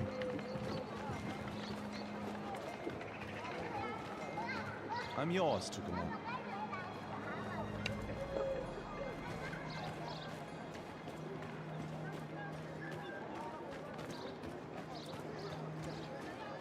Follow me, men.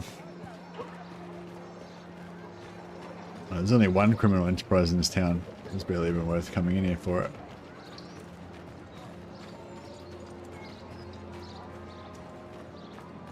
Nordland has long been on and off under Midland, but they're proud and tough, skilled sailors and warriors, sort of like late medieval Scandinavia, if Viking Scandinavia. Oh yeah.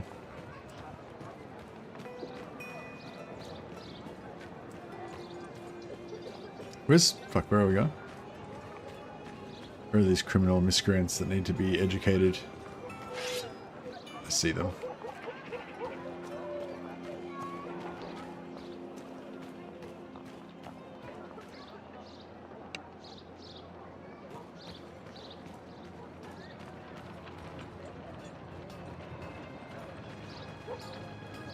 Yeah, so this is a bit of a waste of time. It's only give us one rep up with, well, it gives one rep up with 3 different guys, so I guess it's like 3 rep up, really.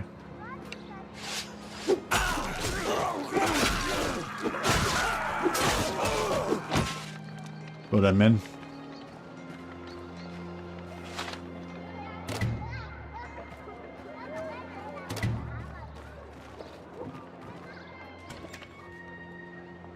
I wonder if there's any quests. No, no quests we can do with them or anything. Fortunately.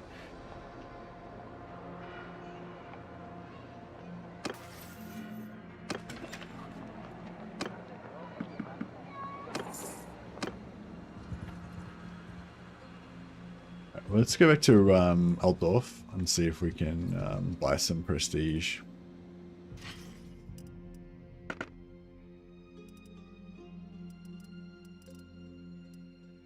There's nothing we really want.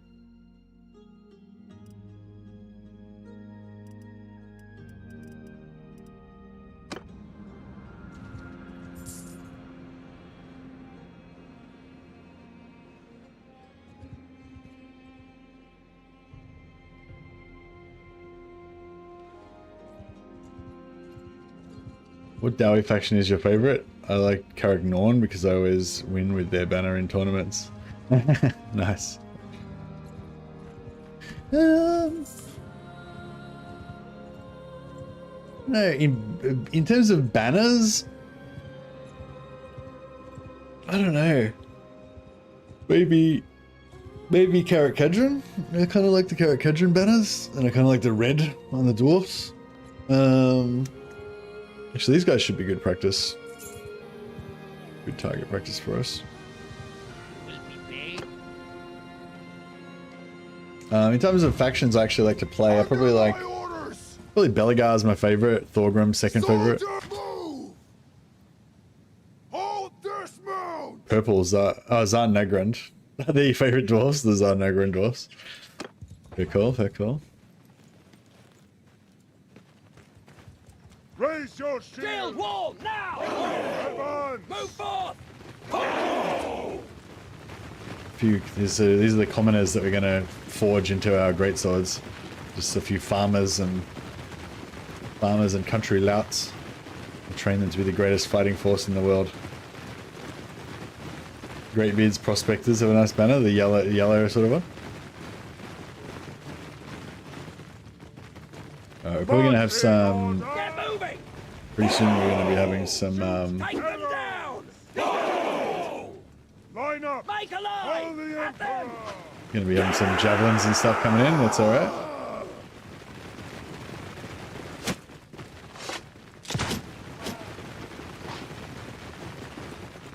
Throw some dust in their eye.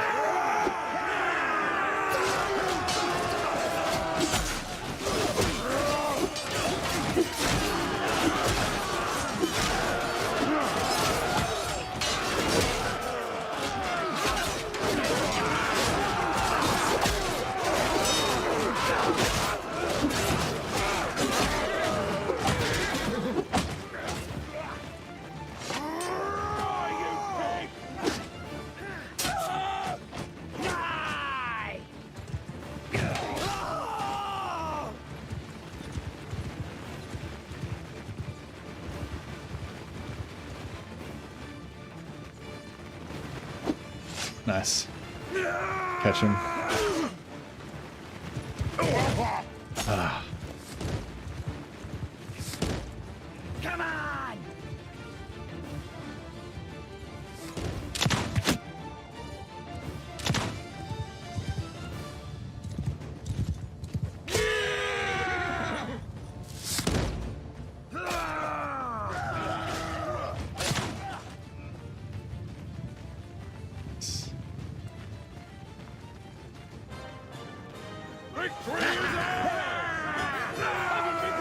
Yeah, a few kills amongst our companions there. Yeah, I'll let him go.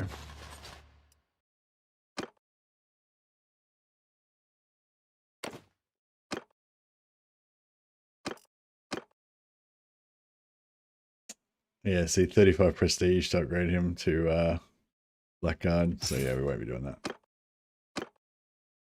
Gonna save our prestige.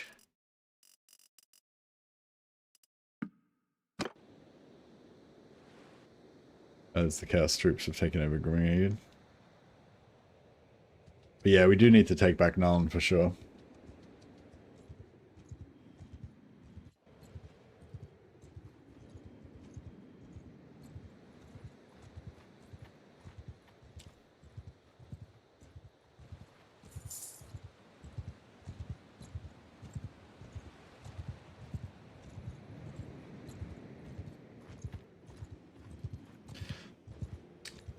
So should we eventually get a cannon regiment as well to go with our greatswords?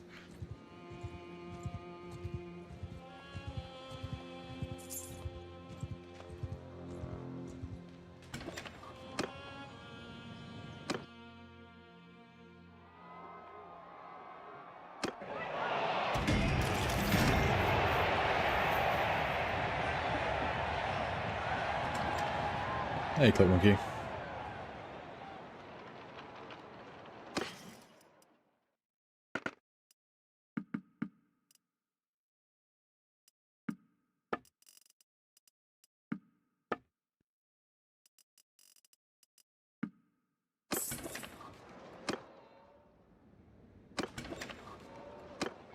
Alright, we'll try and get some money and see if we can buy up to 500 prestige. I just want to get enough prestige to be able to Well, yeah, it would be pretty cool to get cannons, I suppose, eventually. Not a priority right now, though.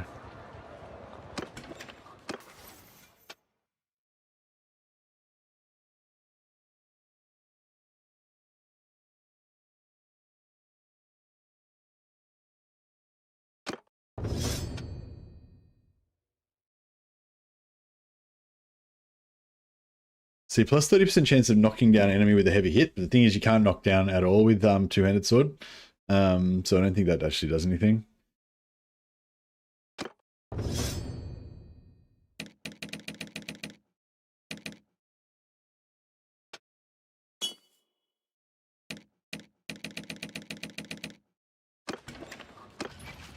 Heading towards tier 3.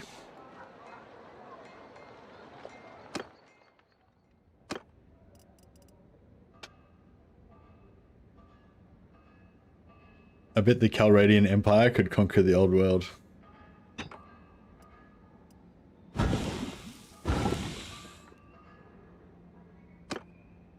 Okay.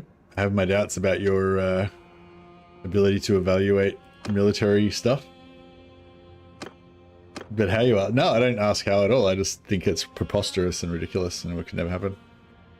I'm not even interested in the answer. But no, go on. I'll humor you. How could the Calradian Empire conquer the old world?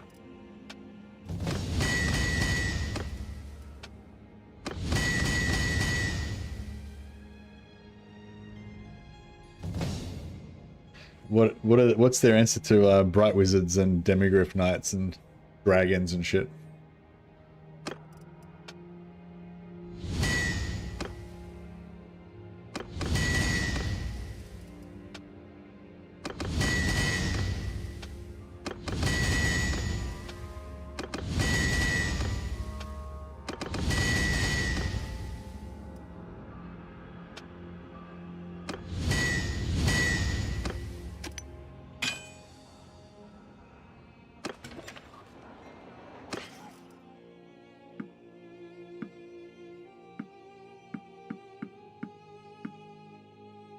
The Calradian Empire has a secret superpower. They breed new soldiers like rabbits. They just flood them.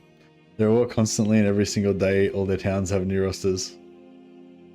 Okay, that was a pretty good answer.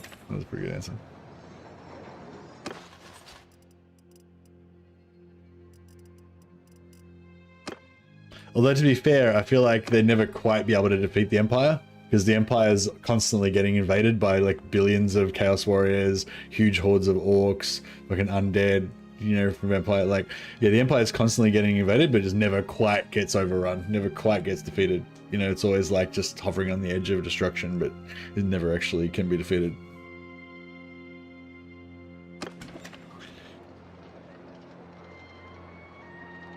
So that's their superpower.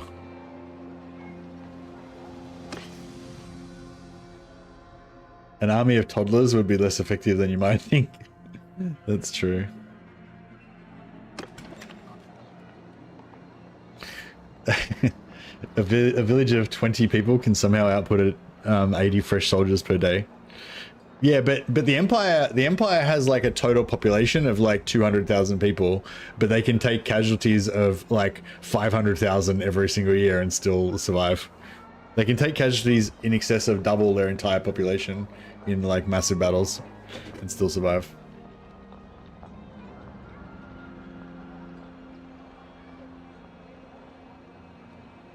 Okay, so how much we got? 164. I think that's enough. So we go to the keep and we talk to Berthold Waldenhaus and we'll see what 150,000 will get us.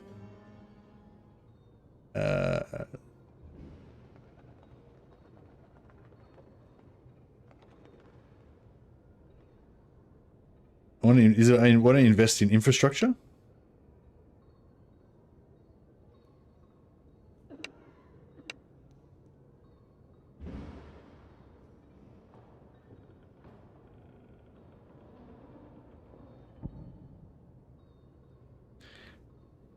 Like, I can't remember what these things do. I don't want to blow all my cash. I think it's infrastructure. Let's go dry dock. Dry dock, 500,000. Okay, that's too much. Infrastructure Shellier. No. Infrastructure Sigma. 200,000. Oh, fuck. I'm too broke. Yeah, I'm pretty sure it's infrastructure is what we want. Oh, we have to spend influence to do that one. Yeah, no, we don't want that. Okay, so we need 50,000 more gold, so we could go to another town. Don't forget there's like 50 high elves left on the planet, yet every time they appear they have fully formed armies ready to deal with anything the riders require. Yeah, exactly. Exactly. Yeah, there's only like 50 high elves left, and every one of them is like a unique snowflake, and if they die in battle, it's like the greatest tragedy that's ever happened, because immortal, beautiful souls died, but they can still throw hundreds into battle every time.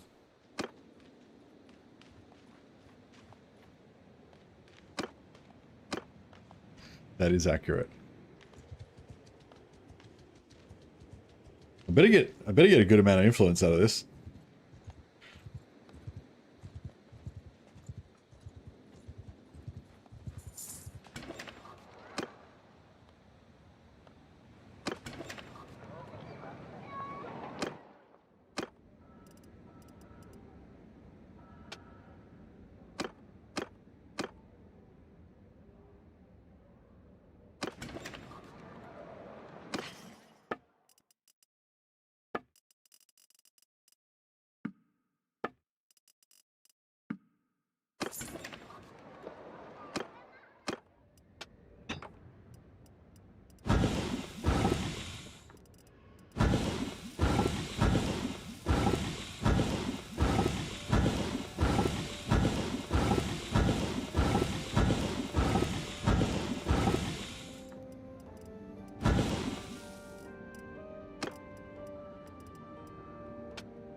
Take all their money.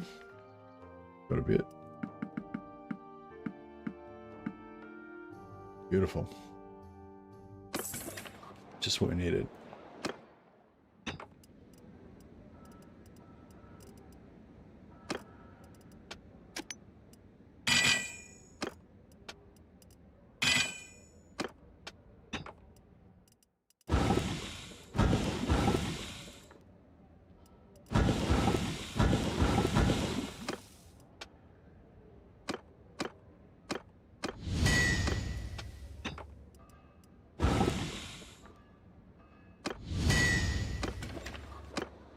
Let's go back and see if we can see how much influence we can buy for 200,000. The Acer are akin to Calradians in that regard. It's true. Endless amount of javelin throwers. But if they wanted to conquer the old world, they'd have to conquer Sylvania, which means they'd come up against an army of like 20 Lamian vampire countesses, and they just get chill winded to death.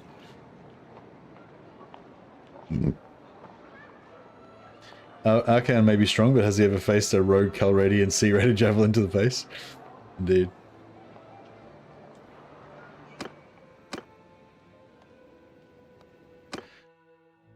Alright, so what's the, yeah, so 200,000 gold.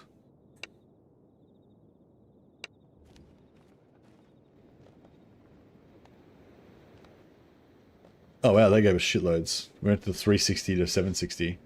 Okay, cool. That's worth it. So 200,000 gold gives you 400 influence. That's pretty hot.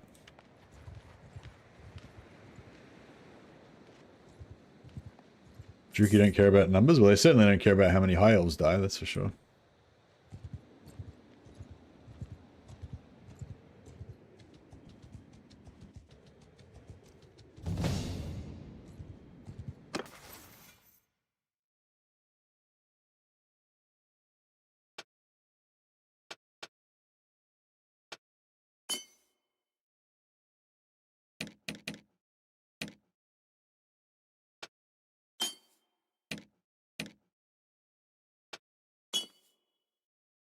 Because we'll need to learn some basic soldiering before they do anything else.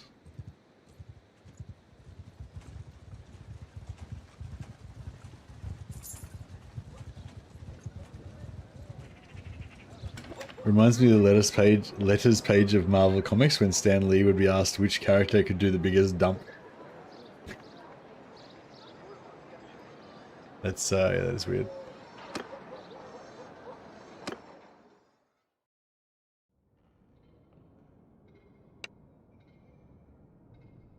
Give him 500 influence, and now we should be able to buy some better stuff.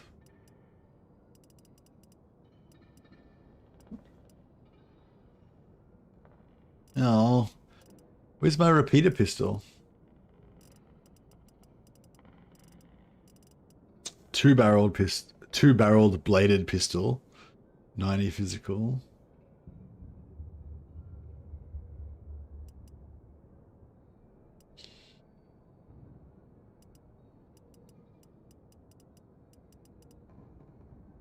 Maybe we have to unlock another level.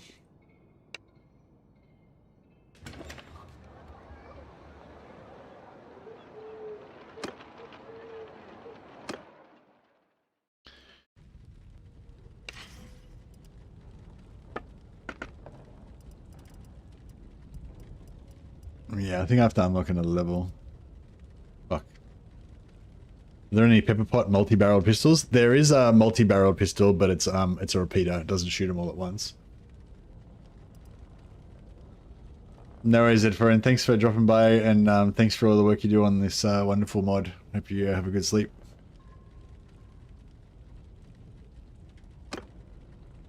All right, looks like we're gonna get another. We need another 200,000.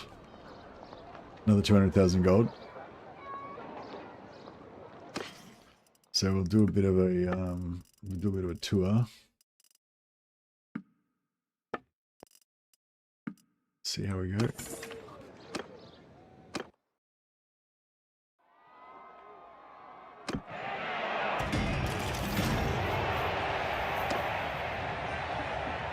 Oh yeah, I think we should have one female greatsword who dresses like a boy, and we call her Bob, in honor of Blackadder. Just for no reason.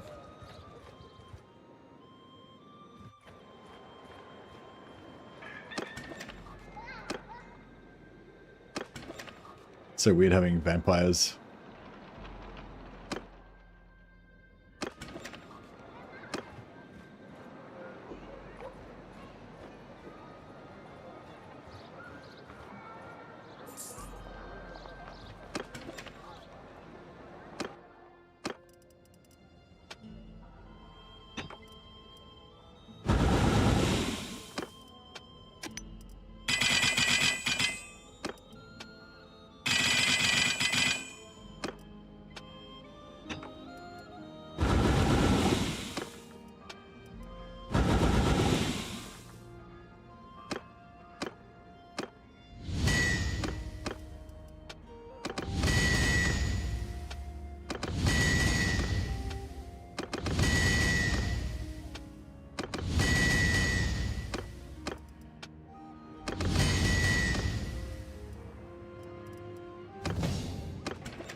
They'll level up. It's nice getting some levels on these guys too.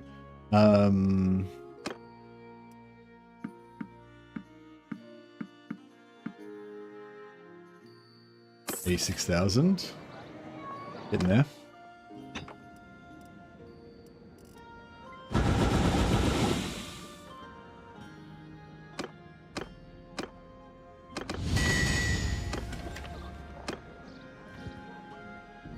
Alright. Yeah, we'll go to Dunkelberg. A little lap around.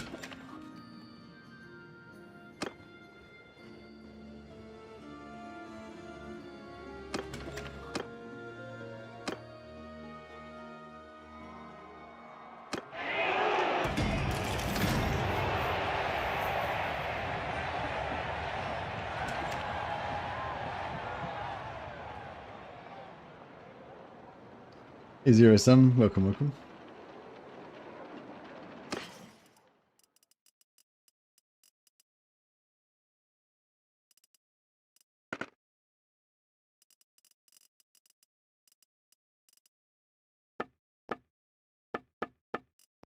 many people have we got on Twitch? I've got 26 on Twitch and 59 on YouTube. Got a decent little posse. Decent little posse here today. Hello, everybody.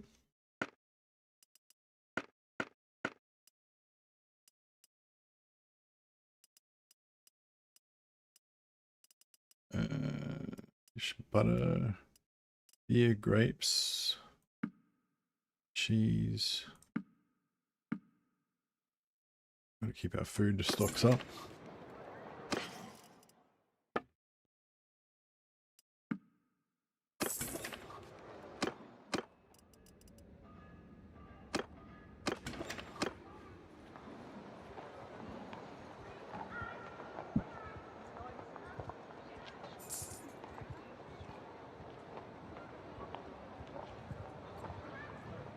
Isabu.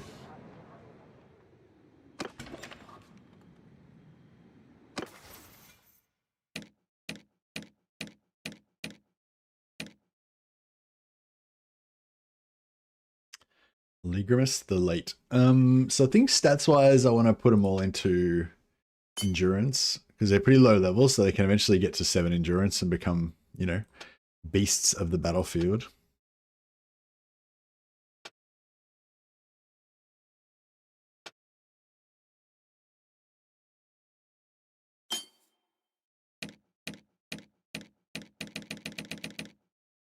Except Drasho, who needs to focus on his scouting.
Wonder what's makes more money out of money hammers or money rakes.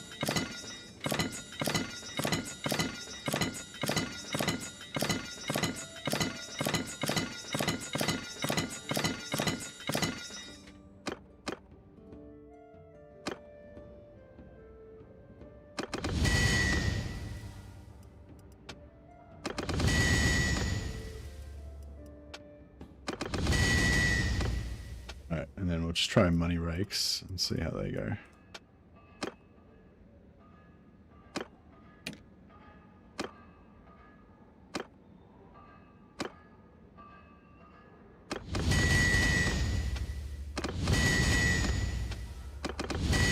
Neither of these are as good as proper money poles, but the rakes are actually wait, the rakes, if you craft them successfully, they're worth more.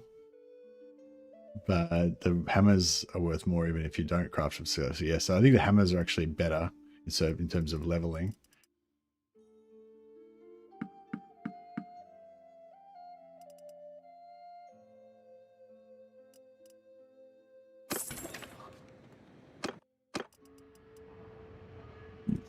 Excuse me. So yeah, not as good as the money poles, but still pretty cool.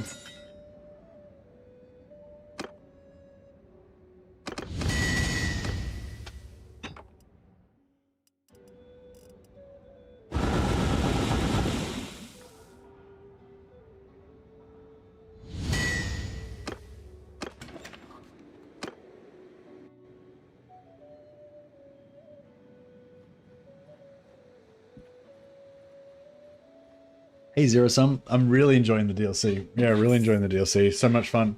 Although personally, I don't think that doing the tutorial is the most efficient power gaming thing to do once you've played it once. I do recommend doing it at one time. So when you first get into the game, it'll say, do you want to go to Ostican to do a quest? And I'd recommend that you say, if you're up for it, I'd recommend you do say yes and do it. It's quite long. It probably takes a couple hours to get through it all, but you can do it in segments. So if you get bored of it, you can leave it for a while and go off and do normal stuff and then go back to it and stuff. But yeah, or you can just skip it entirely and just don't do it at all if you're not interested. But it gives you a good intro to all of the sea, gives you pretty good intro into all the sea combat stuff. So yeah, if you've got the DLC and you want to try out the sea combat, yeah, maybe try out the tutorial at Ostican. Gives you a bit of intro to everything. It does go on a little bit too long, I think, but it's still I still would recommend you do it at least once.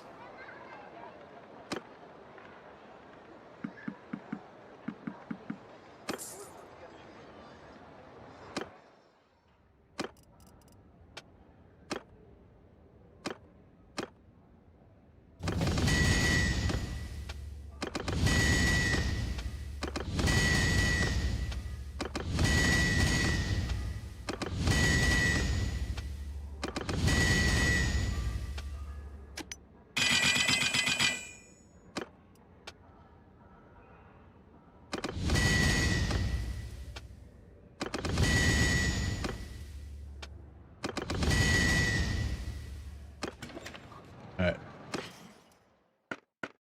Unbalanced, yeah, they still couldn't manage to make any.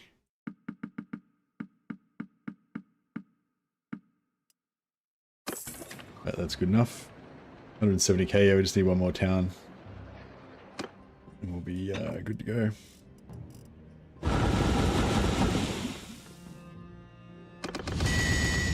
Oh, I just made a bunch of one-handed swords for no reason. That's cool.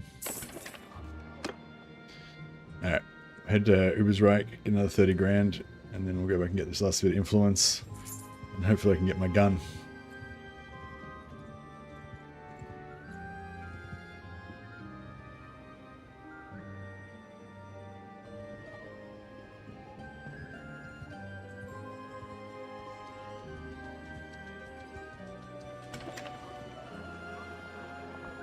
Oh yeah, I just remembered we should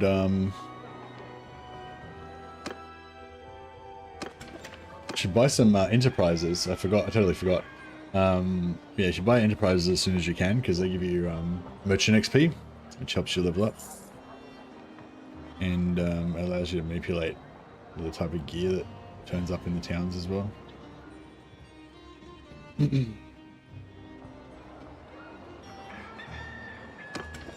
So what do we got here? Tannery, caravan, brewery, smithy.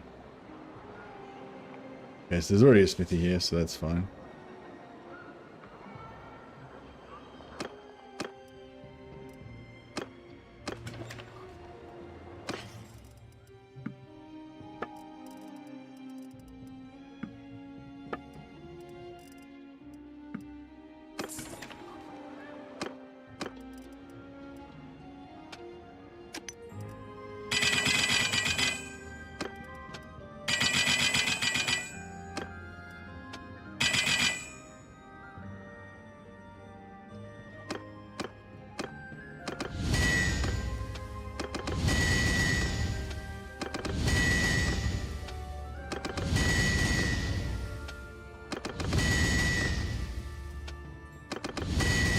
Yeah, I like this recipe just because it only uses wrought iron.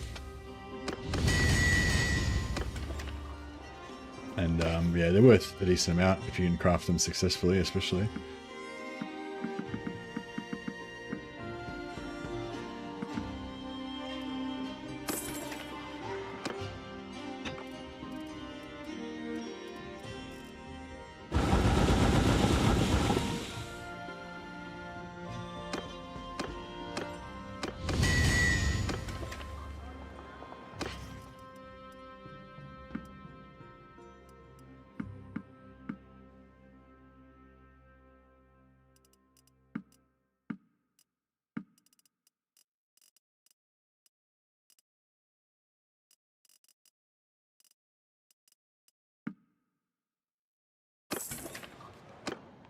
Let's go get our influence. And then yeah, I don't think we'll worry about influence for much after that. We'll just get back to farming beastmen and trying to level up our dudes. It might be good to hit tier 2 first actually, so we can get a bigger army. Tier 3, sorry.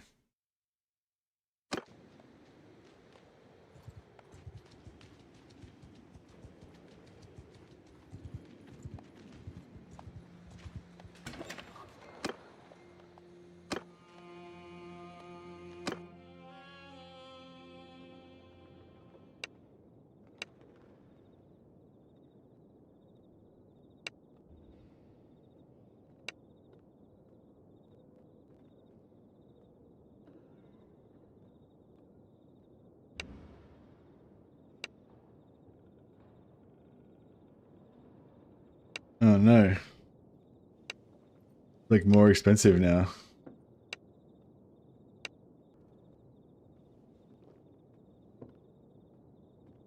250,000, we can maybe do that. We get another 50,000.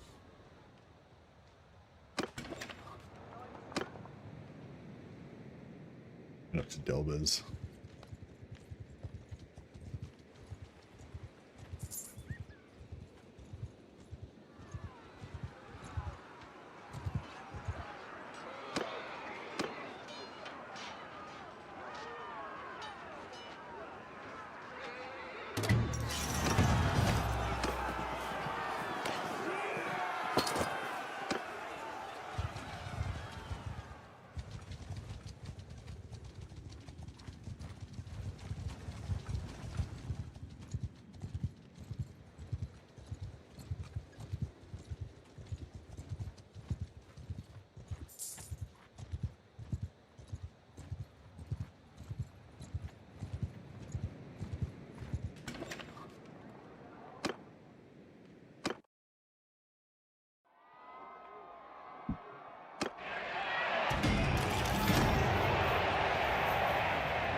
Alright, wait a little bit.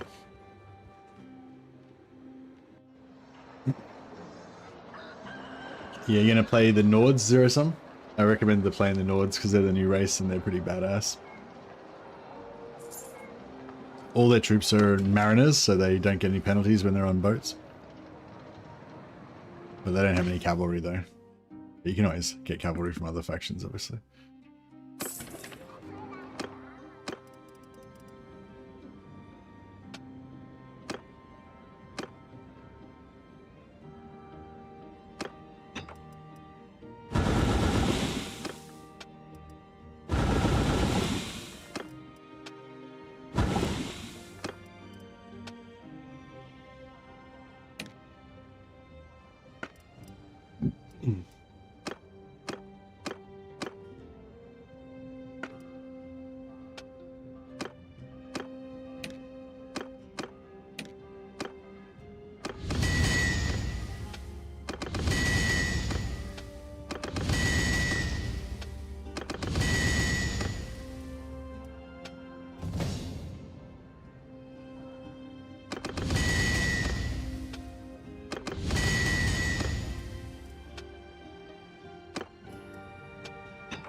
Just smelting all these high level things because they give him lots of XP.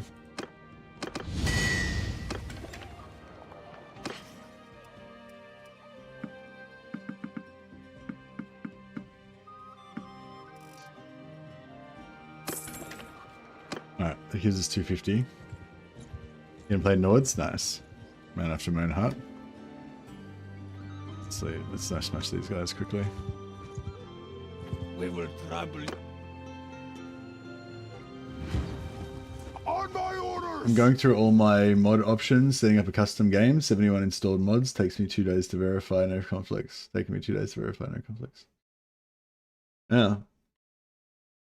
Yeah, okay. Cool. I probably would just play... Yeah, okay, no. There's probably no point talking. But yeah, we obviously have very different philosophies about mods. But that's cool. I'm glad you've got everything working. Hold arrows!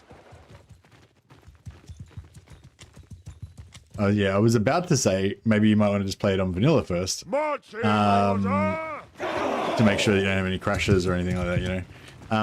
But obviously if you've gone through that much trouble to install 71 mods, then obviously you are super into mods and you really want to have all of them on. Raise your That's fine. advance! Move on!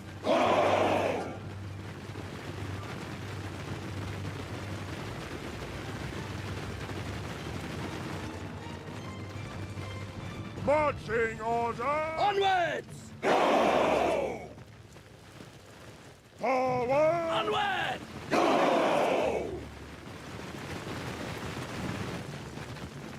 Stay here! Shoot! Shoot at will! Follow the Attack! Emperor! Alright, let's go. Get the shields up. We're protected by the blessings of Sigma. Unfortunately, we're far away, so it's wasting a lot of time.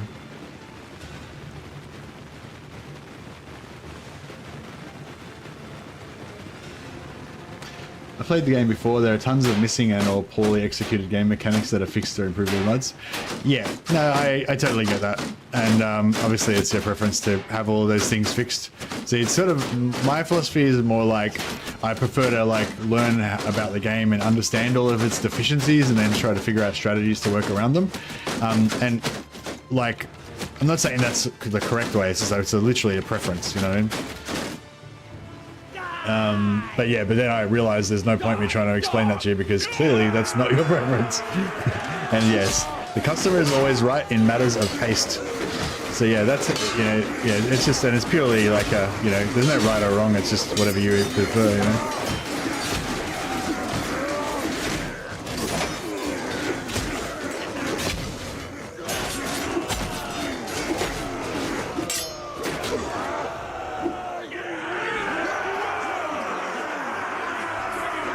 You can fix mechanics that are broken or poorly executed without modding it.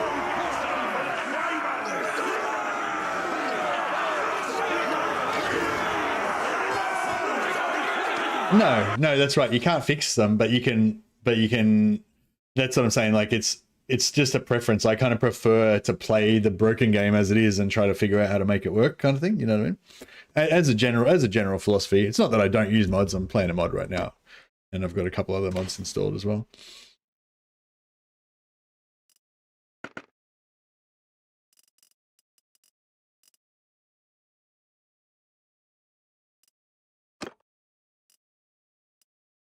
Without mods, you have to ignore issues. Yeah, that's right, yeah. So I'm just saying, like, for me, obviously you prefer to change the game to be the way you like it, whereas I prefer to just play the game the way it is, you know what I mean? As a general rule. Not always. Like, depends, there's, you know, not a hard and fast rule. But I mean, obviously, I prefer to play it as it is more than you do, because I have like 4 mods on and you have 71 mods on.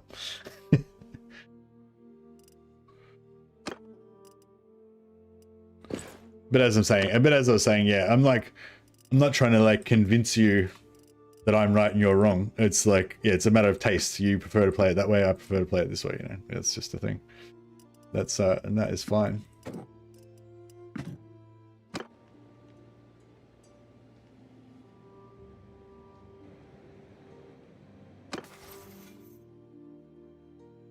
A ton of mods are just quality of life. Yeah, and I don't like quality of life stuff. I kind of prefer to have the annoyances, you know? Like, again, it's a taste thing, you know?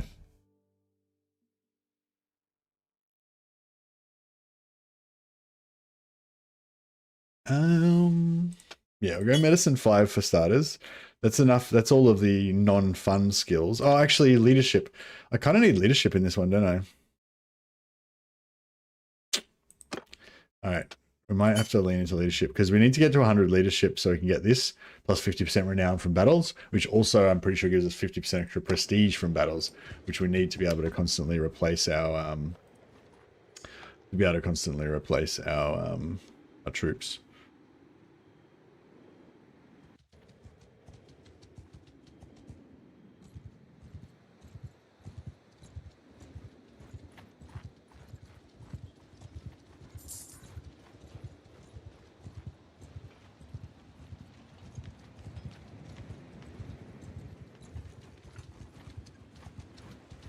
We will Here we go. Alright, haven't actually fought an 80-man party yet. I theorized that we should be able to do it no problem. But yeah. We haven't actually done this yet. This will be a nice little test to see how, well, I predict we'll win. Oh, actually, I don't know if we will win. We've got pretty shit troops. Hold fire! Troops move! Make a shield wall! Dismount! We Off your go on horses! foot! Go!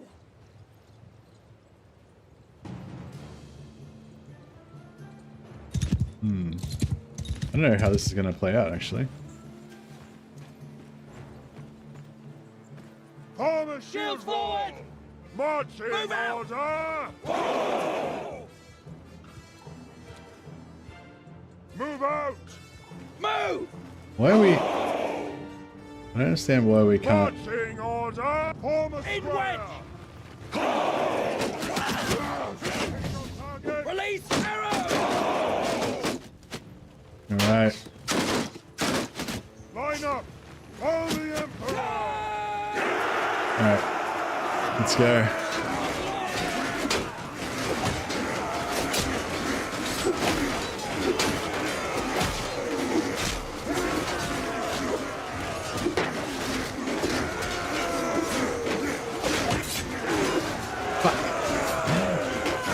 Looks like, I think we're good. So the Minotaurs, so we've got basically 100% physical resistance, but the Minotaurs do plus 100% damage, so they essentially still do full damage. So we're struggling a little bit.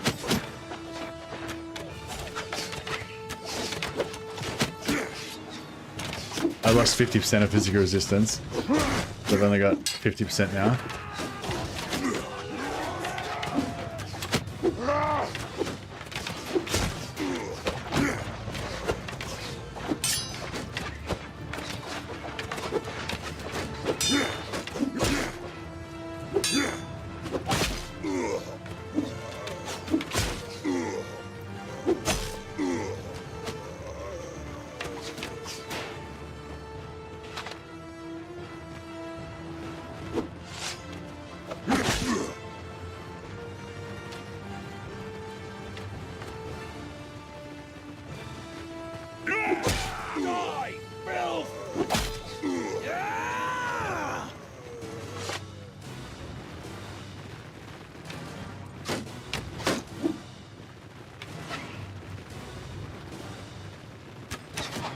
I got my 100% physical resist back up again.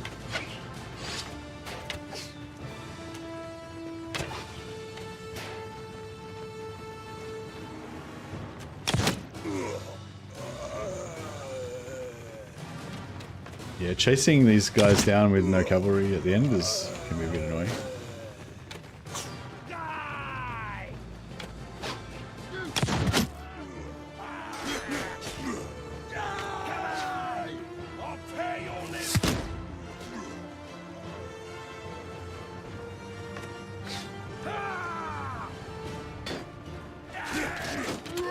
But yeah, no, my only concern is like that when you get into the game, even though if you can get it running with all your 71 mods, when you get into the game, you might encounter problems later on once you get further in. But you can probably just uninstall the mod that's causing the problem if that happens.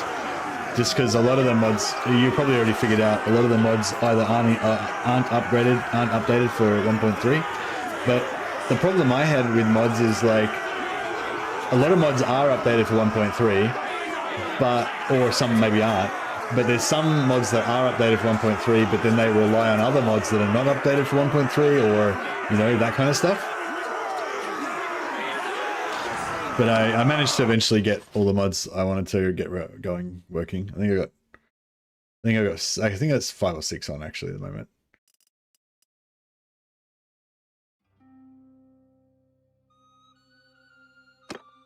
Actually, I might take the Minotaurs because they're worth a bit of gold.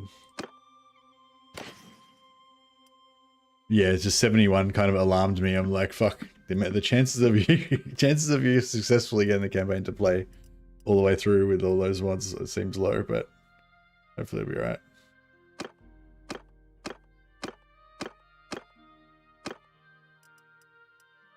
These are nice light shoulders. Don't stop their winds magic regen.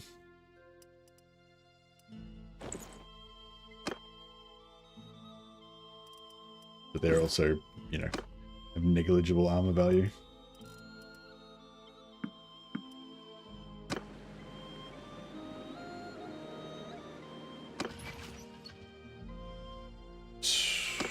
$18 more, so it's 3 more tournaments.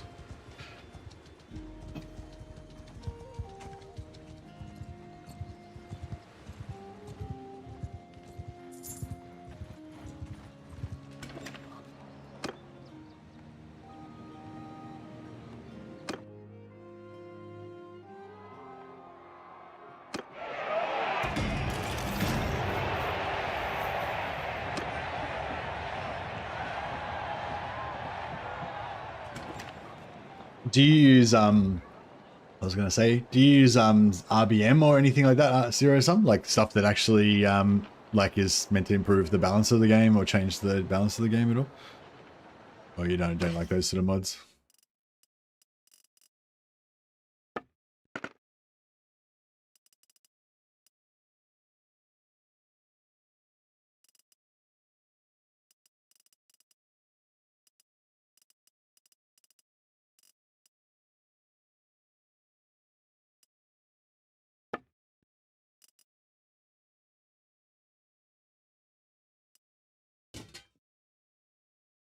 My town hat.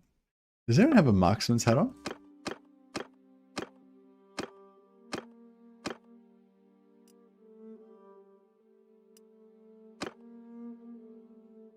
Artillery hat. Pretty cool. Ah, that costs too much. Cancel. Alright, let's go talk to this guy, see if we can...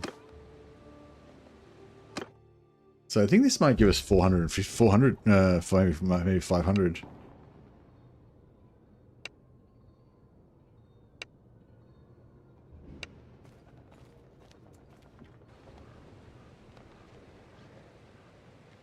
Yeah, nice. They gave us like 500 influence.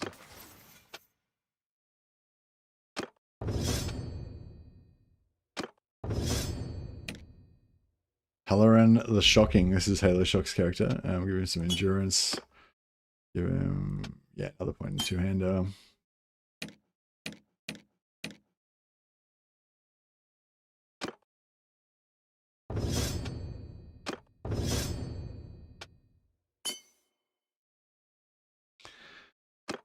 Try to give him 1 more point in scouting first.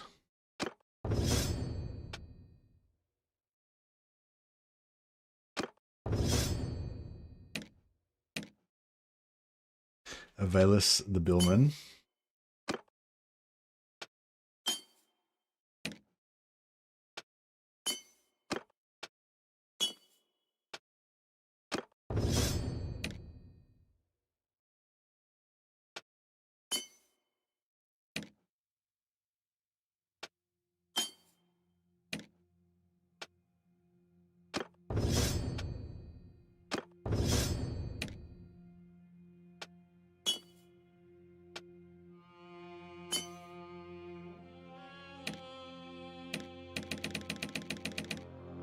Alright, glorious.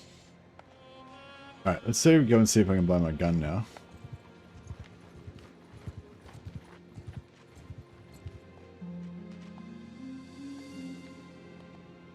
I just hit this another 80-man party here. Hopefully we will. I should have checked if we had enough magic to deal with this, actually. I think we do. I hope we do.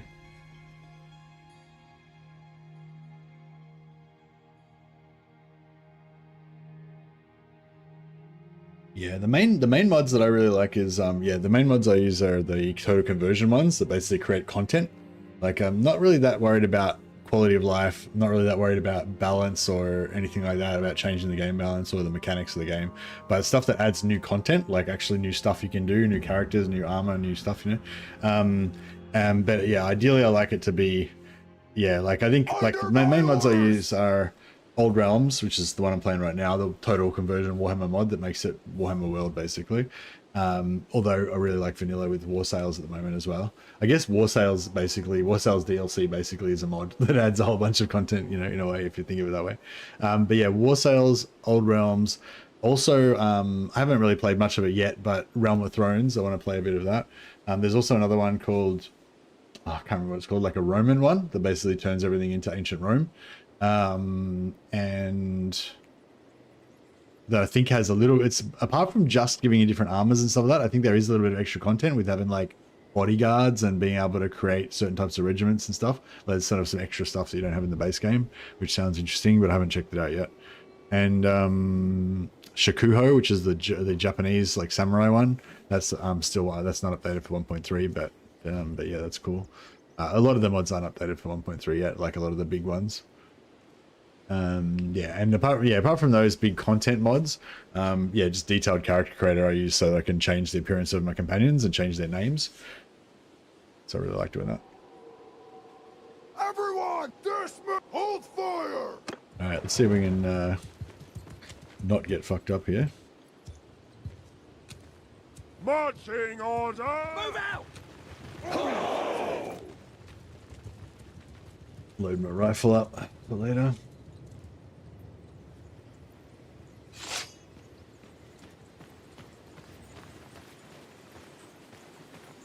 The Empire is the space between you, men. For the Empire.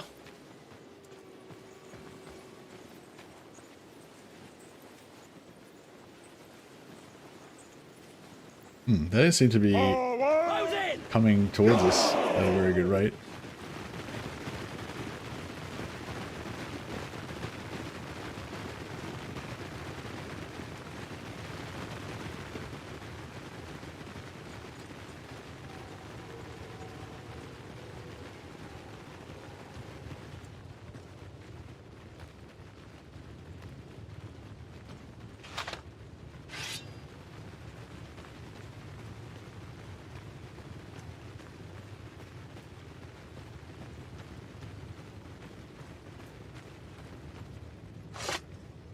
Just using a bit of magic.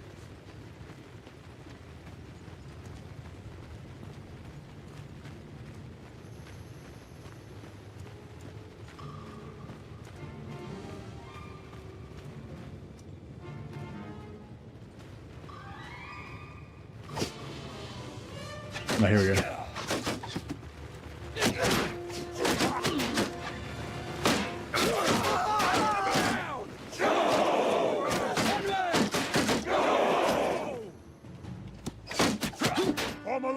Give 'em hell! Cease shooting!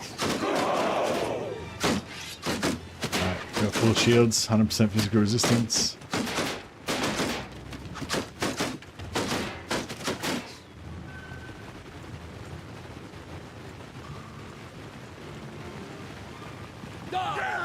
Oh, they've got...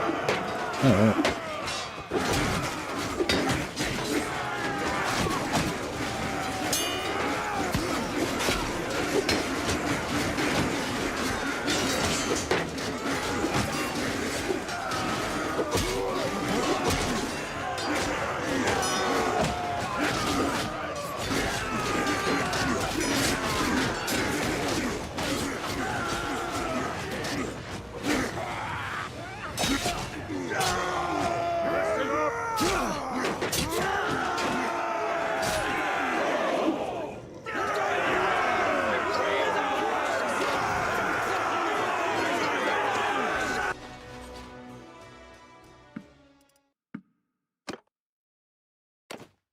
Yeah, so yeah, that's fine. Empire Swordsman. Pretty sure Swordsman goes into Veteran, goes into Greatsword. Yeah, that's where we want to go. So we go Swordsman, doesn't cost us any prestige. Yeah, that costs us 35 prestige, so we don't want to spend that yet.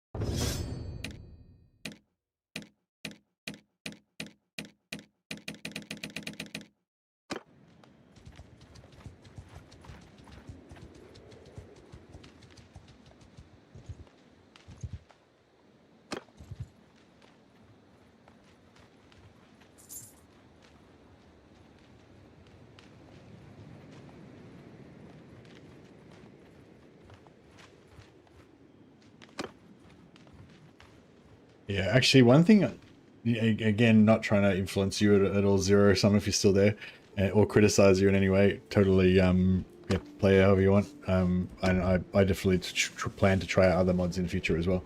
But one thing I was thinking about as well is like, with the, I think one thing that gets a lot of people frustrated about this game is that whenever there's an update, it breaks the mods, and I feel like the more mods that you use, the more frustrating that is. You know. Especially when you become to the point where you feel like you're relying on it. Like, whereas I think a lot of people, like not me obviously, but I think a lot of people are like that. Like they're like, the game is unplayable without this mod, or unplayable without this mod, or whatever. You know what I mean? Like, this thing's been broken since day one, but there's a mod to fix it. I can't play the game without that mod, you know? And that means that whenever there's an update that breaks that mod, they can't play the game. So yeah, so I'm a little bit like hesitant to like get some of these mods, because I don't want to be in a situation where I can't play the game if the mod stops working, you know?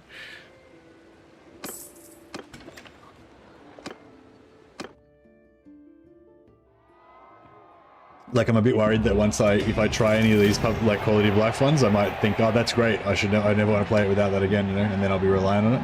Where at the moment, it's like I'm kind of used to it, you know? I'm kind of used to everything, so it doesn't really bother me too much.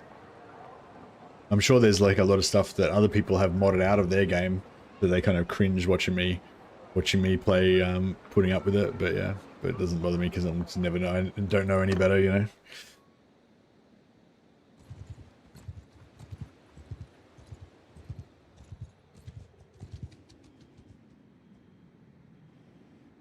You giving me shit, Clock Monkey?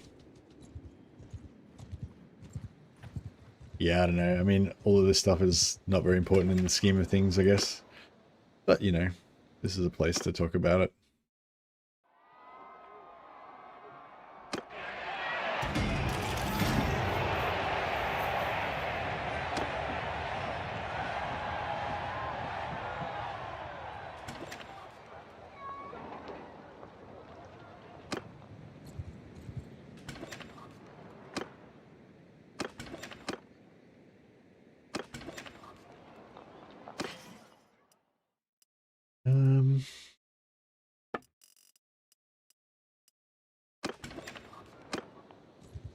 Nuln being sieged.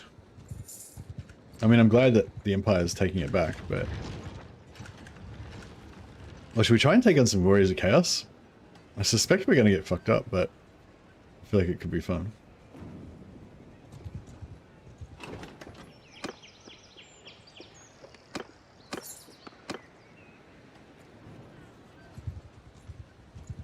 Yeah, no, I think we'll die if we try and take them on. They got too much armor. And we've only got, at the moment, we've only got, like, actually about 6 of our characters that are actually have greatswords. The rest of us all have, like, shitty non-armor piercing type stuff.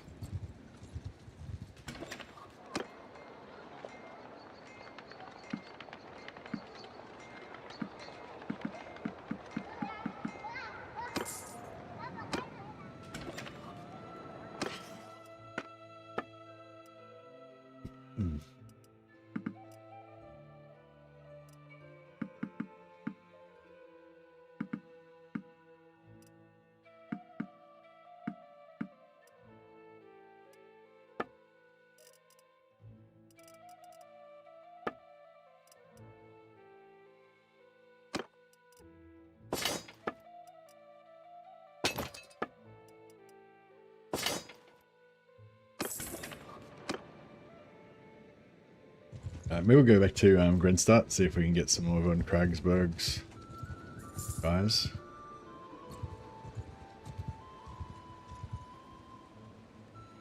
Or...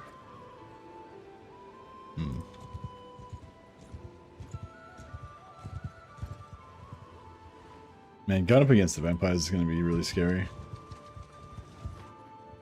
Our physical resistance won't do shit against their magic.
Alright, we'll just mark Nullum so we can tell when the siege wears off.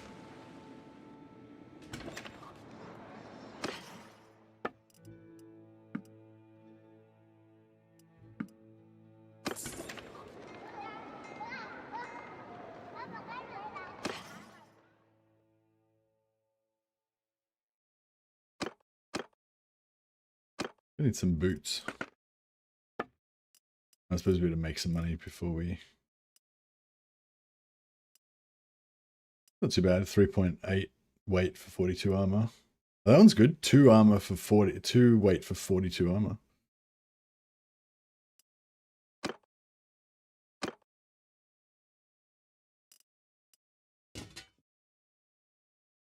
Yeah, very nice.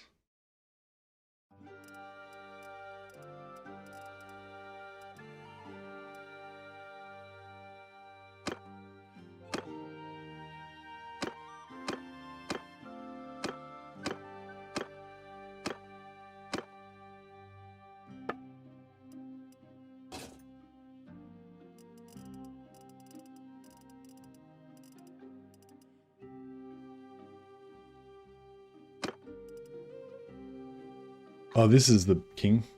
2 weight for 50 armor. This is like the king of greatsword helmets. I should get that for myself. The only problem is that it hides your glorious mustache.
Oh, nice. We hit tier 4.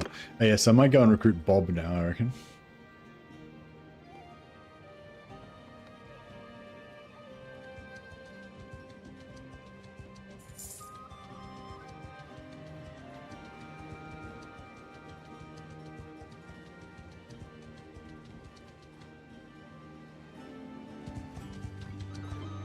Oh shit, are we gonna be able to... Yeah, made it.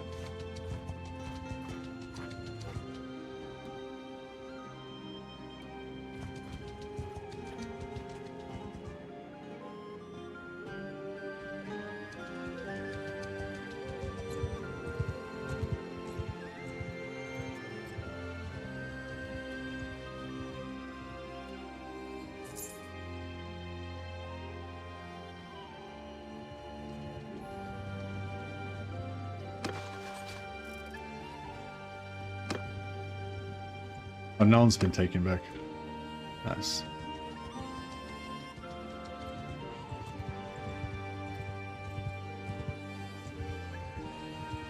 Back in the hands of the Empire again.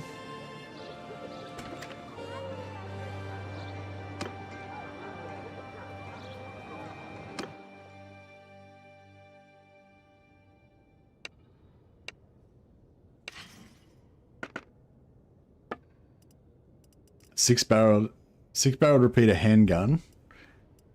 Empire repeater pistol. That's what I wanted. It's a pretty, where is it? Oh, you can't really see it. It's on my hip there. Big fat pistol. Pretty hot. Oh, we can get mortars now. But we need engineering to be able to use it.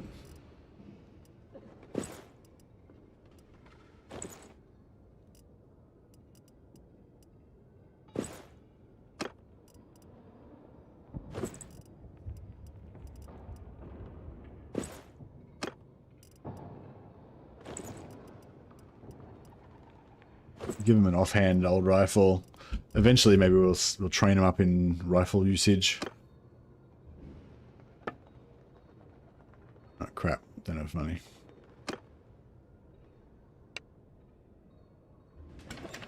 Need to do a bit more blacksmithing.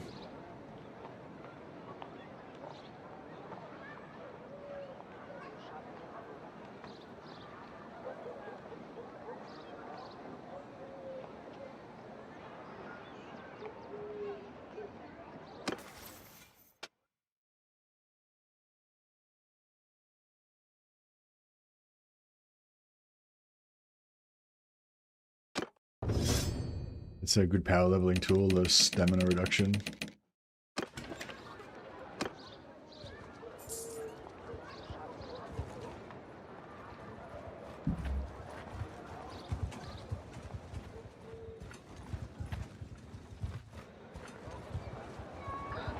Of course, now with the pistol, I'm going to have no long range attacks. And the pistol is kind of useless to me, really, because I can just hit things with my sword if they're close by. But it's the coolness factor, is what it's all about.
Alright, we should be able to trade in the stuff for whatever we need here.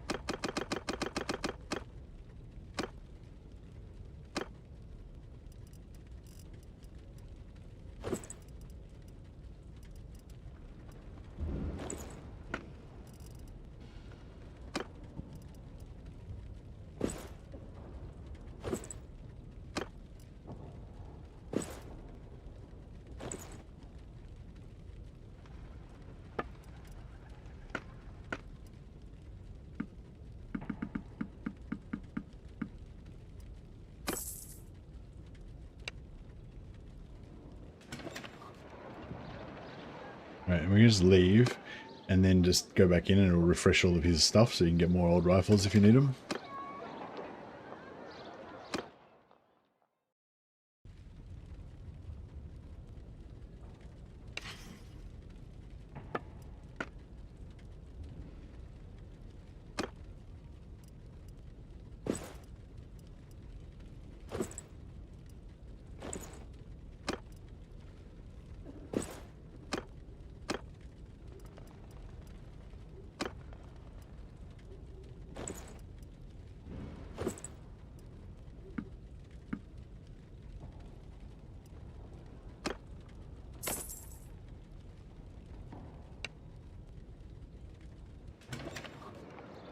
I think you just go back to the town menu. I don't think you have to even leave the town.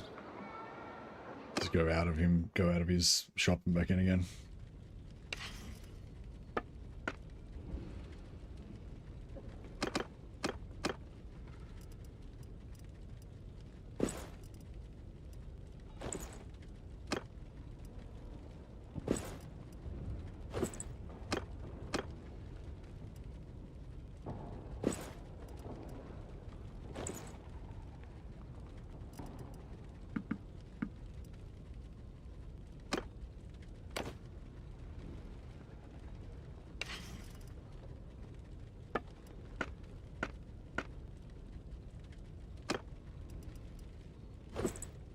Get some extra ammo.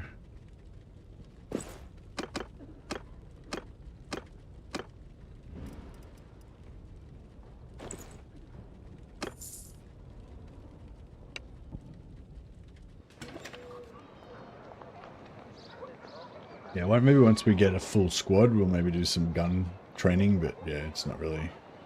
No, we're not going to worry about it right now. More interested in getting their sword skills up.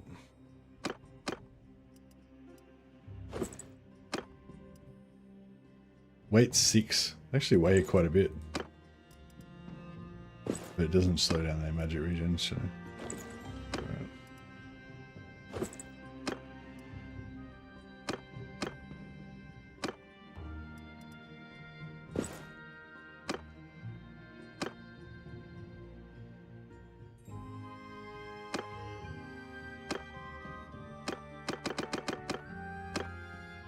Cool.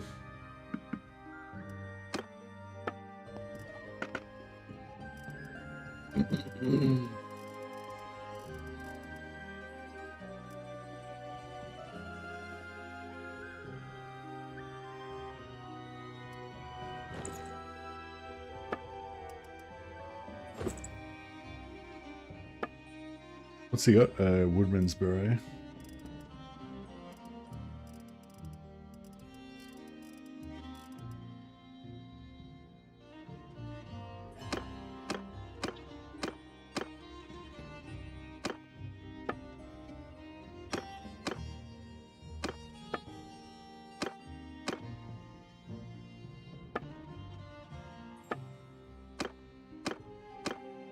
One of them had a marksman's hat.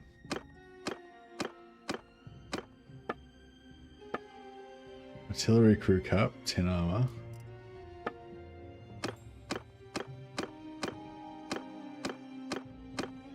Trying to give them all like a unique look, you know.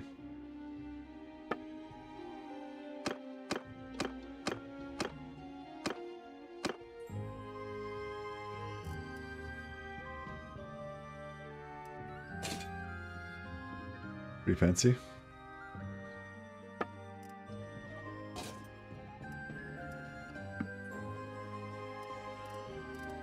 Not very Woodman's Beret, yeah.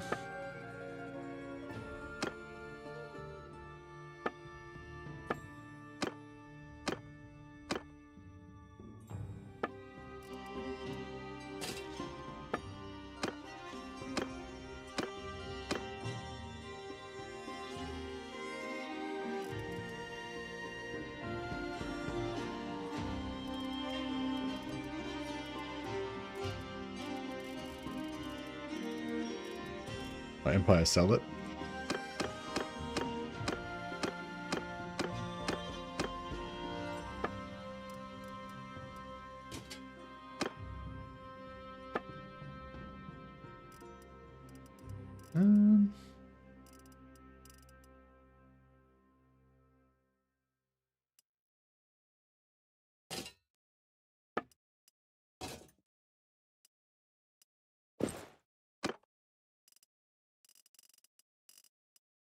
What do we got in terms of boots?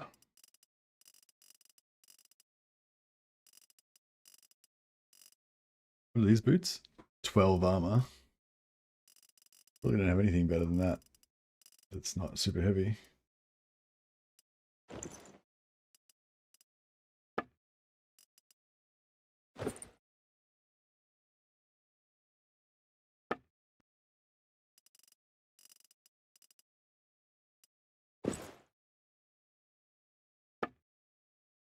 Woodman's beret.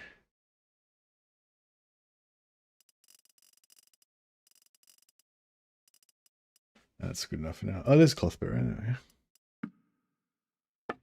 Who's the guy that had a cloth beret?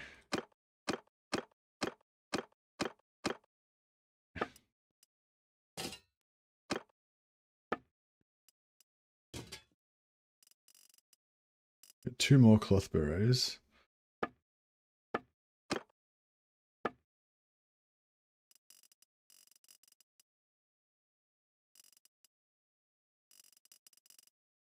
His hat's too cool. Can't mess with that.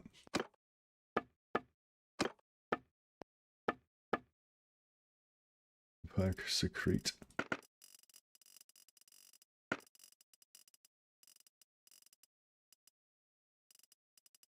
Alright, that'll do enough. That'll be enough. That's enough bling for now.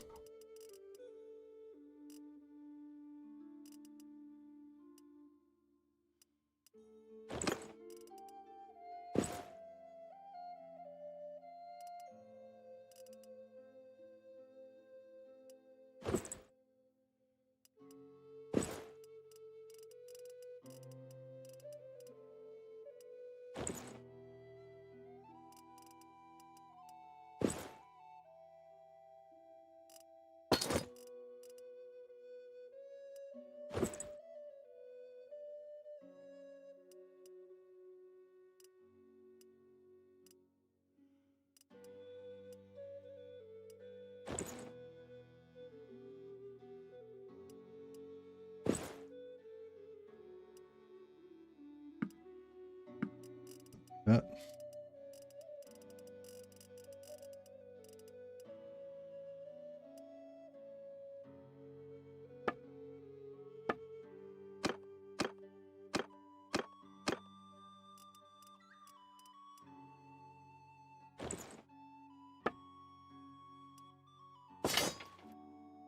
Alright, we're nearly broke. That's probably what we do. We'll do for now. I got my pistol. No, I got my beloved repeater pistol. Alright, I'm happy with that. Yeah, we'll go back to Grenstad, see if we can work on those regiments that are renowned a bit more. Oh, we can go and join... Yeah, we'll go and get another companion. And then we'll go and join Karl Franz. And that'll give us a shitload of troops and hopefully some great swords.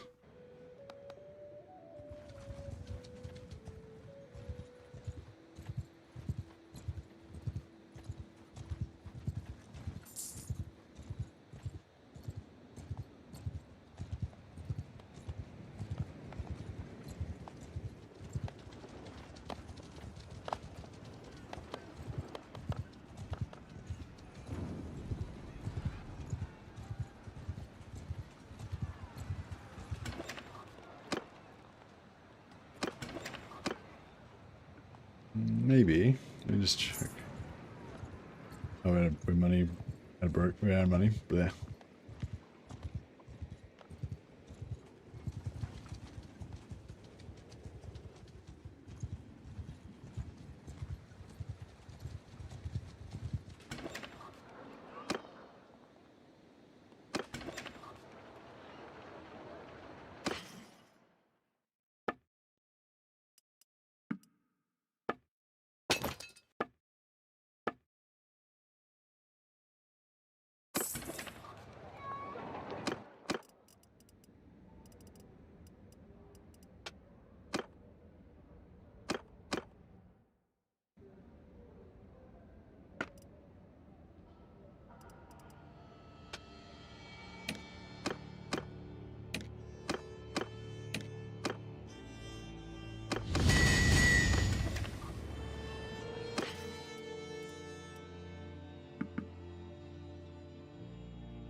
See if we can get a bit of cash. Get this companion. We'll be away.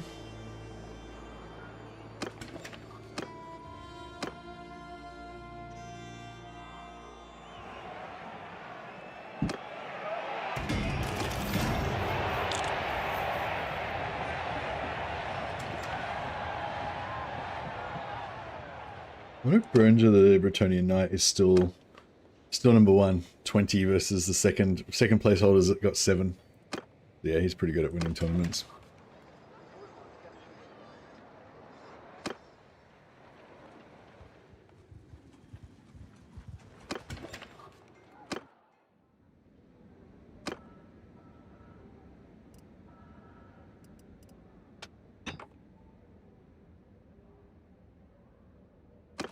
Found Ulrika. She was in Elspeth's faction.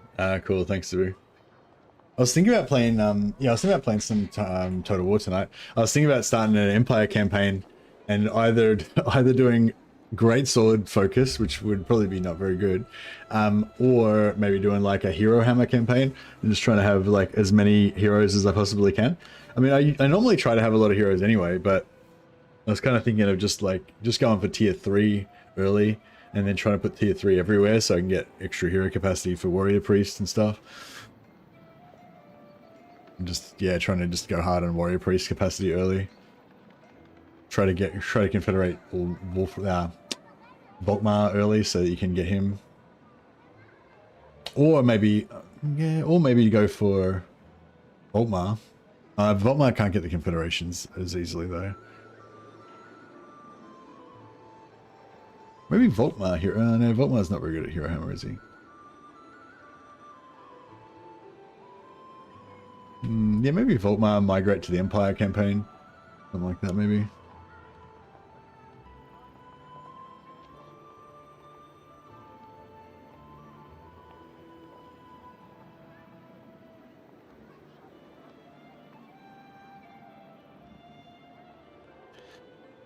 Yeah, I'm on a bit of an Empire vibe at the moment. Hero Hammer plus some Greatswords should work. Yeah, that's true, actually. Hero Hammer and Greatswords.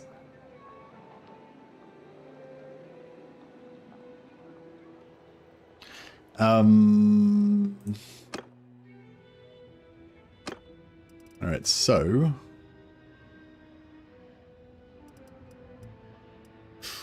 not sure what to do here.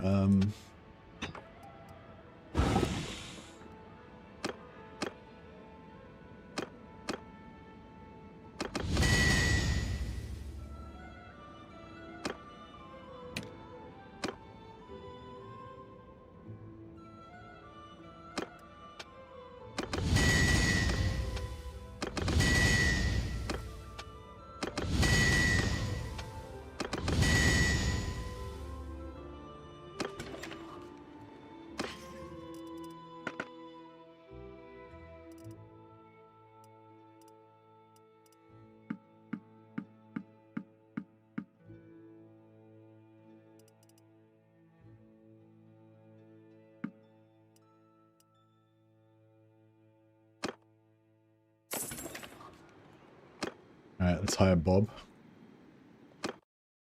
Yours is not a face I know.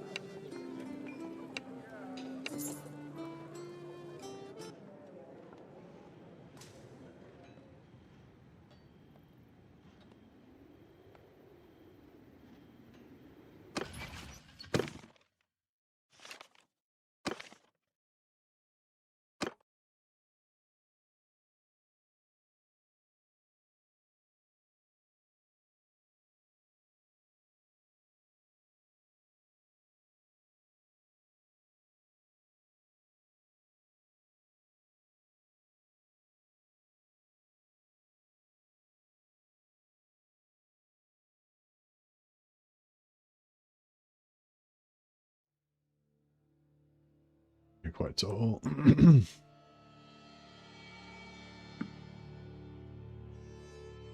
Indeed. And haircut.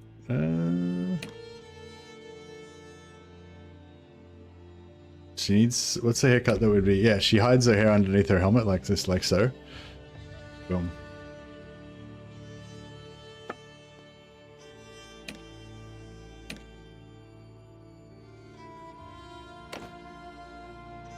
And her name is Bob.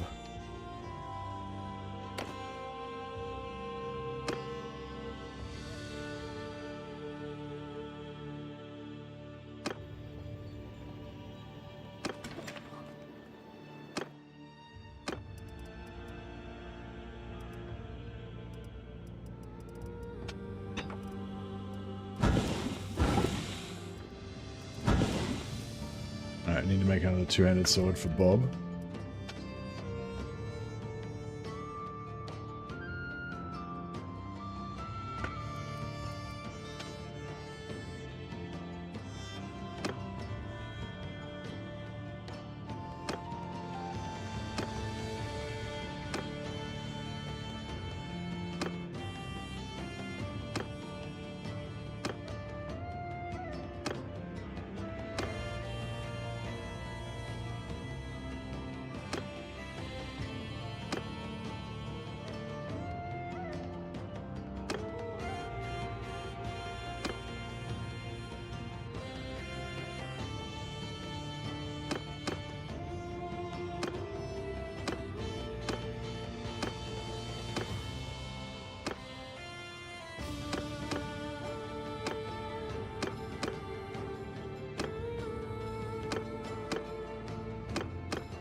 Alright, let's... whatever.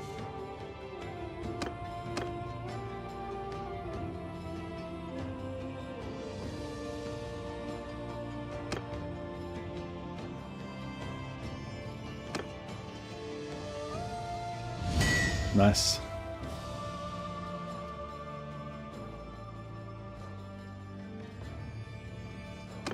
We'll make better weapons than all these later on, obviously, but yeah, this will do for now.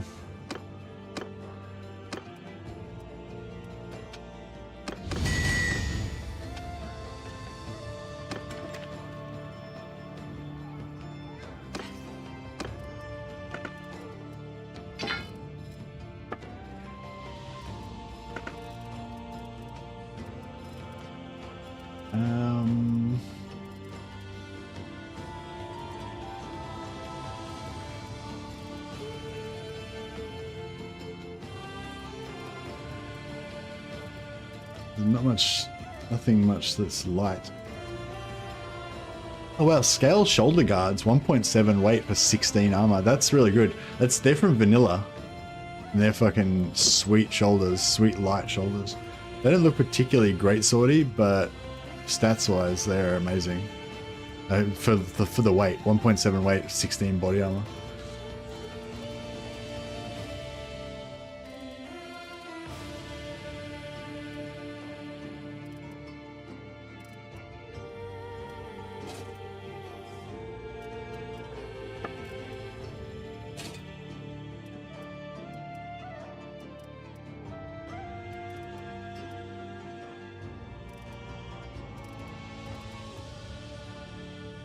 Two 2.3 is not too bad, I guess.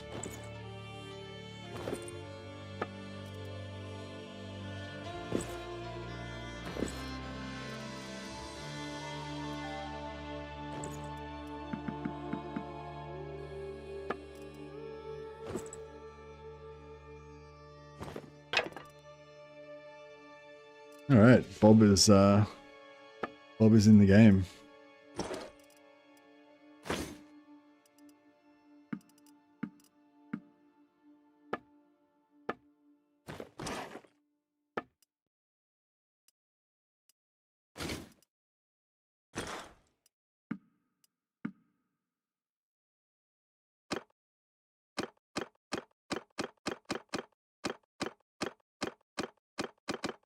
All right, everyone's got a horse.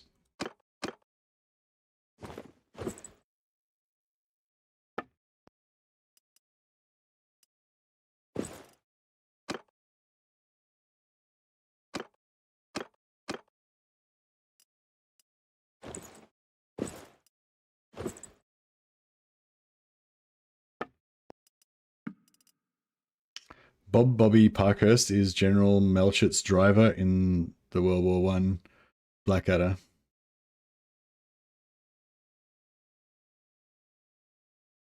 Should we make her last name Parkhurst?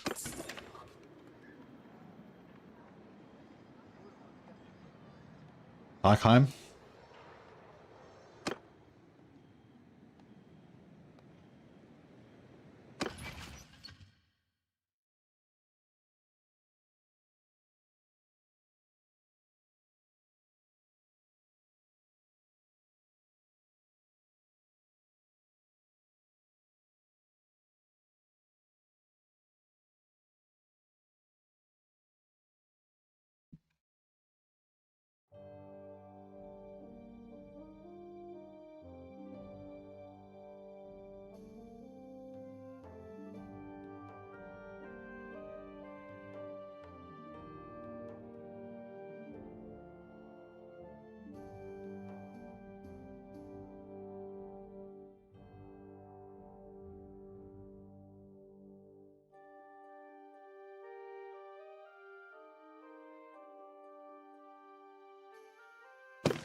Bob Parkheim. There we go.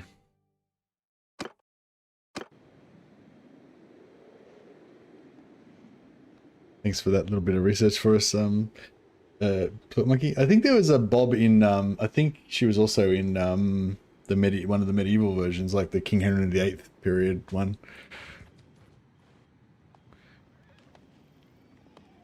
All right, we're done with Bretonia now. Let's get the fuck out of here. I think she starts off already with the spells that we need, so we don't need to train her in anything. Yep, she starts off with both the spells that we want, so she's good to go.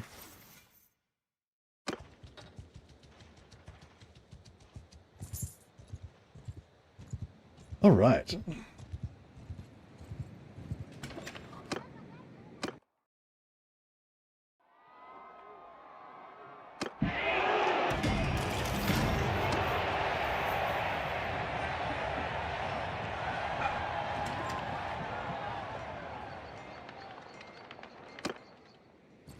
Yeah, those shoulders are amazing for the weight.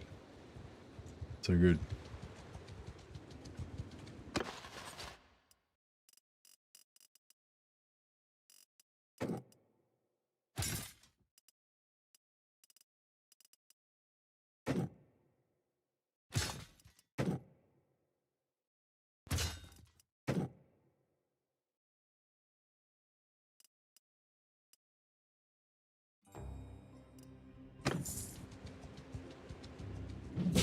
Right, yeah, we'll try to, oh, here's this Harold guy. Let's smash him. I wonder if we can get him with, oh shit. Yeah, I think we got him now. I think we've hemmed him in. You will die! Under my command!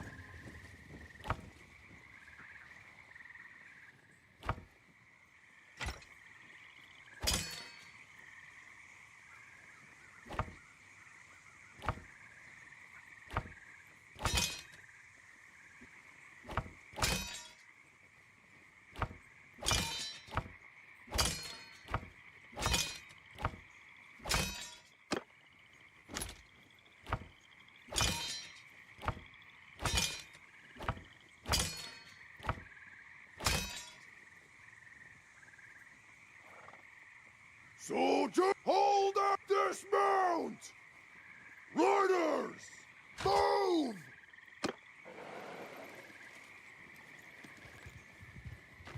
Hear me, Quas Sigma! It's our little Greatsword regiment. We're starting to get, look at those beautiful hats. Now we need to upgrade our armor still a little bit, but we're getting there. After me! Follow me! A little bit closer.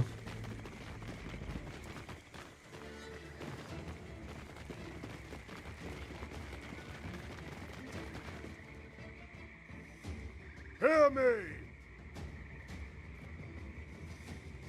Move out!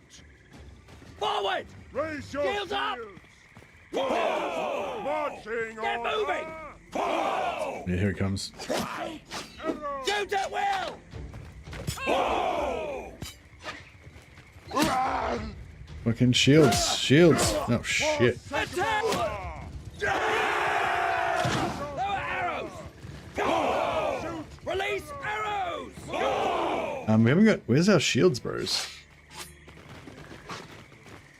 Oh, fuck it. Just get in there. We didn't get it. Oh, they cast it on the infantry back there. Fuck, that's why. Yeah, Life Wizards always cast their shield on the infantry. So you've got to stay near the infantry if you want to get the shields.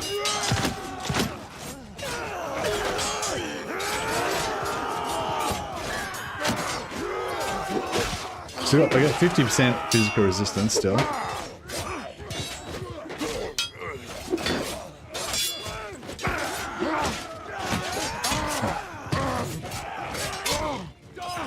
Oh, fuck.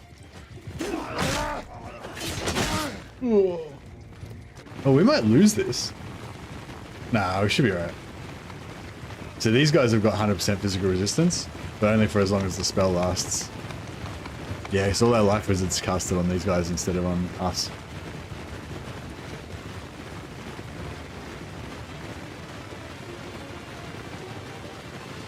Yeah, I'm a bit dubious about the Chaos Warriors just because they've got some heavy armor. These guys are alright. There's not very many of them, and a lot of them are not Chaos Warriors. There's only 3 Chaos Warriors plus boss or knight 4. It's alright. We've got 100% physical resist still.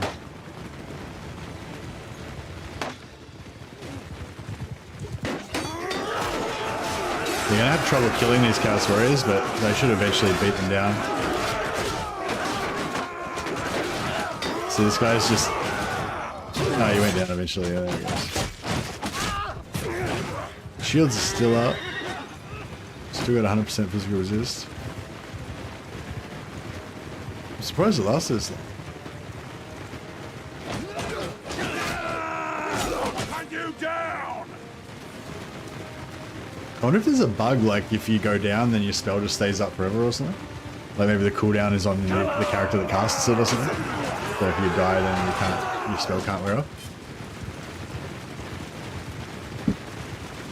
Because this is like longer than 50 seconds. Like the blue sparkles should wear off. Unless, or maybe, I don't know. I don't know why it's still up.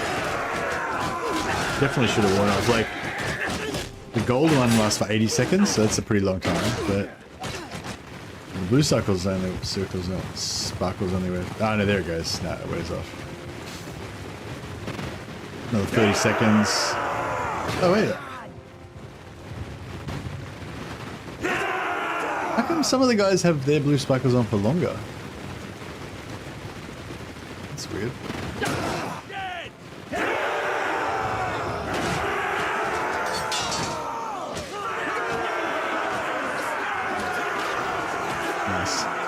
Anyway, yeah. So once these guys are all greatswords with two-handed armor-piercing swords, it might be a bit better. Well, not necessarily armor-piercing, but, you know, just big damage.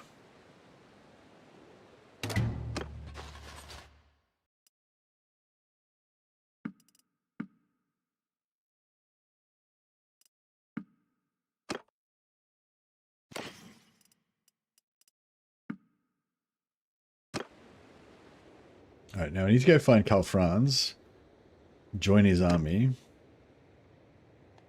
and then we'll get, hopefully get a bunch of great swords out of it.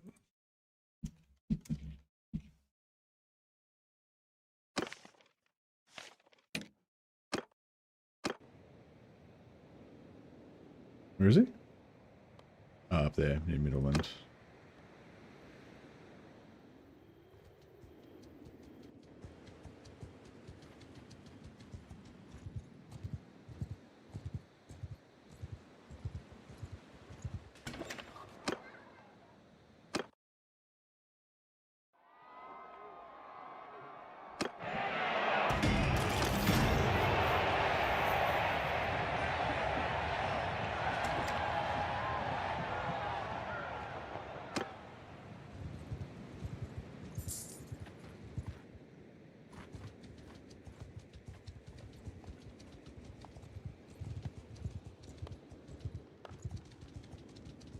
You will die!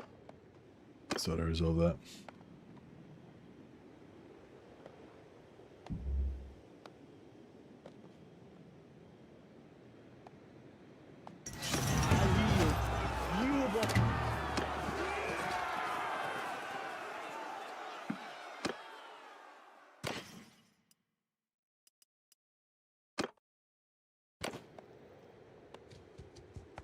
Yeah, eventually I want to have like multiple divisions of greatswords, if we can.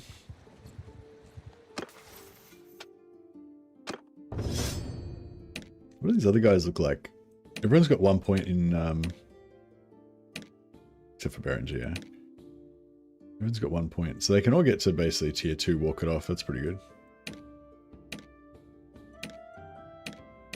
Some of them need to be respec'd.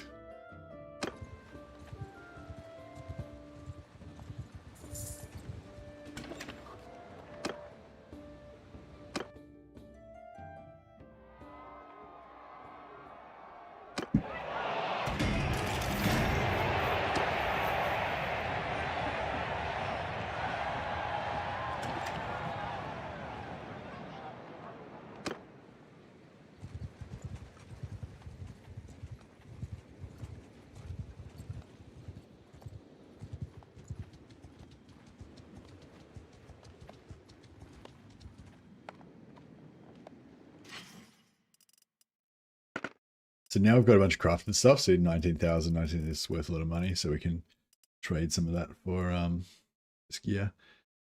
This stallion armor, 12.7 weight, that's pretty good.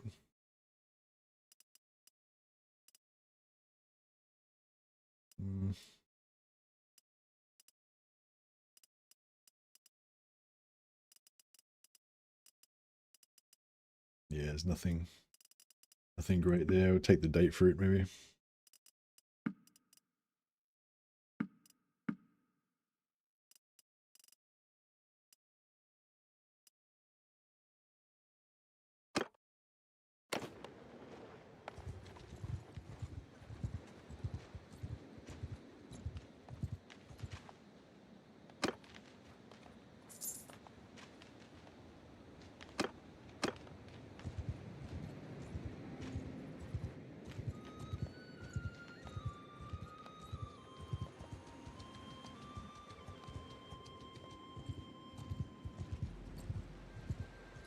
Yeah, what happens when you, if you, there I was going to say, if we spend prestige on this guy, what do you get out of that?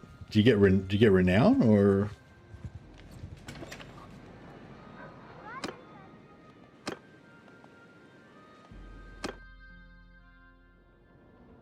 Interested in many of the organizations we support. Oh, they give you influence, I guess. You give them prestige and they give you influence.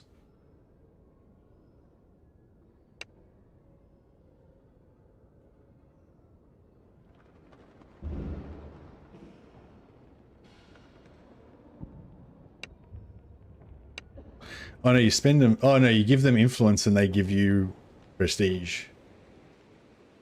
I'm guessing is how it works. Okay, that could work. Later on we might have like heaps of influence.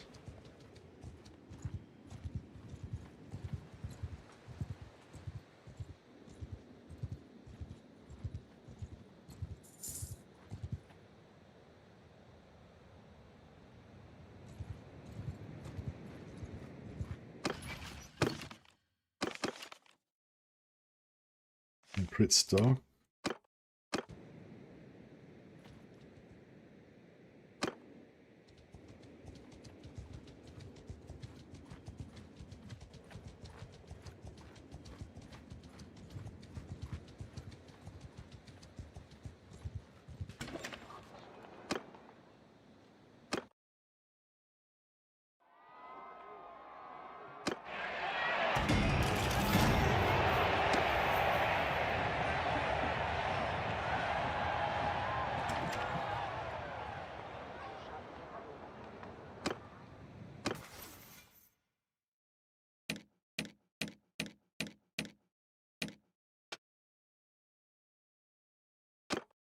Rests will be always be mostly infantry, so that'll be good.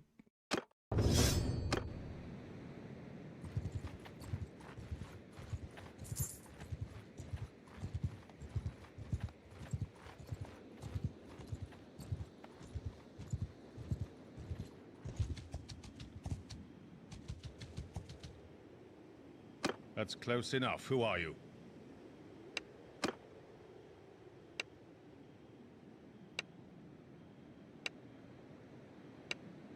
Alright, the Carroburg Greatswords. Oh, wait, I didn't. I clicked the wrong button. The Carroburg Greatswords.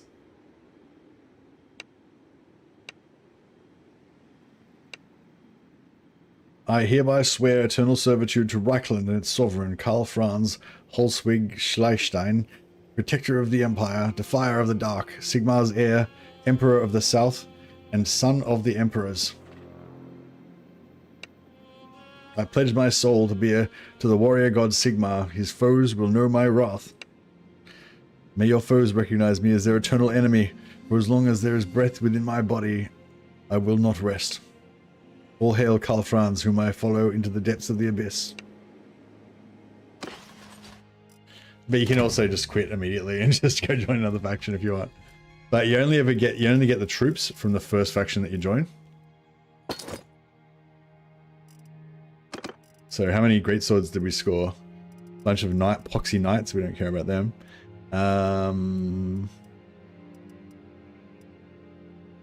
Empire greatswords 10. Alright, we got 10 greatswords. It's not a lot. It's something though.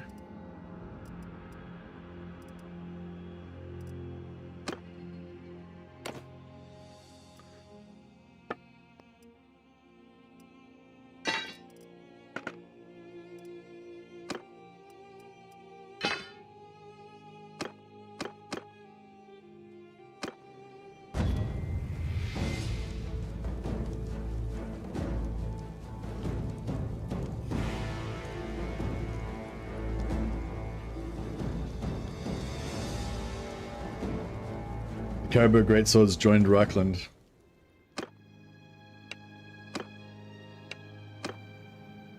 Alrighty.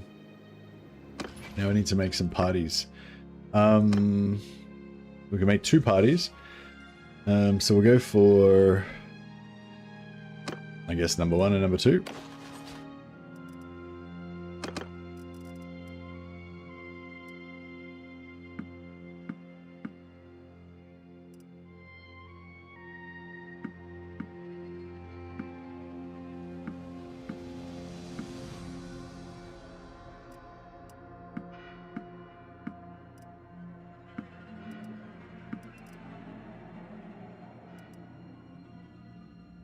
A lot of knights, Griffin initiates.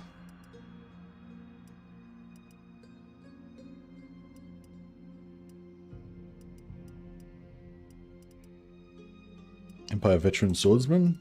You can upgrade them into hopefully into grape swords. By swordsman.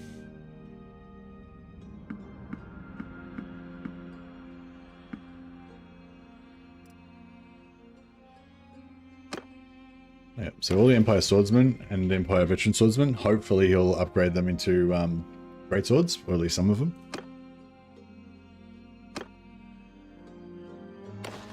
It's over time.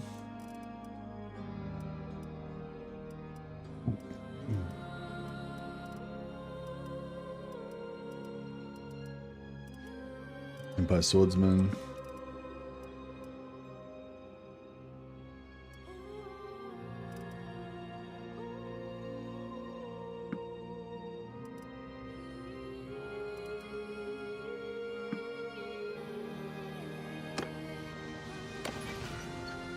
Alright, beautiful. And then we'll form an army, just those 2. And then we'll get rid of the Outriders.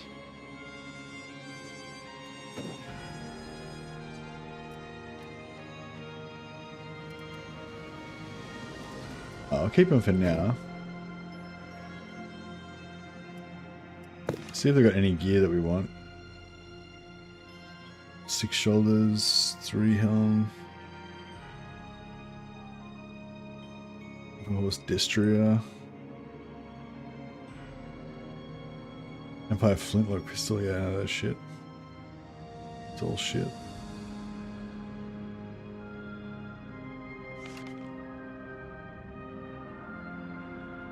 Empire Greatsword chest piece.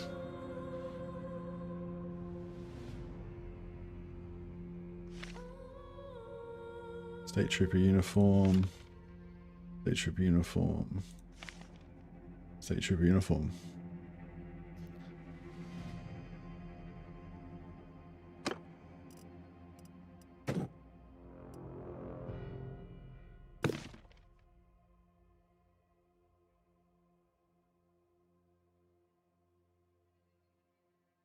Empire Halberdier Cuirass is pretty sweet.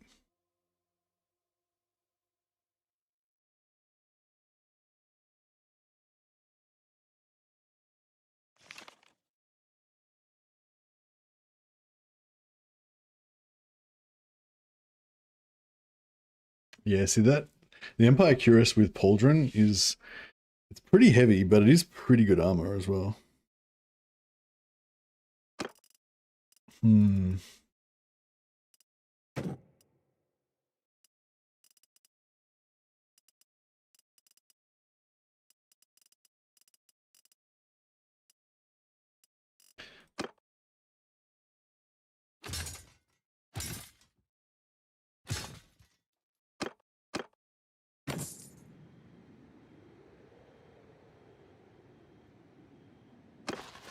Alright, we've got to get rid of the 200 dudes. So yeah, we'll get rid of the Outriders. Okay, shall I keep them? Keep rid of them. Empire Huntsman. Oh, what sort of... How does that? Woodman's Beret. Oh, it's just normal Woodsman Beret? I didn't know the Woodman Beret had the feather. Like that.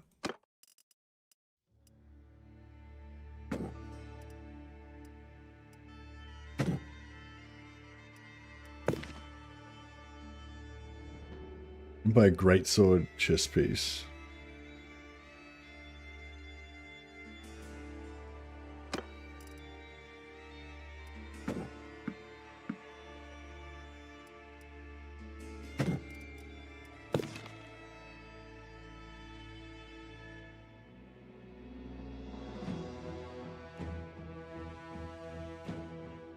Nah. Pants are pretty cool. What clothes has he got? Empire State Trooper uniform. Yeah, Empire State Trooper uniform is pretty good.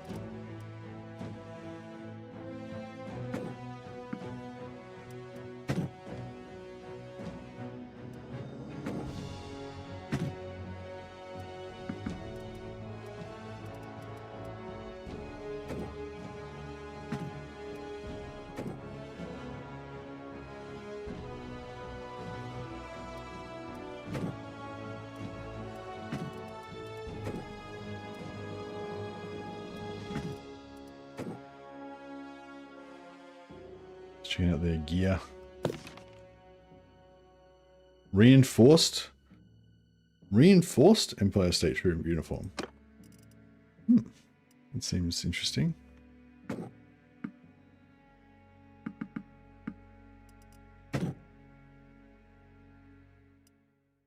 These guys had something I wanted, didn't they? Greatsword chest pieces. But secretes.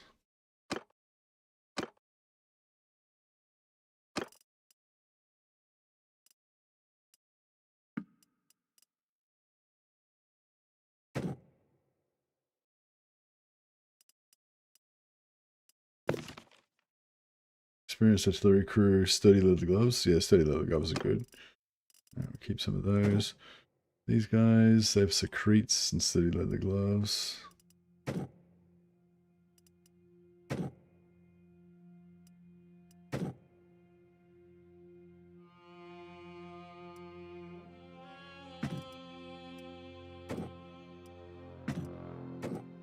Shit, bust them. We gotta keep Empire Archers. They're shit. Flagellants are shit. Skirmishers, no. Sylvanian state troops, no. Empire state troops, yep. They turn into swords. Our recruits turn into swords.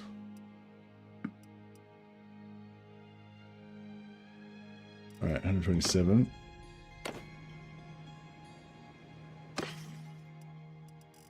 $27,000. I need to get to a town. Let's see if we can get to Middenheim without we losing half our troops.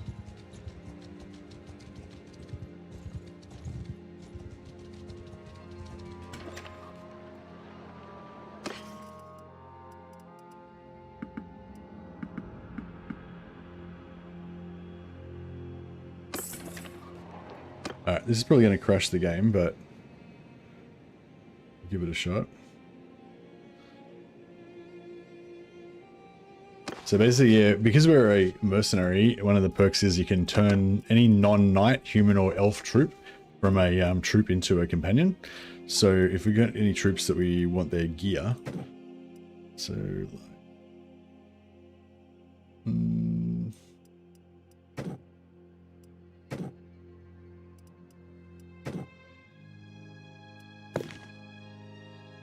reinforced state troop uniform, yeah.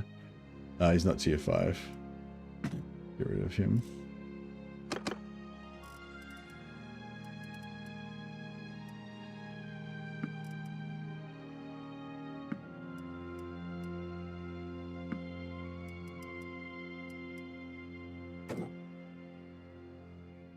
We can't do these because they're nobles.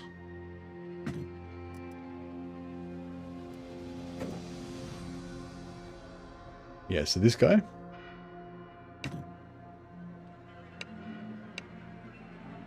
$28,000.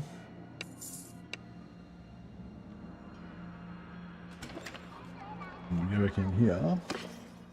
And hopefully we can sell his stuff for over 28,000 and get our money back. The shoulder, nah, too heavy. Yeah, this yeah, these gloves are pretty good. These boots are not too bad.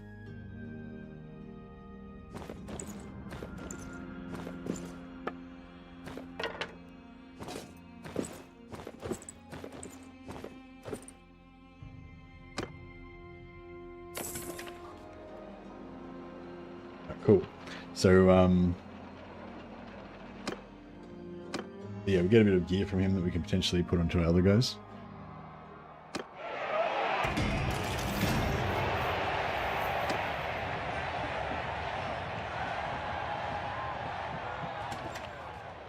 I was hoping to get some reinforced trooper uniform, but yeah.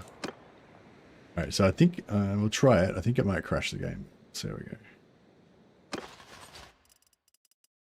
go. I'm yours to command.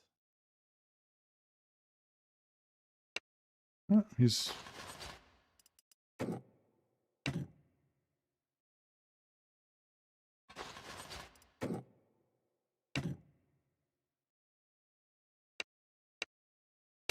so if you want some really tough companions and some early game advantage, you can convert the elite repeater rifle riders. I think they're like tier 8 or tier 9. And so they have super high skills and they start off with the repeater rifles. You just make a regiment of like insane gunmen just gunning everything down. Be pretty cool.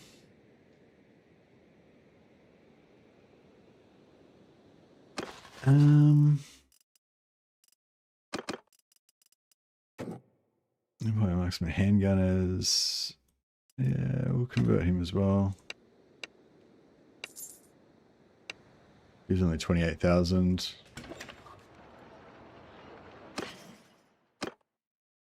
Probably Abacus. Nah.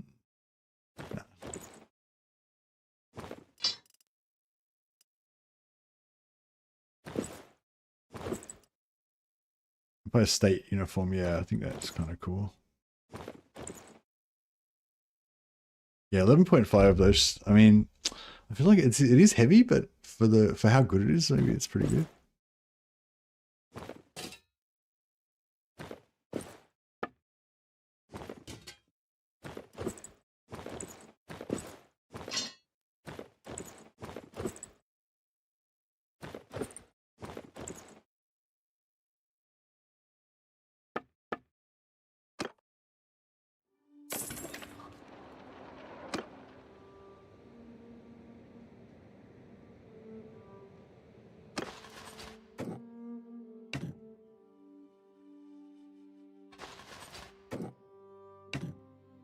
You don't want to, if you go over your companion limit, you don't want to leave them in your party because eventually random parties will just leave.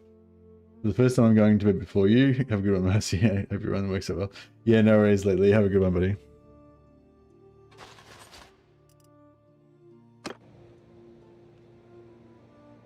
And Legrimus, the late will fight on in your honor. Is there anyone else that potentially none of this gear is really exciting me that much? He's got great sword armor, yeah, so I was thinking about doing him. I don't think we can afford him though. Nearly. Just have to go to another town.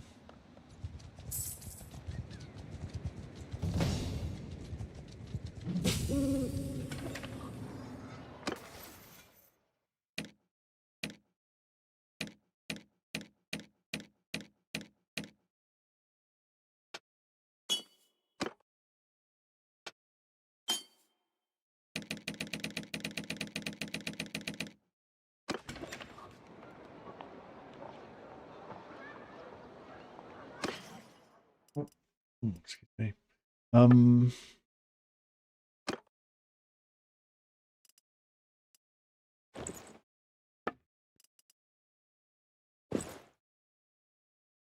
There we go.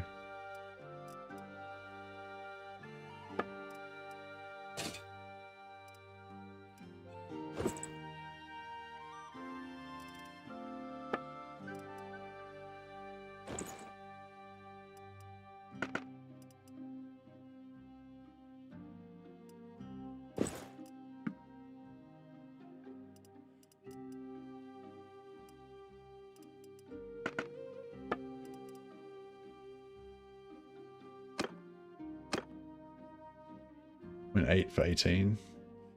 Yeah, those boots are shit, aren't they?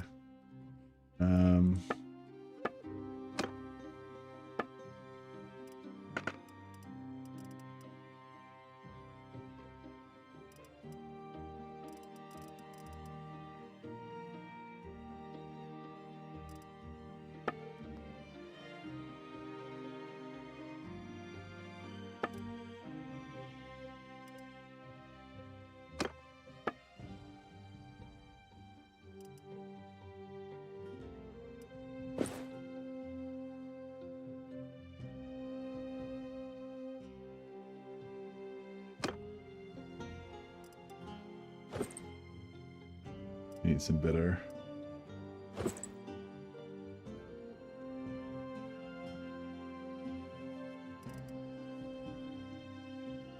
Oh no, that weighs too much though. So yeah, this is better. I want to get the reinforced one. It's got the puffy pants.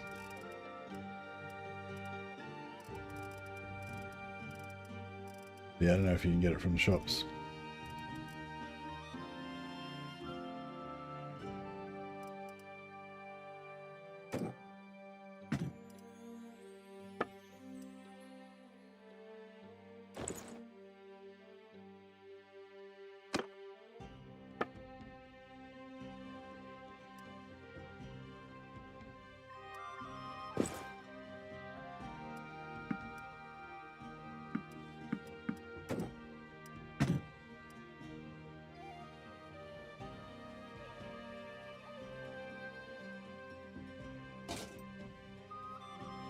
That's good.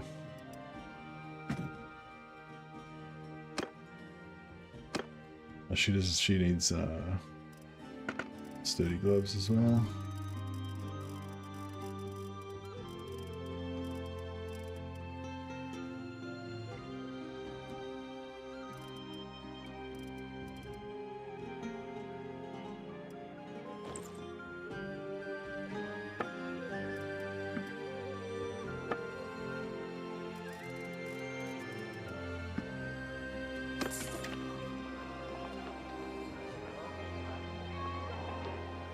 Gear up these guys a little bit.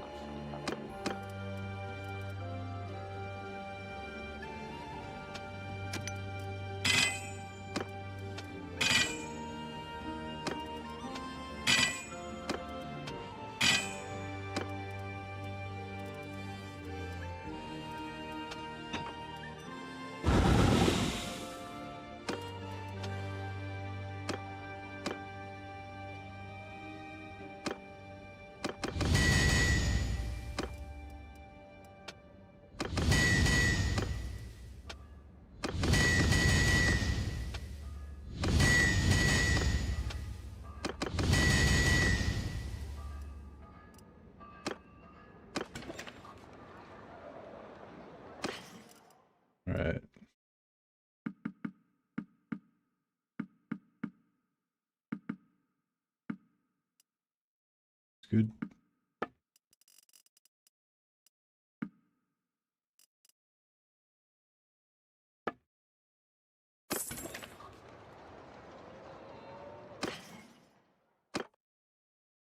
Yeah, he looks a bit weird, but that's okay. Actually, he could get heavy gauntlets. Doesn't need those gauntlets. He can go for... They don't really look that much better either, do they?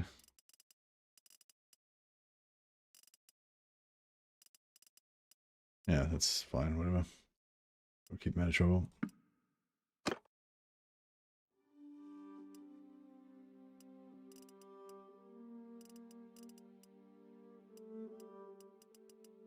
Yeah, there's like a reinforced Empire State. Oh, here we go. These pants are cool. I got the puffy pants we're looking for.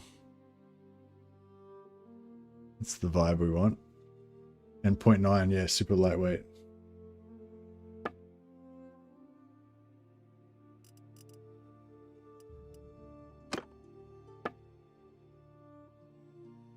Looking pretty good.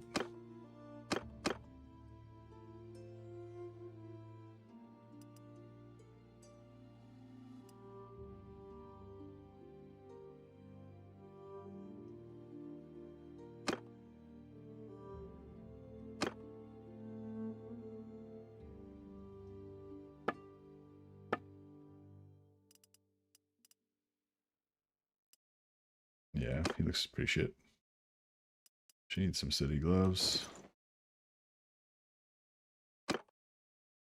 He needs some sturdy gloves too.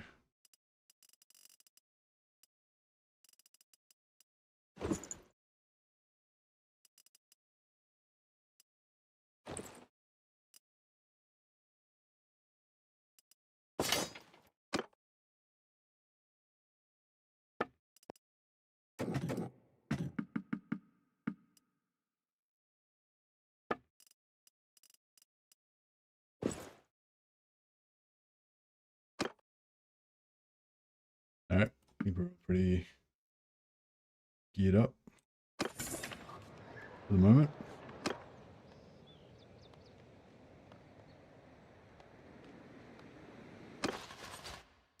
A109, yeah, so get rid of the crossbows.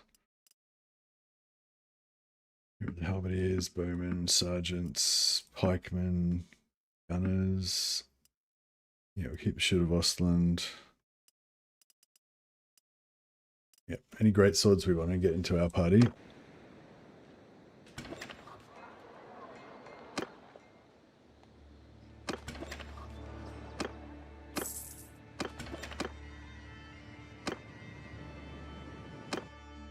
I'm at your command. Alright, now we'll give him... Yeah, give him the shields of Ostland, Blazing Sun, and he shoots.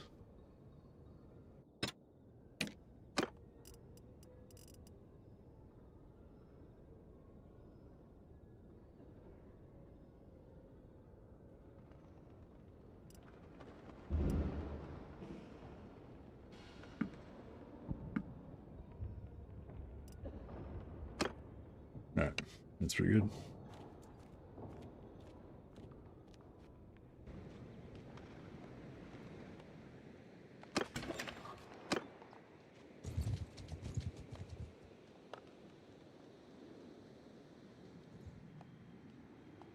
We go to Wolfenburg. See if we can get some more Blackguard.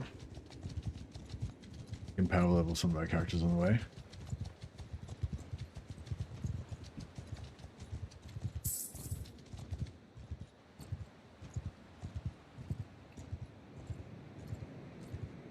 I'm wondering if I should have a break at some point, have some dinner.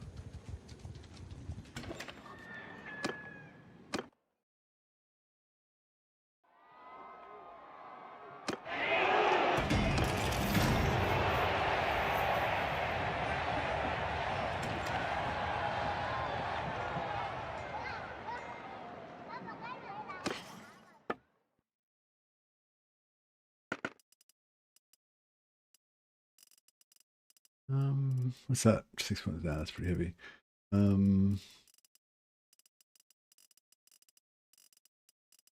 Here we go. Empire State. Yeah, these Empire State uniform, I reckon they're not too bad. I mean, looks wise.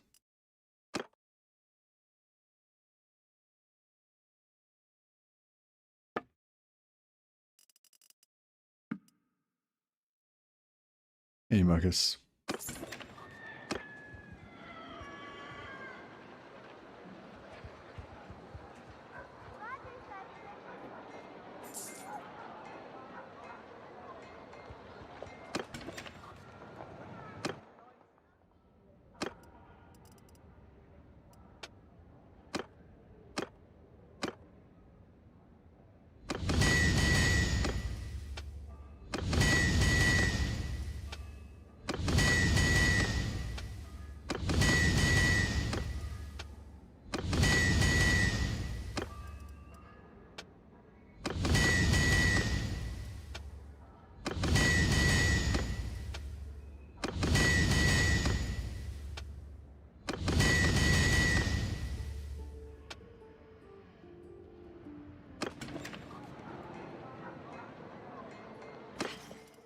Alright, we'll just get rid of...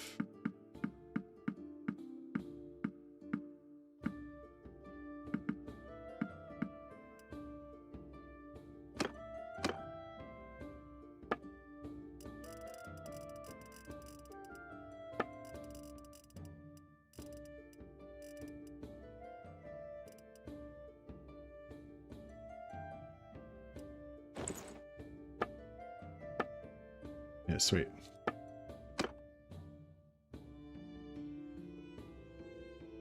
Engineer uniform, no.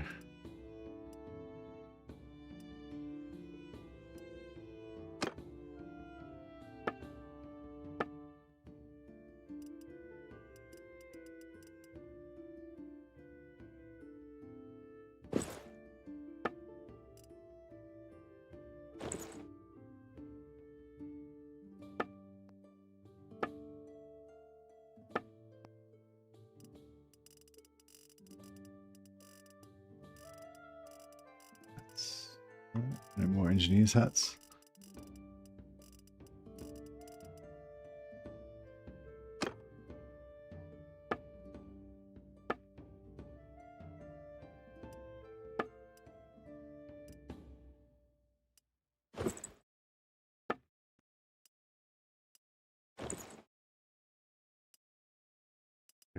Four different types.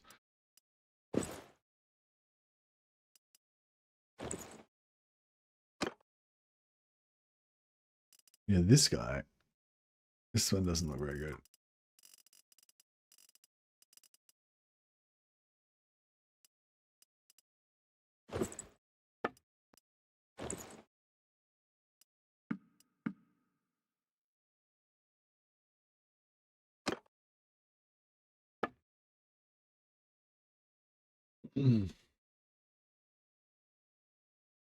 All right.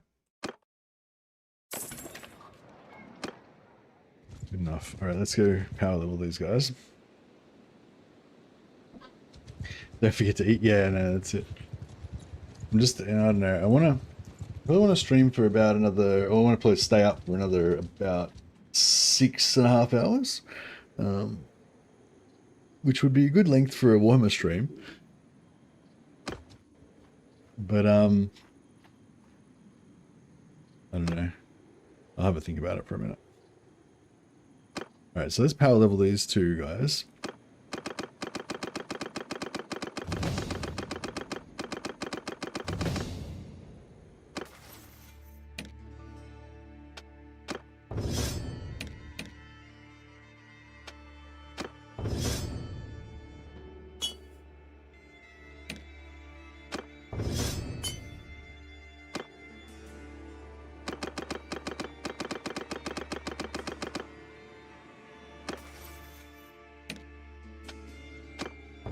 I'll just give them an extra skill point.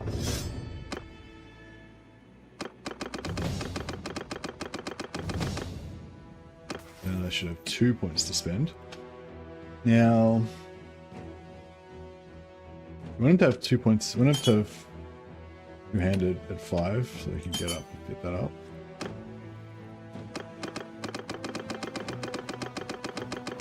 Yeah, I think we'll put him to level 21 because I think level 21 is quite easy and fast to get to. I quite often like to go to level 24, but that is quite a bit of an investment.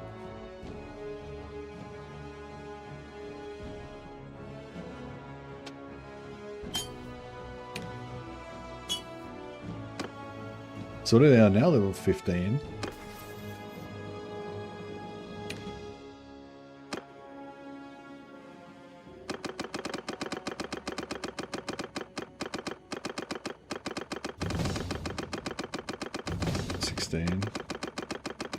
Oh, sorry, level 20.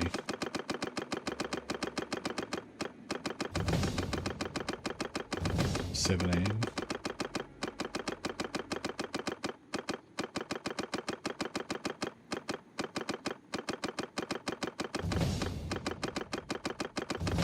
$18.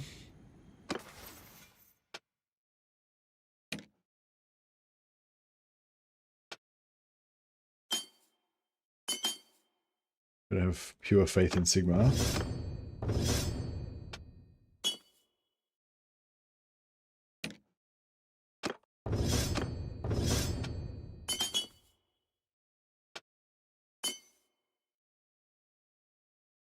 And then, yeah, give him 2 more levels.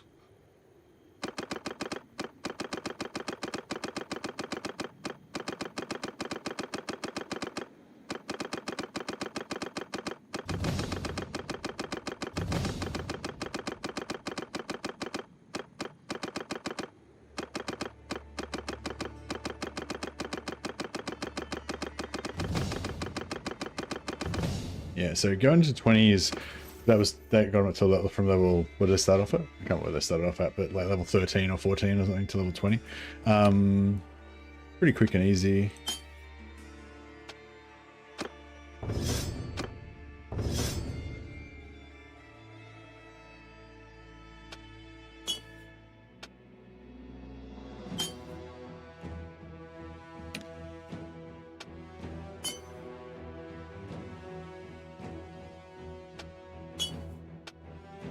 They still got some leveling to do.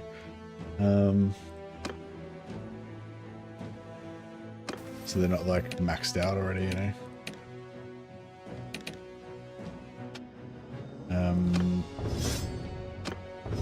But they get this free attribute point.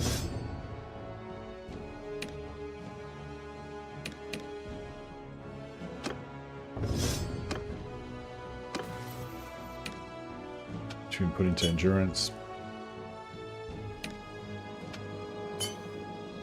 And yeah, it just means that they'll be able to get their athletics up pretty nicely. So then you can disband that army.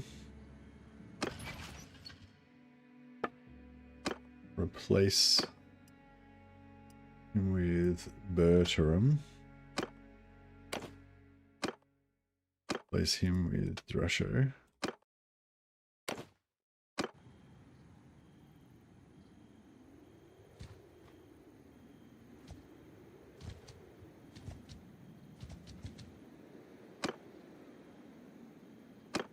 We have to rejoin our army.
So yeah, this is gonna mean, because we don't have 5 points in Greatsword, so it means I'll just be able to level up in Greatsword a lot faster when we're in combat, which would be nice.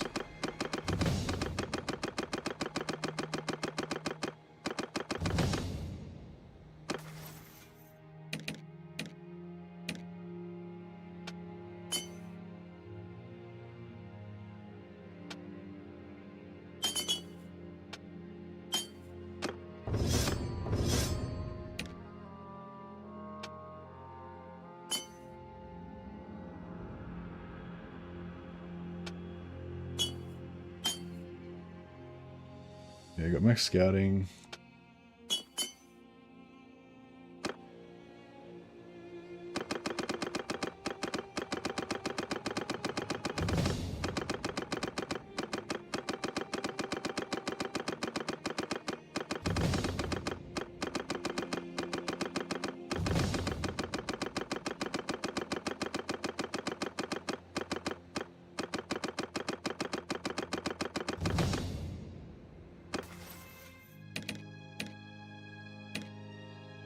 Alright, so we got 2 more levels.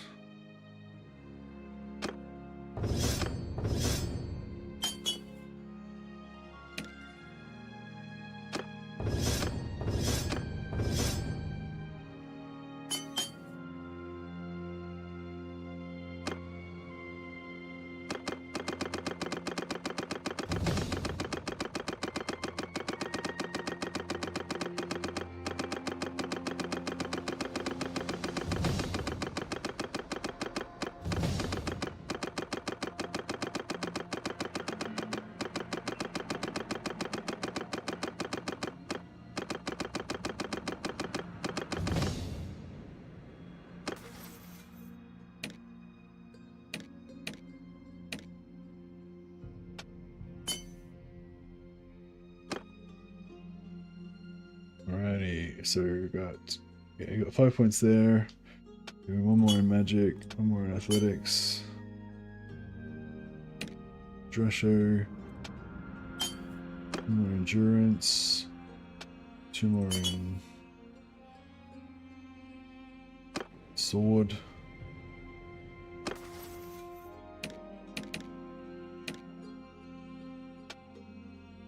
Extra perk, extra stat point. And an extra stat point.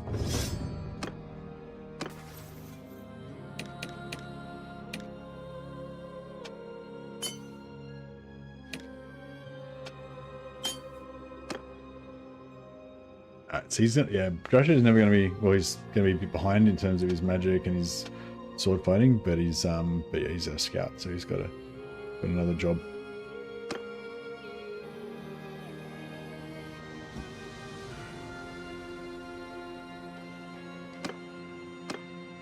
Again, disband army.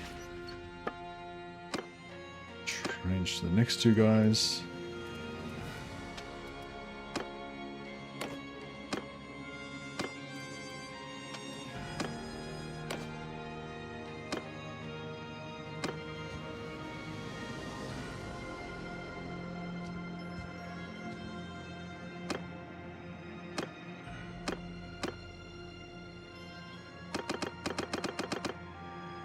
I'm gonna wait till they join the party first.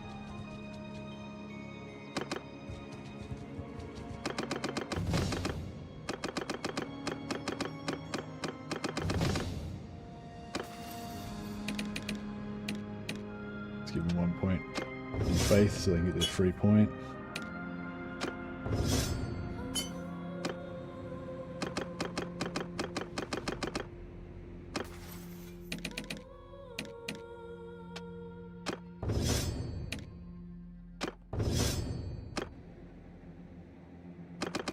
Give him a few levels.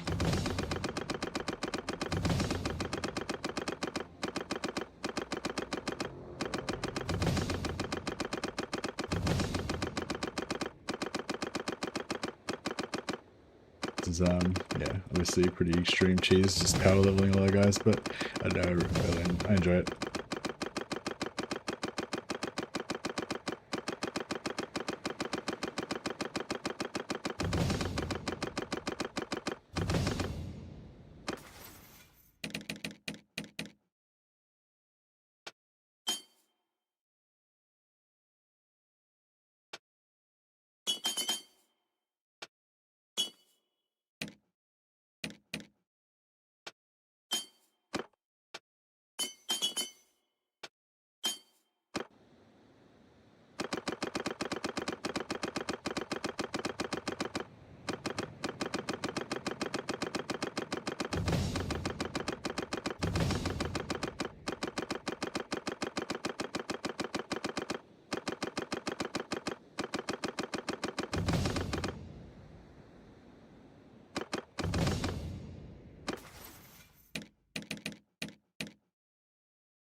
Attribute point.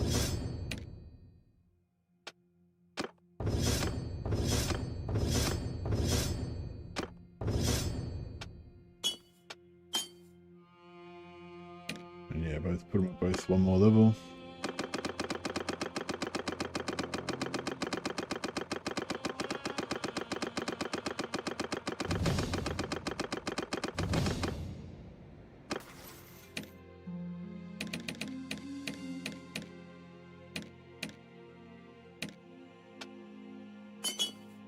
Their endurance up to 7, so once they get their athletics up, they'll be able to get Mighty Blow eventually.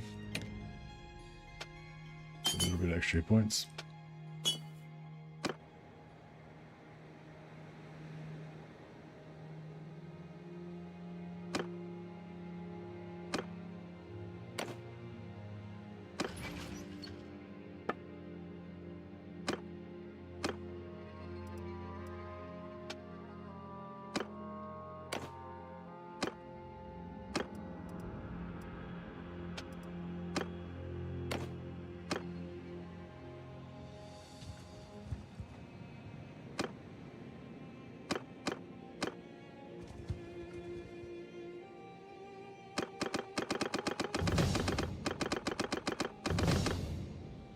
With this set and then one more set to do.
Train their faith.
Alright, here we go.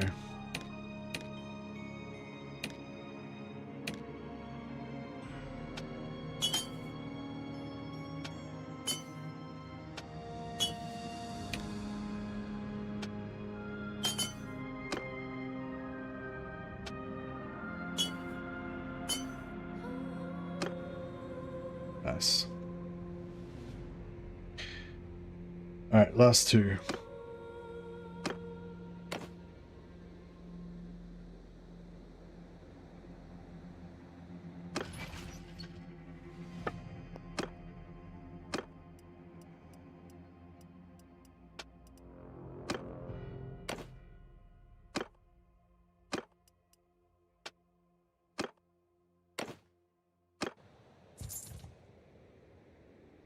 Pass time a little bit, give them time to rejoin.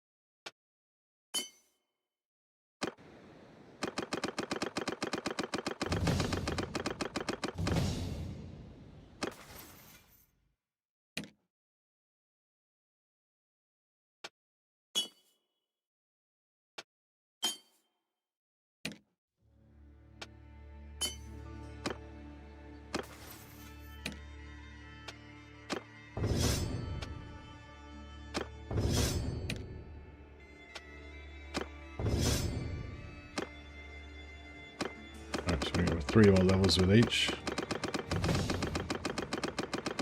1, 2.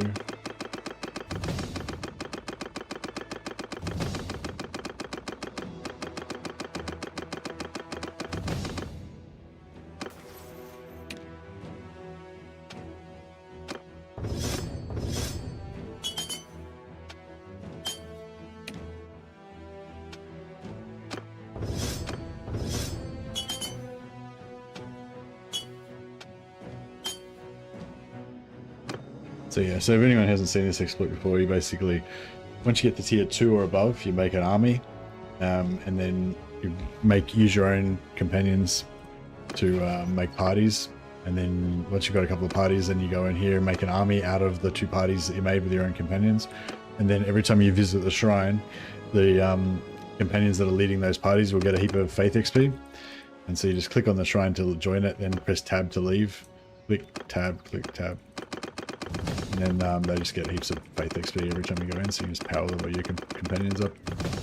Yeah, it's very cheesy, but I don't know, I quite enjoy it. Like it doesn't actually give them any, well, it gives them faith XP, but apart from that, it doesn't give them actual, it doesn't actually level up their skills. You know, you still have to level them up in fights, but it just gives them massive amounts of focus points because you're leveling up their character level. So it's sort of, I don't know, I really like leveling up my characters, and when they've got heaps of focus points, they level up really fast. So it's like kind of fun to see them, like it kind of increases the fun for me.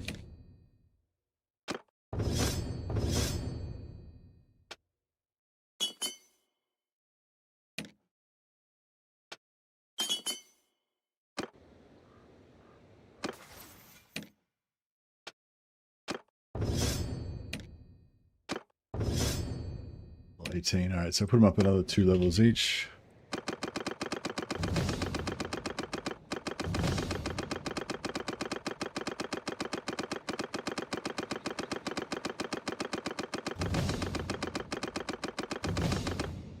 Beautiful.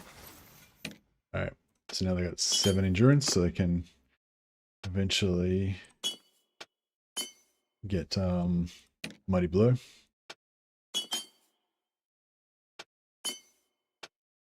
That's still a long way away. Still need to get 3 more points in athletics. So, you know, they got a fair way to work towards it. Alright, so now we've got a big army. Now we want to try to get increased reputation with the guys in Wolfenburg, because this is where our Black Guard come from, which is our strongest troops that we can get. Yeah, these guys. We want to increase rep with Herbert, Donatus, and Barchval. So yeah, no quests at the moment with any of those. These guys got 2 alleyways, Clearing and Backstreet, and he's got Waterfront. So we'll go in and clear those alleyways, and that'll give us +1 relations with each of these guys. If we can eventually, he's currently relation 1. If we get him to relation 10, then we have an extra row. 1, 1, yeah. If we get this extra row, if we could get these guys, just get Blackguard straight up, that'd be amazing. And if we can kill any camps around here or whatever, we might be able to get the rep up with them that way as well.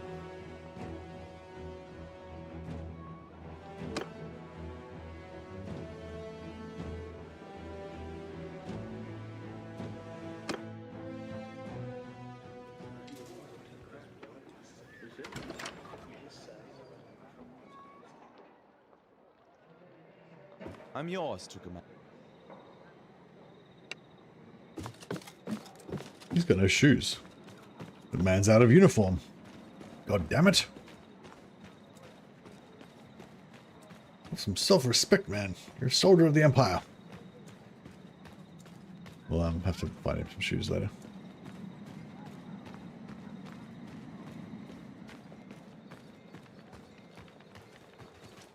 It's been a while.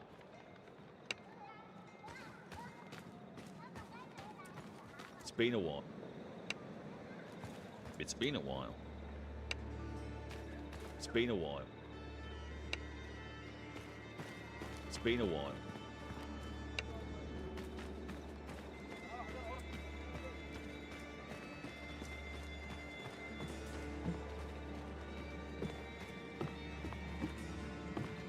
I'm at your command. Alright, so I've got all our posse of greatswords. We uphold the law of the Empire.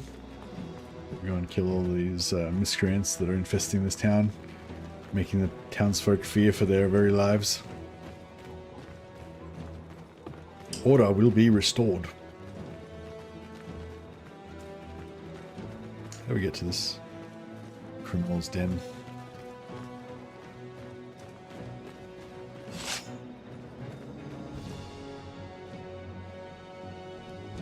What? Where's all my dudes? Did they get stuck? Or did I tell them to stop following me or something?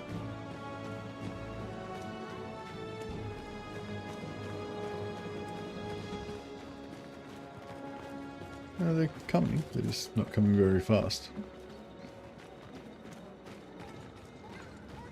Weird.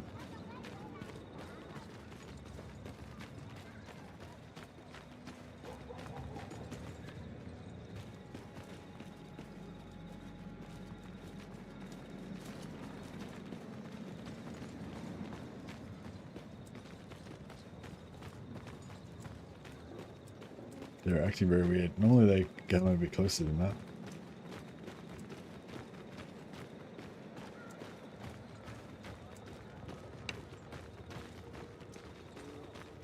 Need some leg day. Yeah, I gotta beat him, build him up a bit. Alright, that's enough. I think we've got enough dudes here.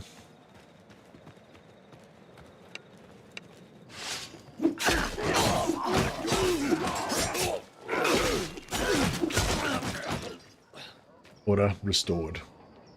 Cool. So you can use this method to level up your roguery as well. You just need a witch hunter, or in vanilla, you just need a character that's got roguery over 30, I think, and you need to not have the merciful trait. And then you can take over the alleyway, and that'll give you a big chunk of roguery experience. So you just take over the alleyway, then just abandon the alleyway, go kill the next one, take that over, then abandon it, take over the next one, and do, you know, all 2 or 3 that'll be in each town. We're going to leave it empty so we get rep up with the honest townsfolk. Oh, we got 2 points of increase then instead of 1. That's pretty good. I need to put a point in charm so we can rep up faster.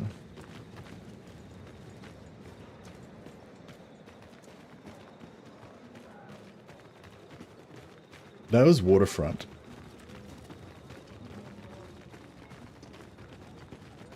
So I've still got clearing and back street to do.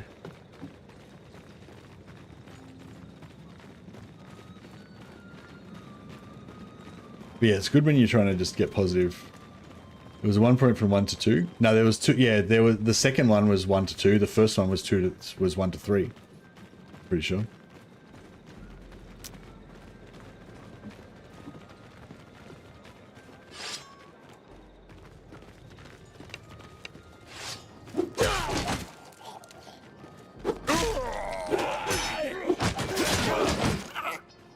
So satisfying. Get smashed.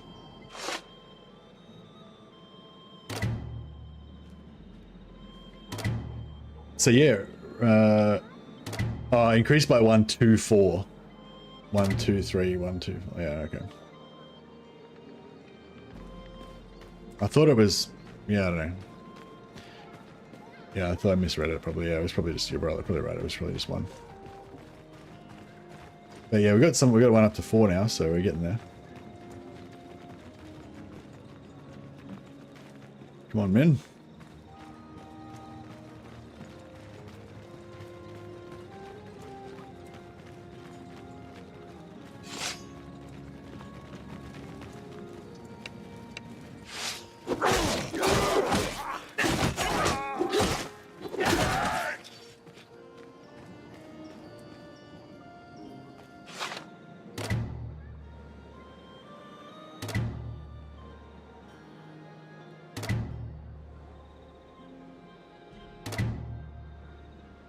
That's cool. So yeah, we come back a few more times. We might get there.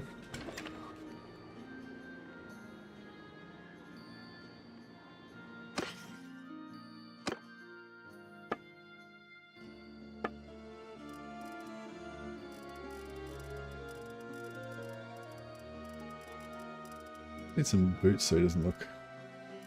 No, there's not even any. No boot. There's not a single boot in the town at all. My Empire General's hat. Who had the Empire General's hat?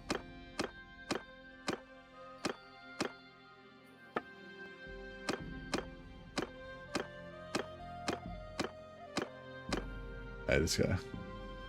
A bit heavy, but the panache is what it's all about.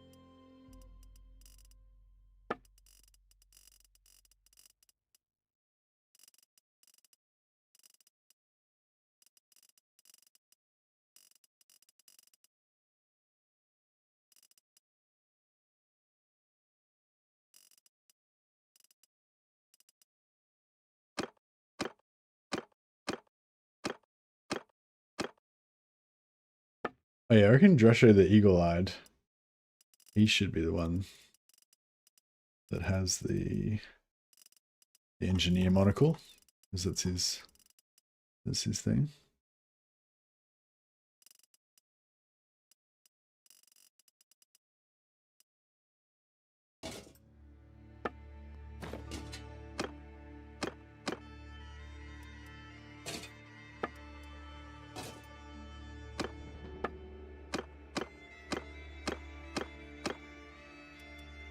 Yeah, Drescher the Eagle-Eyed uses his monocle to spy the enemies.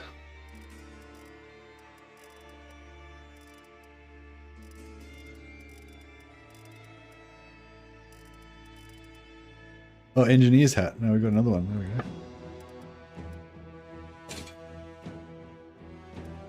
Beautiful.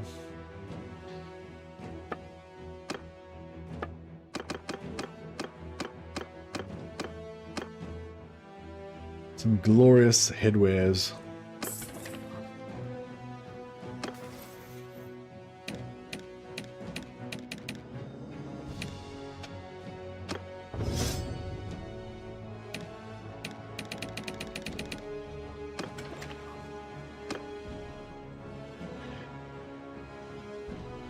If we can find any camps around here, we might be able to increase their relations through camps. Yeah, I need to put a point into charm, maybe. But I also need leadership. We need everything.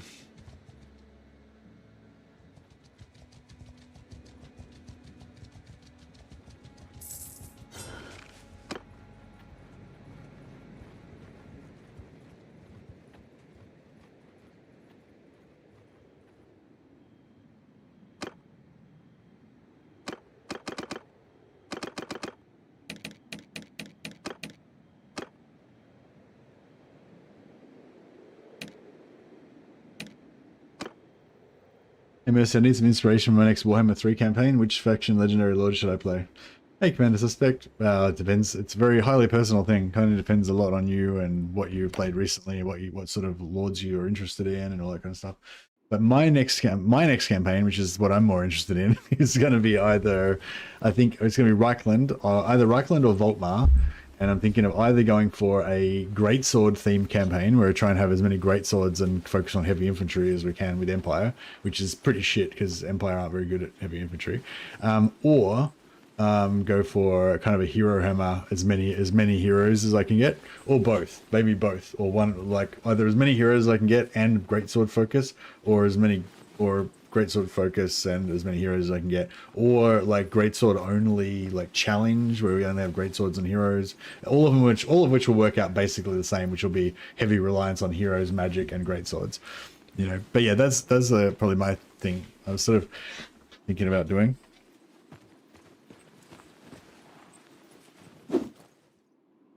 Everyone gets shields up. Everyone loads their guns. Alright. Melee.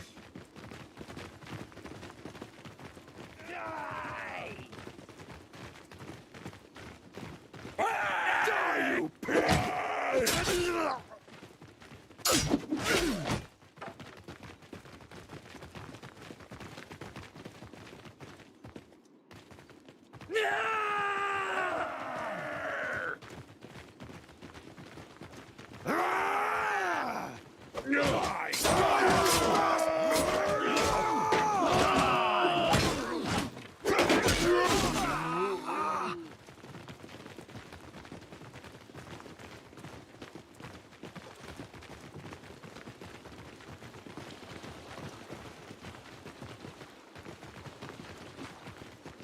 Taylor Wolfric. Yeah, I really like Wolfric.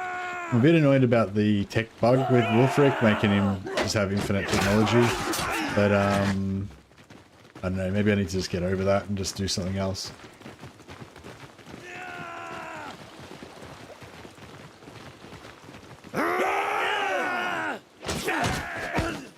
Just kick him in the guts.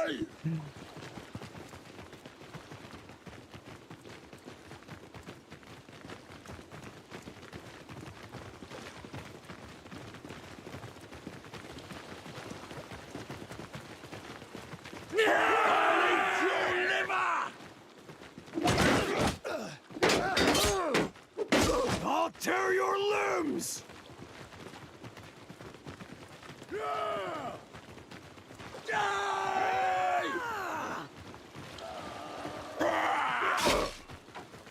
Shields have gone down. Bring back up. Just completed a Scrot campaign, probably my favorite Skaven campaign.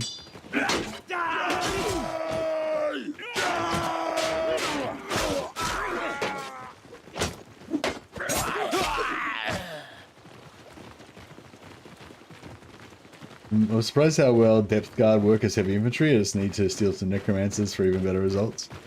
What do you mean as in work as heavy infantry, as in like compared to what? And for what purpose? You mean for like a tanking front line, or you mean like as like offensive, just all out rush, like you know, mass depth guard, just rush for offensive infantry, or you mean like bodyguarding your heroes so you can drop nukes on top of them without killing them because they've got high health?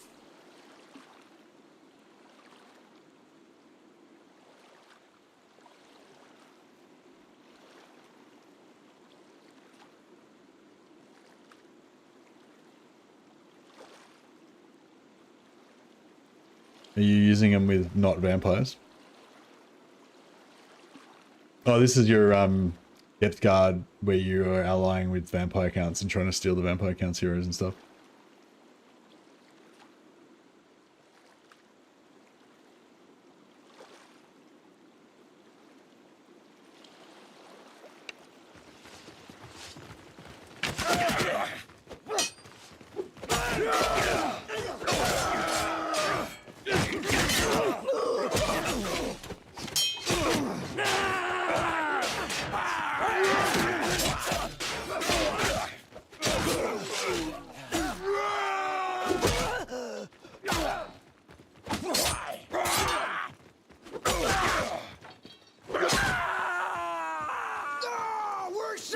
Yeah, the problem with depth guard is it takes ages to get them, doesn't it? Like, you can't get them fast with any factions. You just have to, like, slowly get up to tier 4 or whatever. Can Noctilus get his... Can Noctilus get his ship up really fast, maybe? And then get him through his ship? No, what's the fastest way to get him?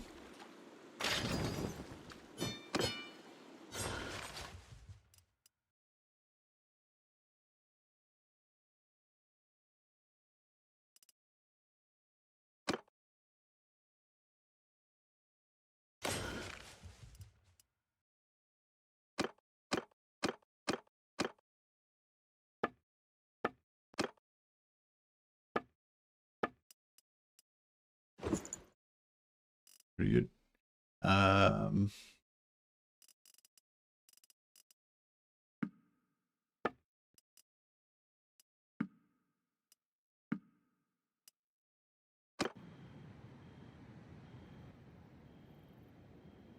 him at the battle marker in Bretonia that was already there. Oh, so battle markers are the fate. Ah, so go Pirate Coast, but go battle markers. Pirate Coast battle marker depth guard. Kind of almost, yeah, you kind of almost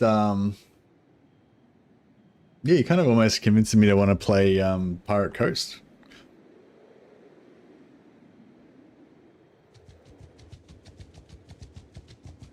Do Pirate Coast get vassals? Can I vassalize the vampire counts? If Pirate Coast can vassalize, then I feel like I'm nearly sold. Nearly sold on the idea.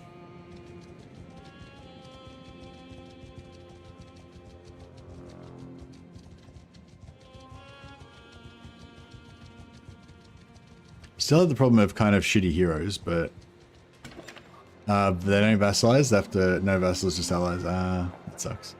But still.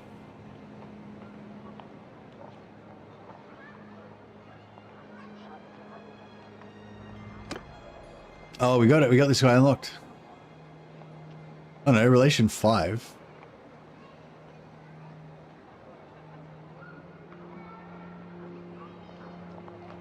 That's weird. Why is this unlocked? I thought we only had relation 5. Oh, guess we're not going to argue.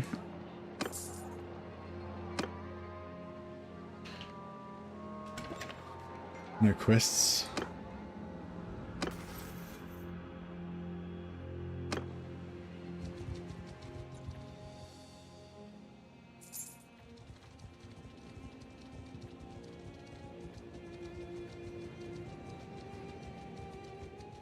Got one of the Horde Lords, gives 100% character XP for all heroes in armies. You can power level them quickly. Oh, you mean if you steal heroes? Yeah.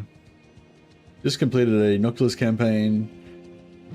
Tried taking Skeggy first.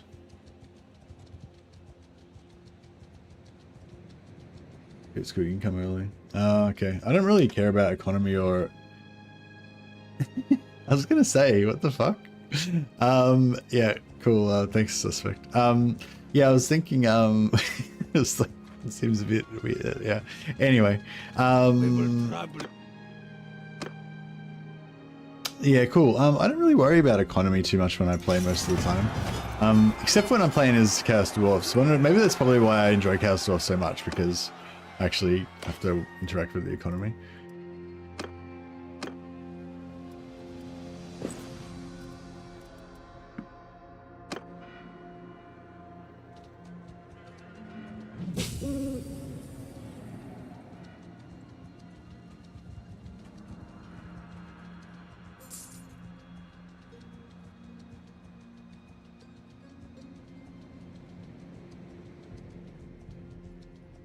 No, I kind of feel like ultimately I'm not going to enjoy it that much though, you know?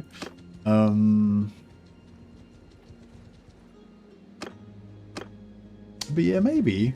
I guess if I could go and like take over all the border settlements of the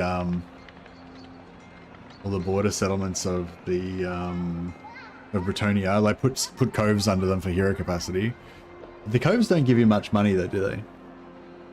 Yeah, how do you make money with Vampire Coast? Coves don't make much money, do they? They're just for hero capacity. Yeah,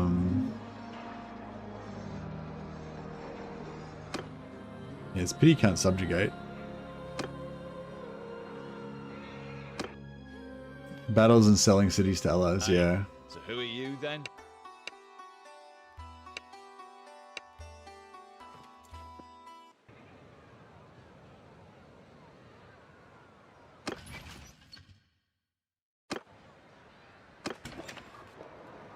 What was I trying to do here?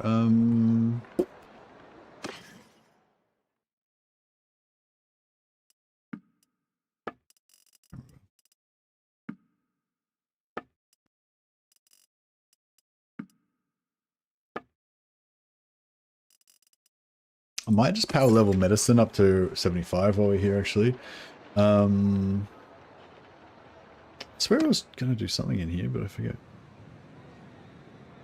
I'm distracting myself. Too many things going on. Oh yeah, I never built those,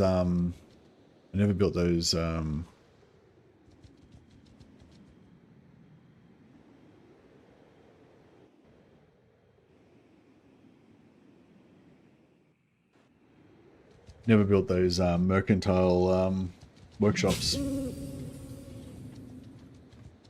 Could have been getting XP and money all this time. How much medicine we got? 61. Oh, that's right. We haven't got that far to go. We just power level up to 75 at least. Get it started.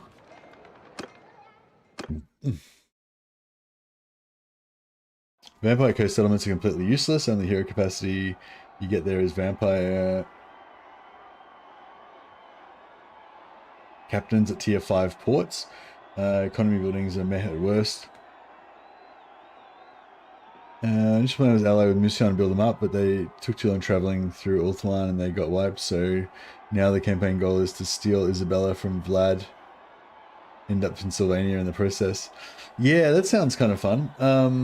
Can you only build coves in... You can only build coves in coastal settlements, that's right. Yeah, I think somebody did a cove campaign. I think it was Andrew... one of the Andrews. Yeah, he did like a cove campaign where... I think I made a video about it actually, where he coved like every single coastal settlement in the entire world. That was in Warhammer 2. So there'd be more now. Just so that he could have like armies of Mongols, Mongol Haunter doomstacks. That was kind of cool.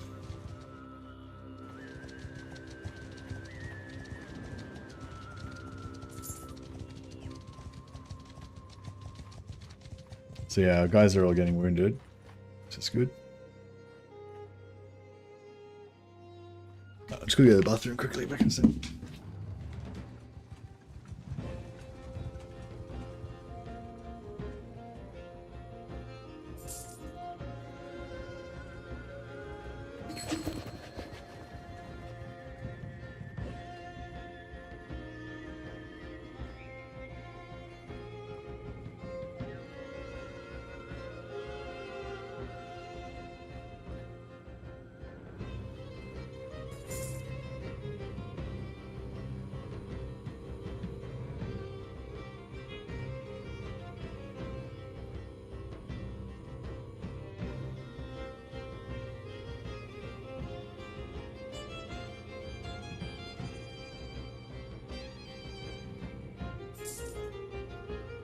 Do you reckon, yeah, do you reckon Volkmar buffed Greatswords are better than,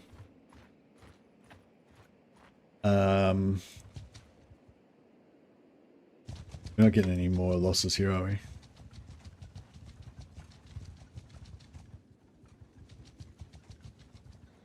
That's right. Anyway, so you just go there till you get all you guys wounded, then you go to a town, and you'll start healing, and your medicine will go up. So yeah, medicine went up from 61 to 62. 63.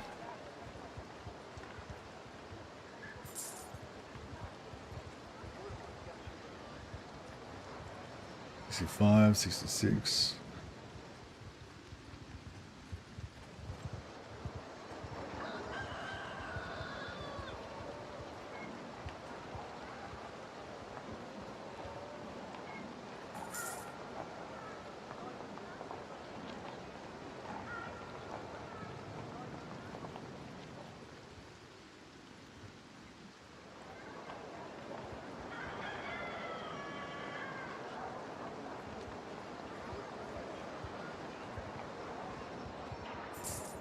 Two.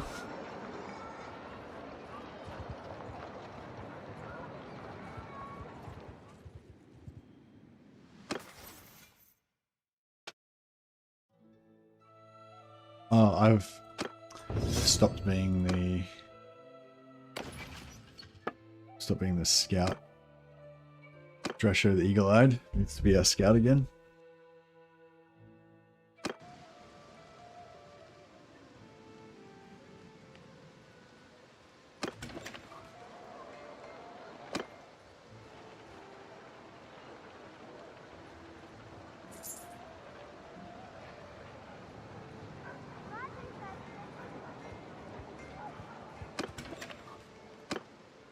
Go and wound our guys again. Gotta go back to Hellfen inside this red circle. A level up. Alright, so let's go for leadership.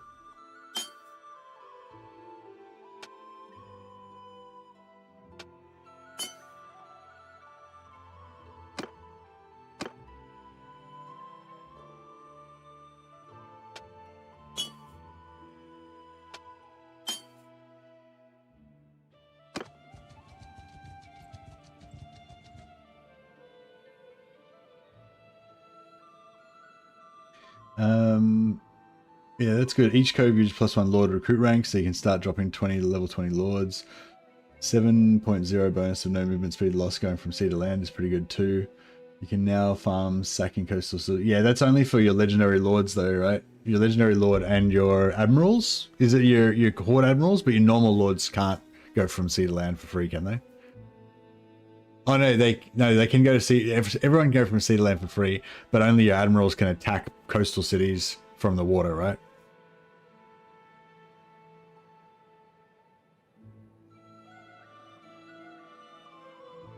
Oh yeah, the bug.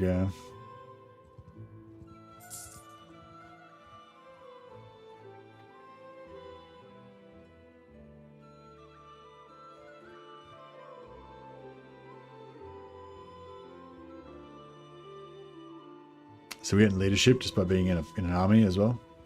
It's handy. We need to go and pray.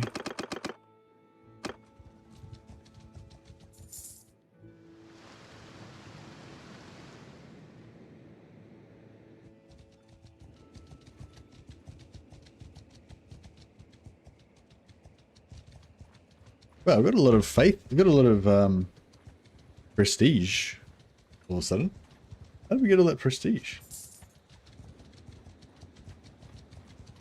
Are we getting prestige passively from having an army or something? No, I don't know.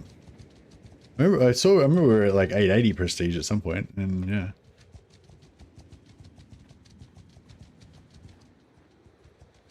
Don't know what happened there.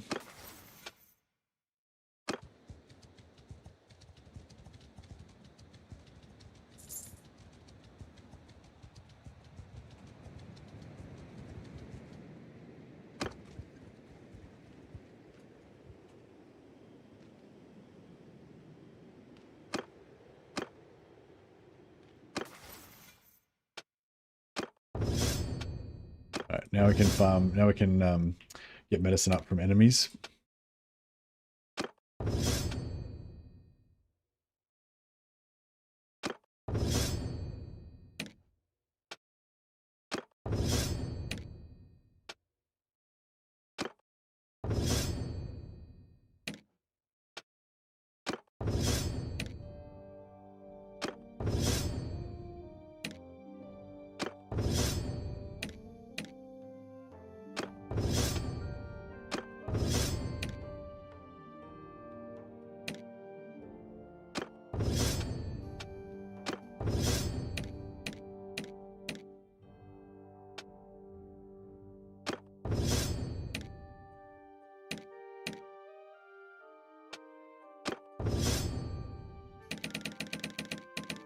Nice.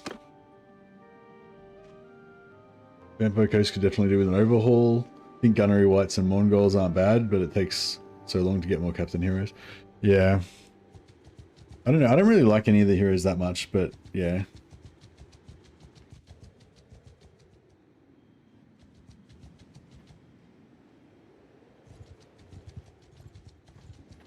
We will trample.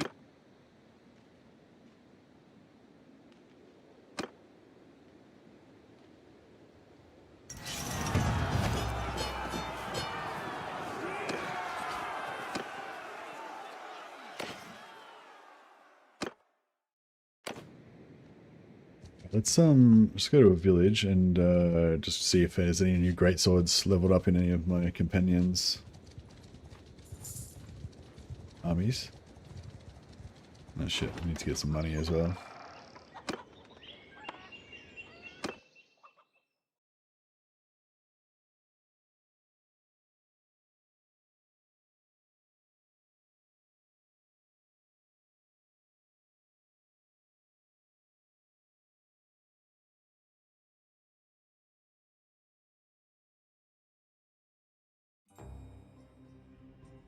I'm at your command.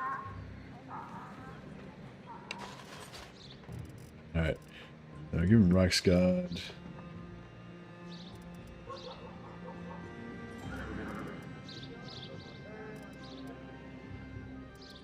Empire Greatsword 16. Beautiful. What's happening?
I'm yours to command.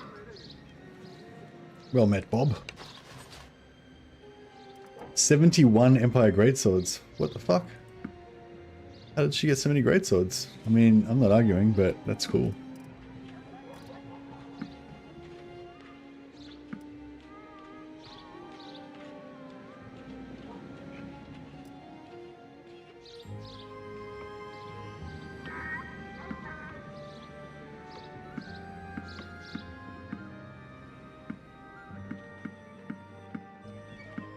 I like the cut of her jib. She understands the importance of having shitloads of greatswords in your army. What a legend.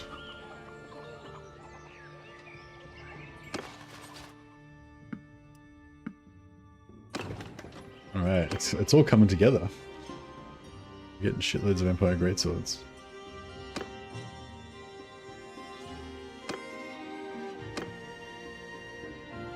Where's Grinstadt?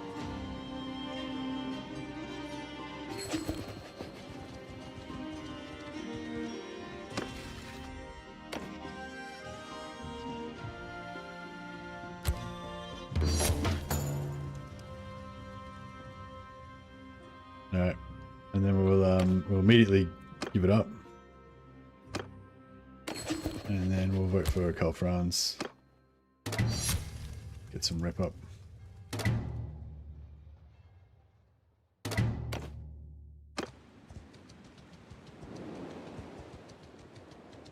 We need like Grenstadt or actually yeah, if we can go to war with Ostland and take over Wolfenburg, that'd be pretty good.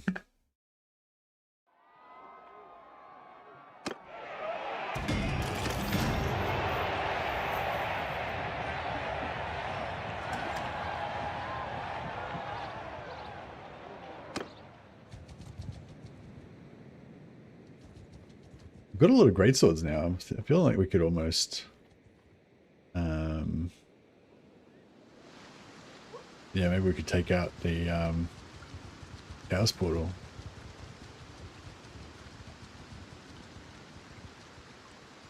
I don't know, like maybe.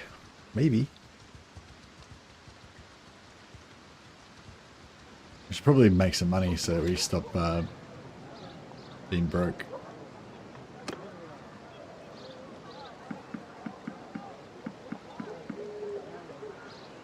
Oh, I got no money, yeah.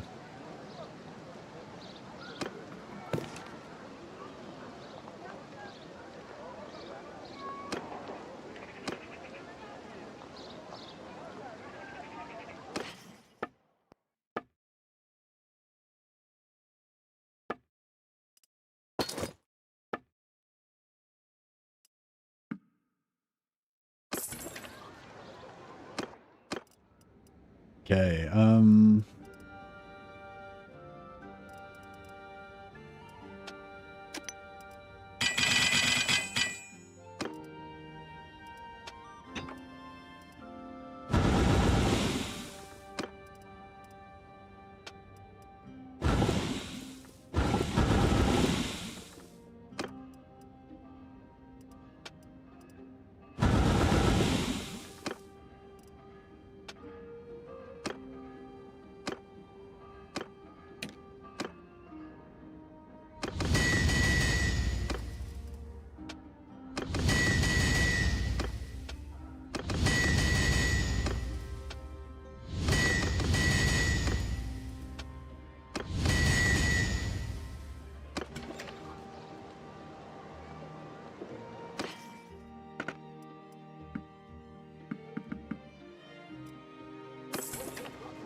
alright, now we got some money.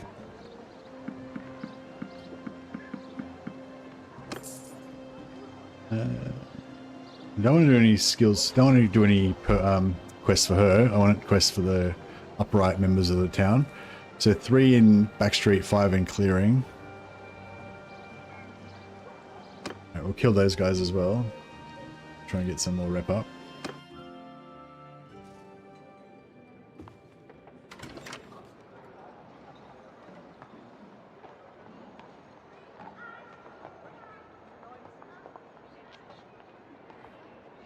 It's been a while.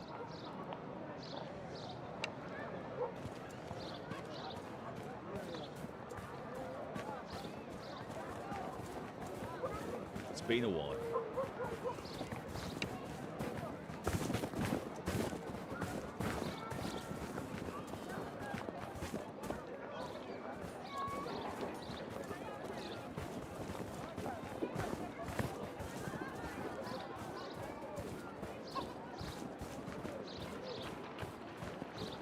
It's been a while. Alright. Let's I'm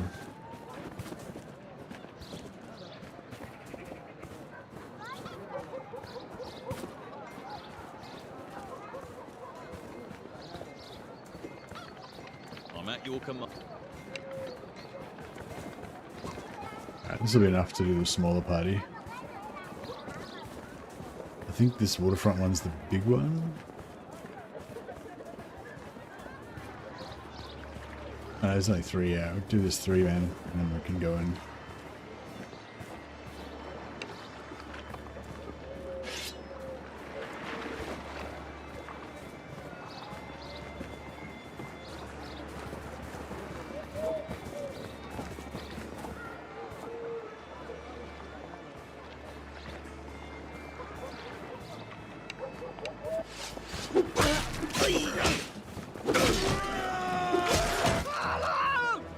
Alright. Freed the waterfront from the clutches of these evil miscreants.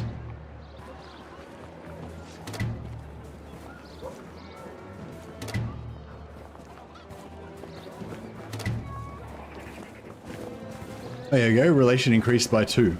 Yeah, so I did get it 2 up. That one.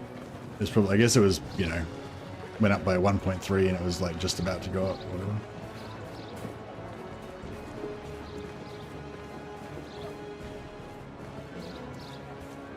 What's that? Oh, roses.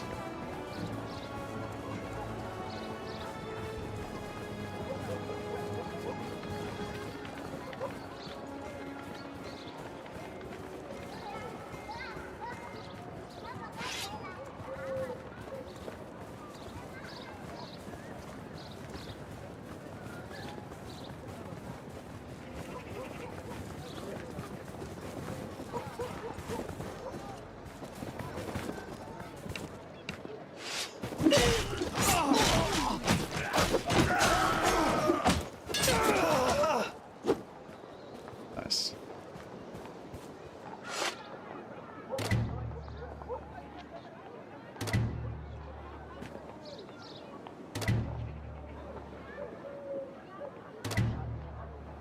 In there.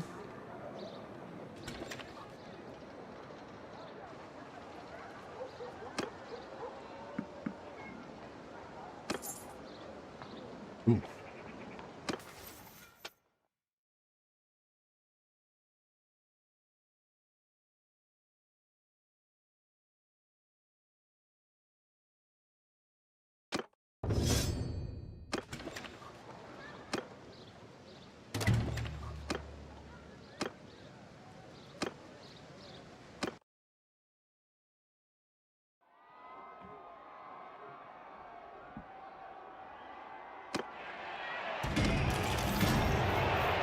Alright. Kind of want to take on the Cast Warriors, but...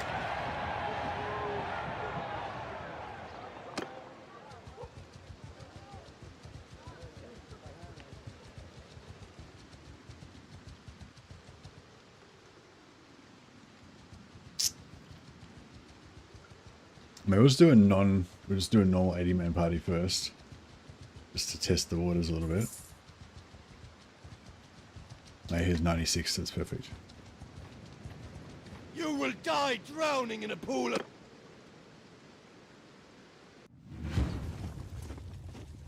Under my orders!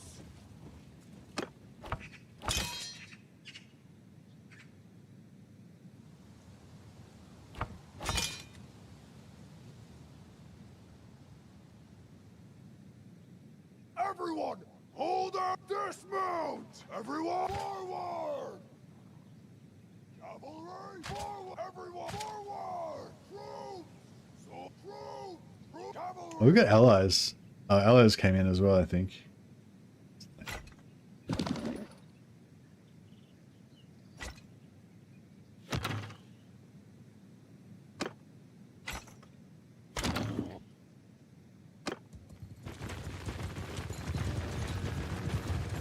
Listen up! Off the Dismount! Advance! Advance to enemy! Sigma, follow me! Follow me! 3 men, follow me!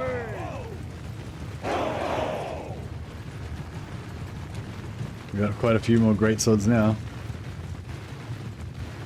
There's a lot of upright swords in there.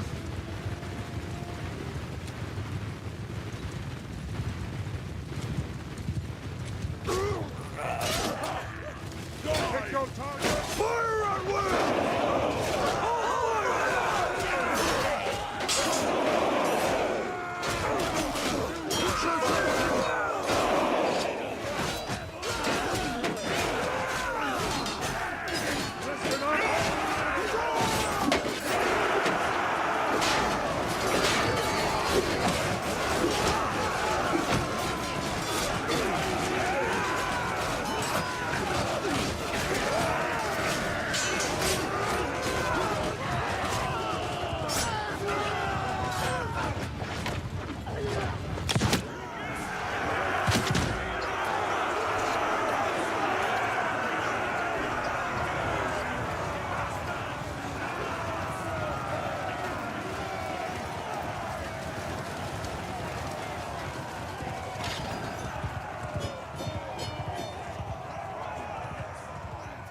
Yeah, I had some random dickhead join us.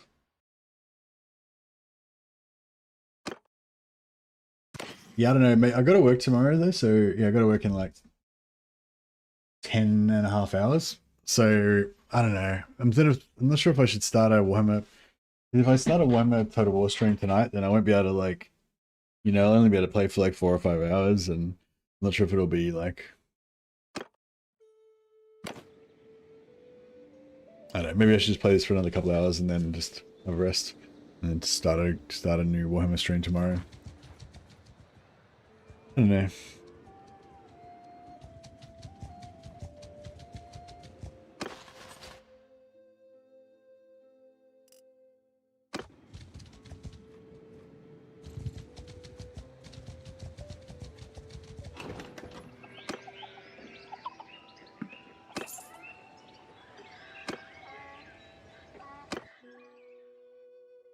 I'm at your command.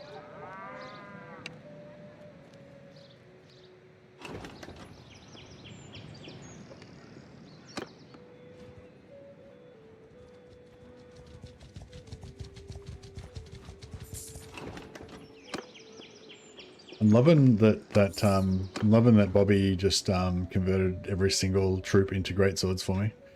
Like every single troop she could convert, she converted into greatswords. What a Chad. And she's Bretonian as well, so it's like it doesn't even make any sense why. But I don't mind.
Oh yeah, we'll go and pray first.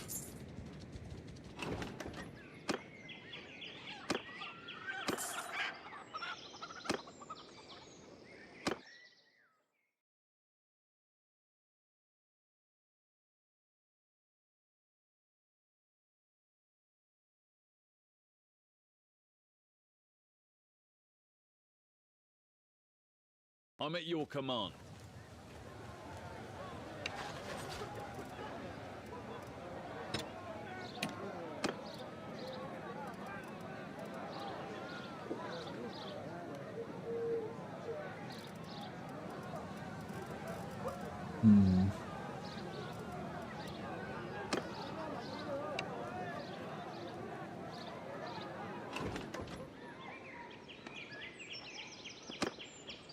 Bob seems to like converting normal troops into greatswords, so I might just give Bob a shitload more normal troops to...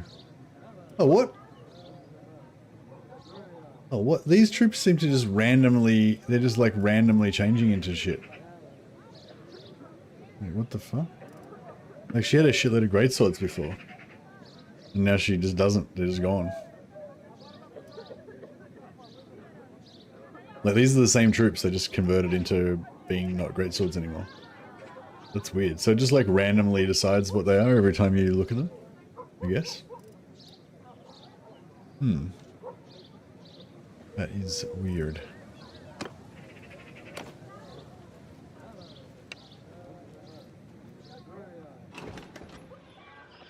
Like she had like at least 20-30 greatswords in her army before. And they didn't all just die.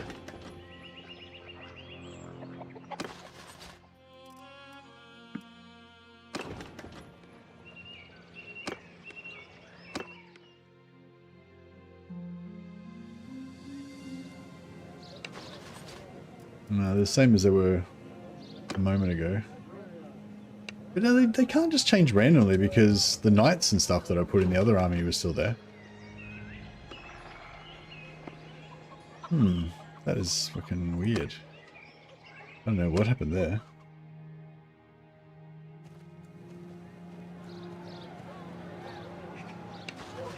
Yeah, this guy's still got all the knights and stuff that I gave him.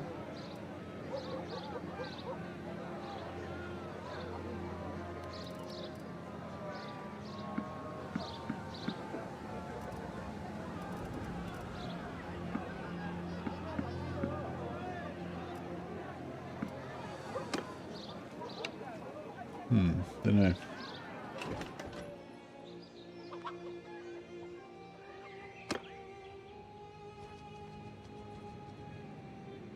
Alright, let's go pray first. And then we'll go and try our luck versus these 300 or 400 Chaos Warriors.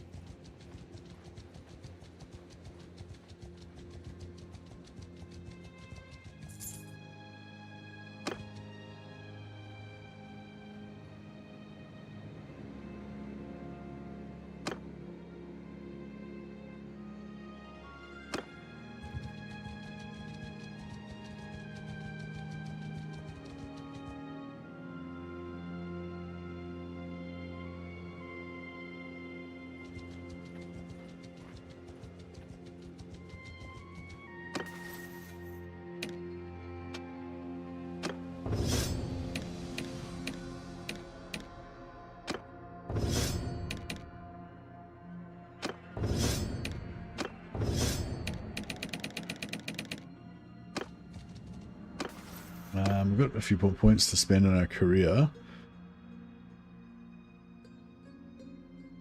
Increase range damage resistance. Melee damage.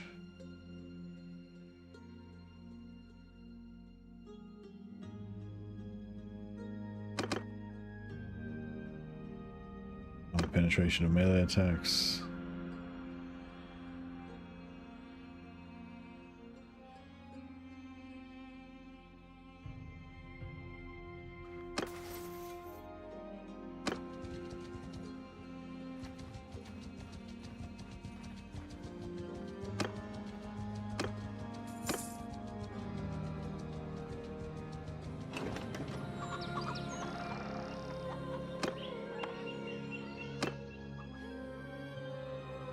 Maybe it's because she's Bretonian, and so it's like, yeah, like if you have a different, if you have a companion that's a different race, then I think they convert troops into whatever race they are. I'm yours. So she should be converting it, but she's Bretonian, so she should be converting them into Bretonians. If that was the issue.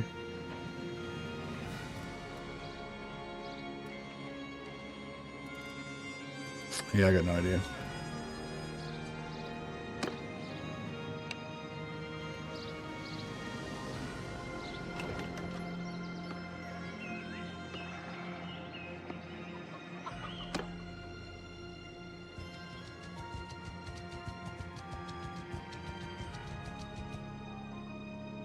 Alright, let's see if I won't try and take on the portal. I'll just try and Warlock Harkon. I'm afraid of the vampires. Hear me! Hold arrows! Okay, hold arrows. Go in and we retreat. And then that should spawn this army of 550. So 550 Chaos Warriors. So they nearly outnumber us 2 to 1. I don't know, this might be a bit too much for us, but You will die drowning in a pool of your own blood. it will be epic. Our forefathers will sing of this. I mean, our forefathers, our forebears, our progeny, our grandchildren will sing songs of this day. On my orders!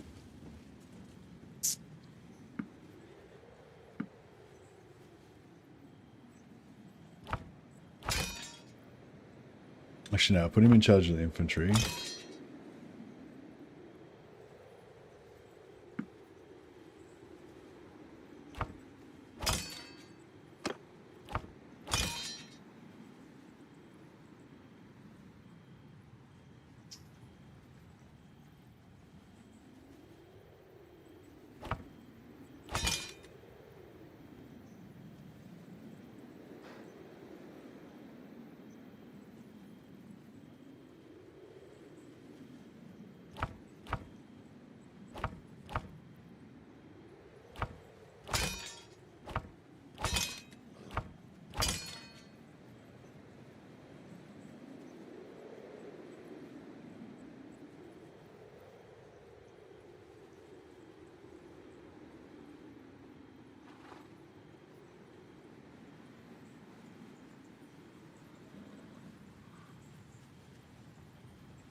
All right.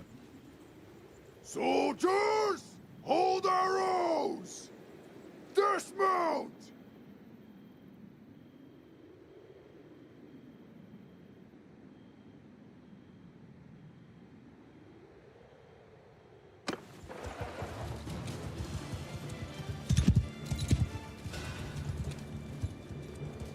Move out! Raise your Shield, forward! Marching! Listen up!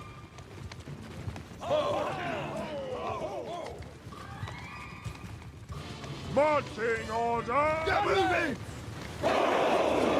Marching order! Raise your Make a shield wall! Marching order! Raise your shields! Marching order!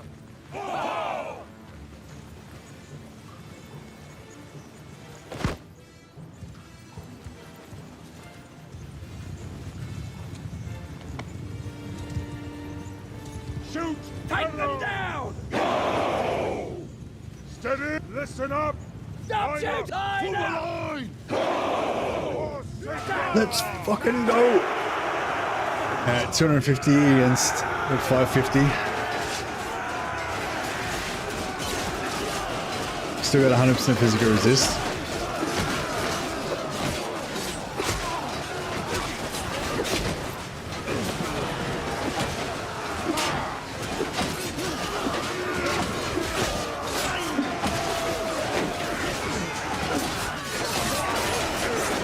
So far so good.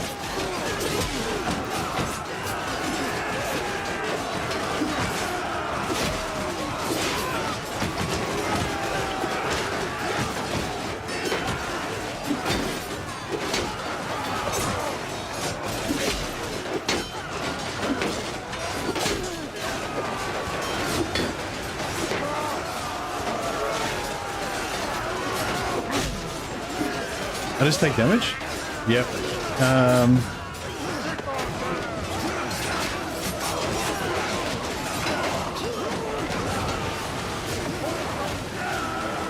Yeah, I think we got this. I just got re-shielded.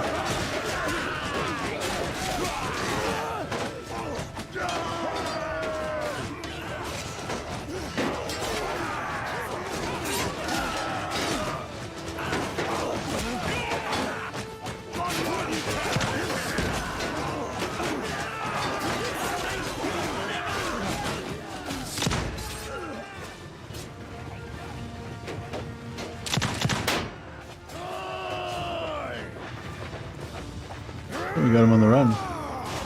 Listen up! Shoot! Get them out!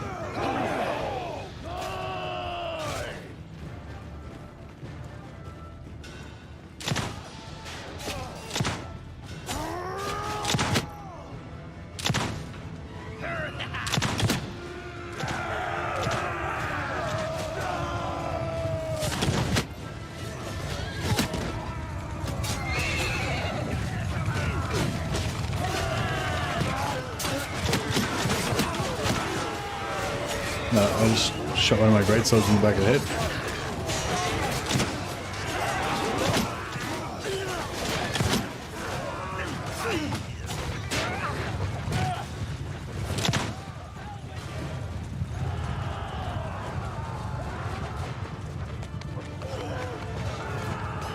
Greatswords are kicking some serious ass.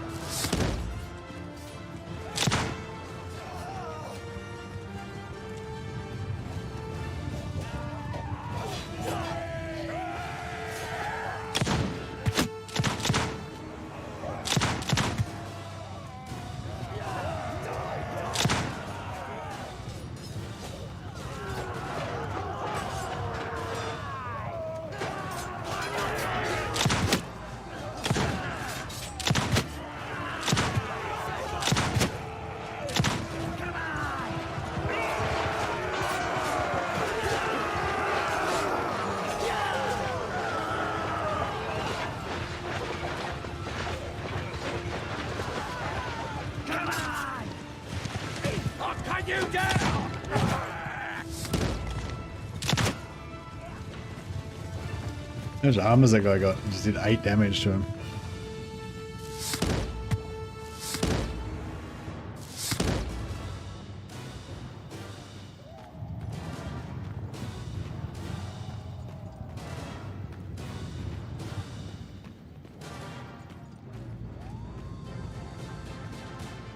Oh, I can knock them off their horse with my throw dirt in their eye move.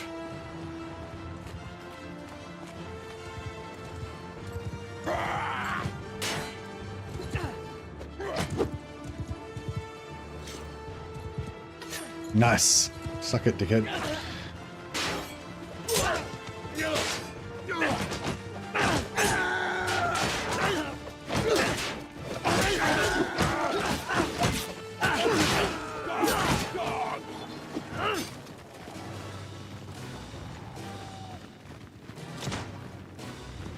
Yeah, Dust Storm. It's a really useful little spell, and because 5 winds of magic, you can knock out 1 or 2 guys off their horses with it. Really good against these like super tanky demigriffs or Chaos Knights or whatever.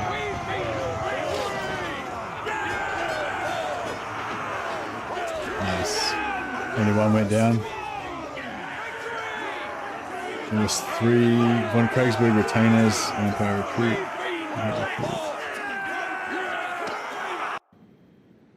Not bad.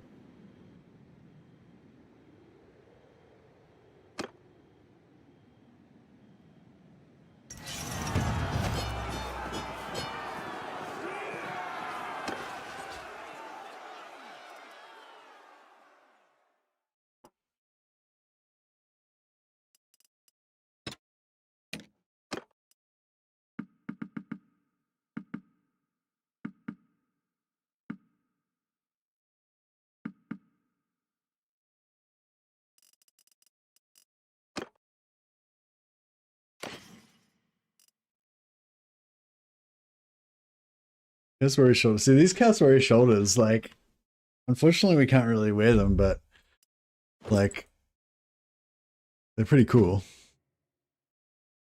I mean, the armor, 40 body armor. It's so insane. So insane.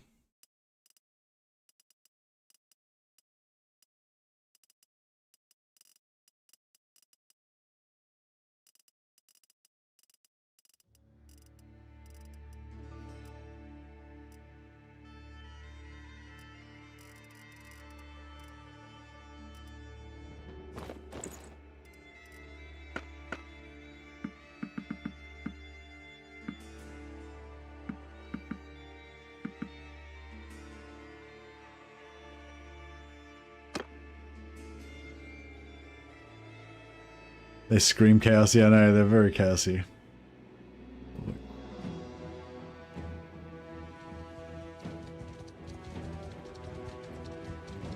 Oh shit.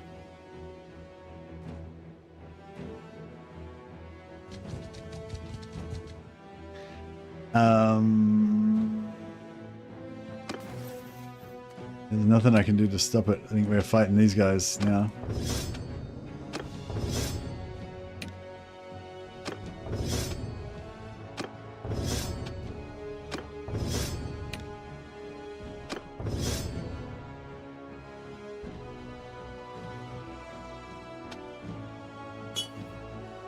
I got it. I don't know if I do got it, man. They're gonna do a lot of magic on us. We got physical resistance, not magic resistance, so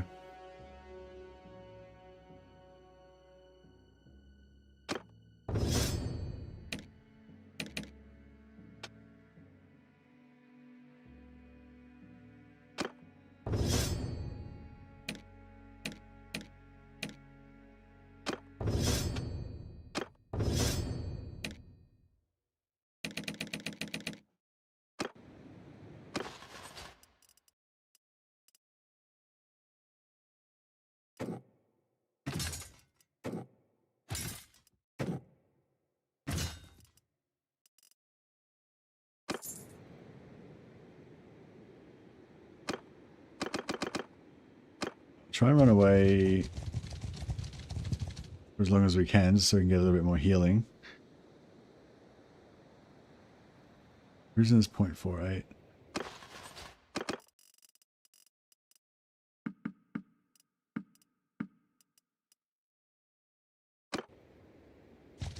Halt there! Who are you? I would know whom I slay.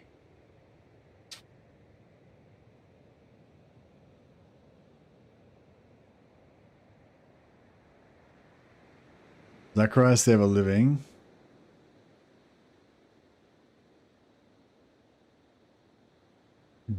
Bento Maz's party. I'm guessing they don't have any spells, so maybe we only have one caster to deal with.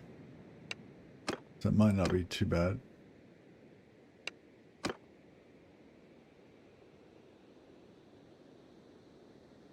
Bento Maz, yeah, it's only one. So it's, yeah, he's got a caster as well, yeah, so 2 casters basically. Do these guys have lore of vampires or lore of necromancy? I think they're lore of vampires, aren't they? Do they have Chillwind? If they have Chillwind, it's probably going to be pretty rough. If they don't have Chillwind, then maybe it won't be too bad. Hear me!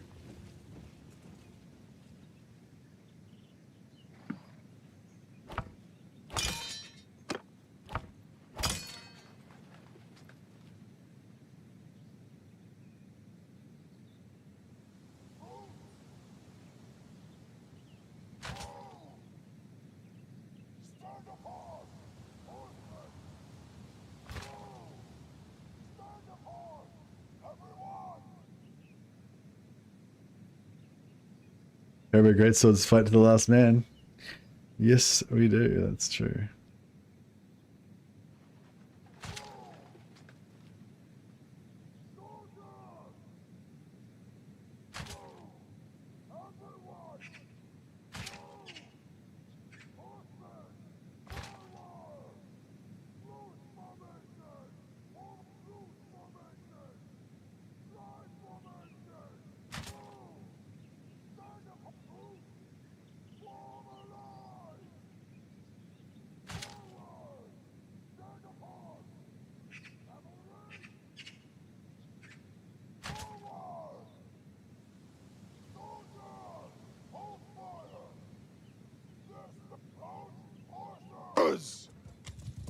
Listen, follow me! Sigmas after me! Marching, hear me! Move out! Hear me! Move out! Hopefully our cavalry might be able to draw some fire. Marching order! Spells over there aiming for the cavalry, that's cool. Sigport, Sigma! Follow me!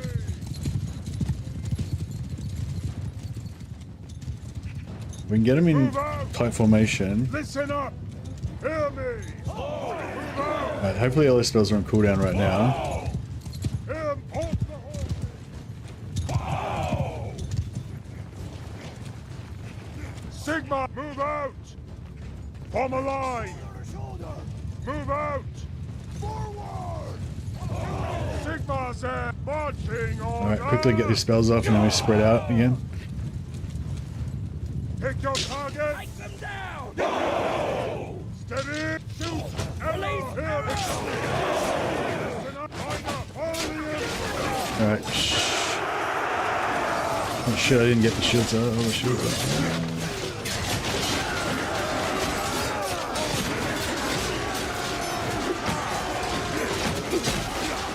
Okay, we got 100% physical resist right now. No magic resist though, so we just got to try and cleave through all their troops as fast as we can. And then hopefully... most of their magic missed at the start.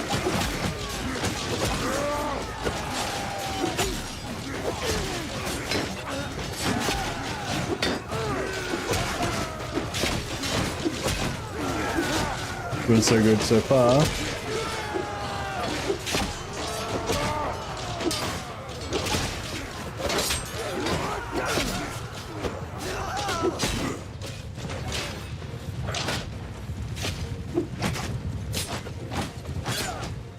Looking pretty good. I think.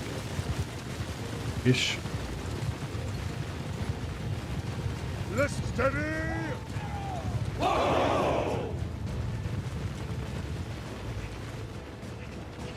Hear me! Follow me!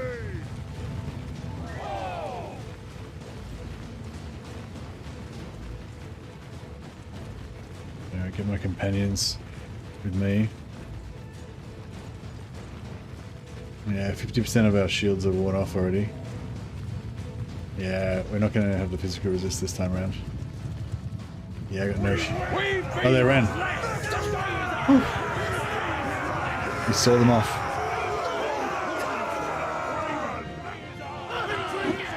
For the Empire! Look at these chads. Greatsword chads.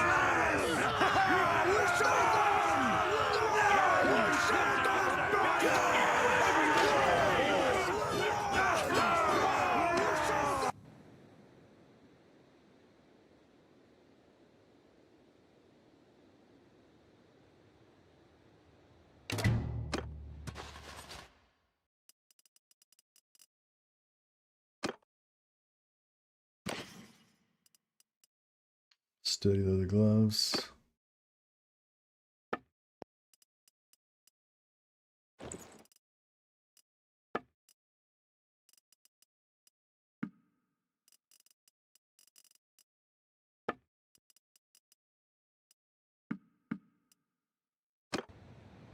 Kill that vampire? Maybe I should have. He's out of there. He's gone.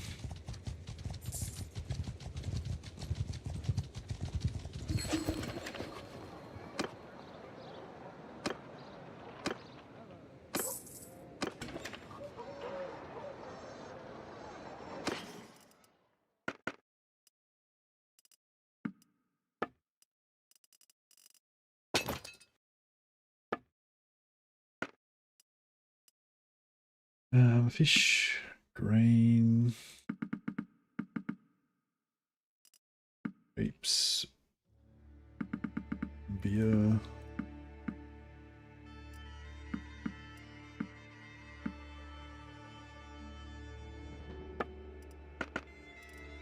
Cool. Yeah, we got to get some chess pieces that are a bit more greatswordy than this added bullshit we've got now.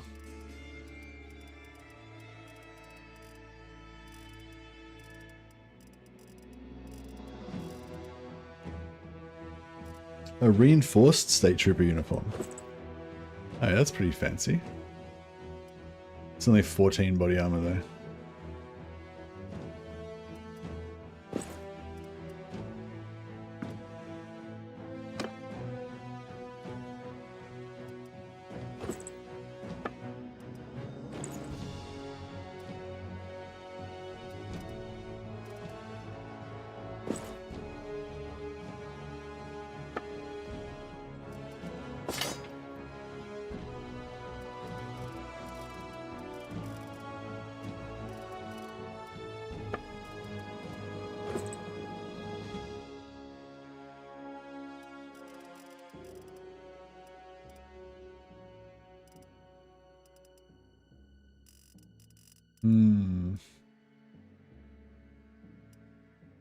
Kind of want to go to Bretonia and get some more of those bob shoulders. They don't look super empire-y, but they don't look like, you know, terrible either.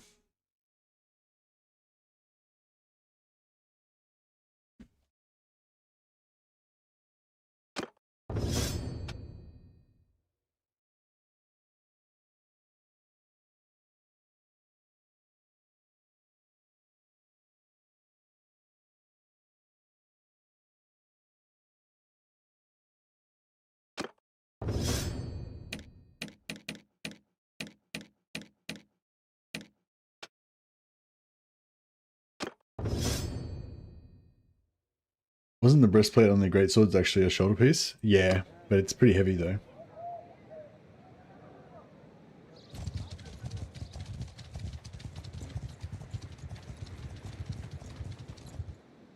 How are we doing right now? So we've got 1.41 per hour, so that's pretty good. Pretty good magic regen.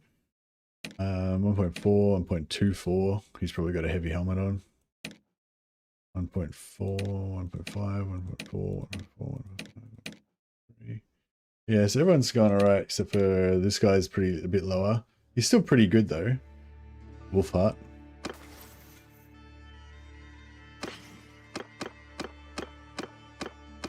Wolfheart. Oh yeah, because he's got the helmet. He's got this hat that's got 4 weight instead of 2. Everyone else's helmet's worth way like 2. And he's got a bit of a heavier helmet.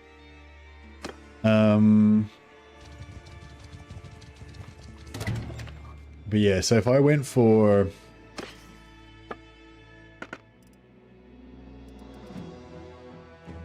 something like this, 7.7 weight shoulders, or this, like Empire Kuros. How much that weigh? 9.1.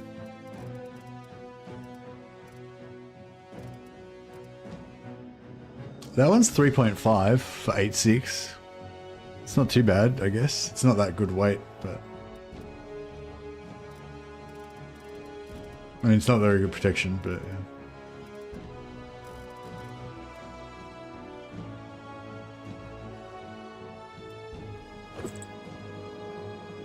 He does look substantially more greatswordy with that on, I gotta say.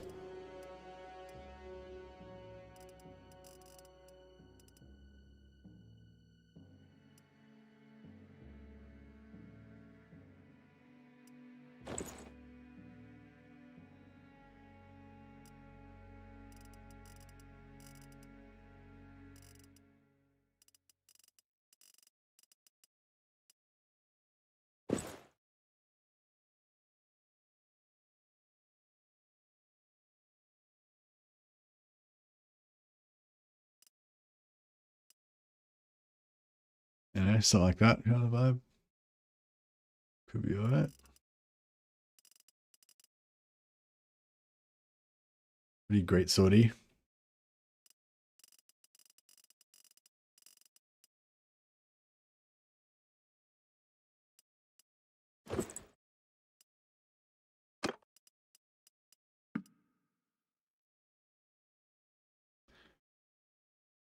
So yeah, our recharge rate's 0.83. How you going, Adistu? Oh, we got Adidump just raided. Hey, thanks Adidump. Appreciate the raid, man. Welcome everyone coming over from Adidump's stream. Check a shout out over there. Yeah, we're just playing a bit of Carroburg Greatsword themed Warhammer at the moment. I'm trying to assert the dominance of the superior Empire fighting man, the Greatsword. Hey, Real Zito, welcome. I don't know. I kind of do want to play a bit of Warhammer though. I don't know. Maybe I'll have a break, and then I'll come back, and I might continue this. If I'm feeling tired, I might just continue this for a little bit more, and then go to bed. If I'm feeling pumped, then maybe we'll start an Empire campaign. Play a bit of Volkmar, or either Volkmar or Reichland. Actually, maybe I should start a poll before I go on my break. That way, when I come back, I can find out what you guys thought about it. So basically, I'll probably go on a, I'll go for like about 45 minutes, maybe an hour dinner break, and I'll leave a poll up there. So yeah, so I'll hang around for another 5 or 10 minutes while I set up this poll. But yeah, so basically, I'm thinking. This is for either tonight or tomorrow. Next time I play a Warhammer campaign, I want to do either Karl Franz kind of hero max heroes, just trying to get as many heroes as we can, and kind of go for like a role-playing adventurer kind of vibe, you know, with the war as a backdrop sort of thing, or go for either Volkmar or Karl Franz focusing on greatswords, trying to get tier 3 heavy infantry and going for a greatsword kind of focus. Either Karl Franz because he buffs greatswords, and he gets Carroburg greatswords, which he also buffs, or go for Volkmar because he gets like the general buff, like melee buffs, plus 10 melee attack and melee defense, which I think is potentially even better than Karl Franz's buffs, and it's for the whole faction. So yeah, those are probably the 3 options I'm thinking about.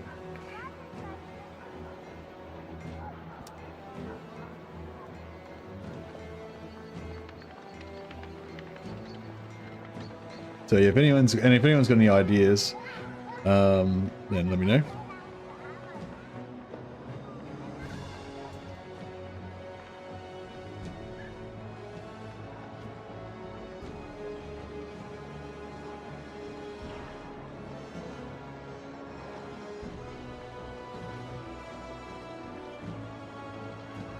Otmar Greatswords focus.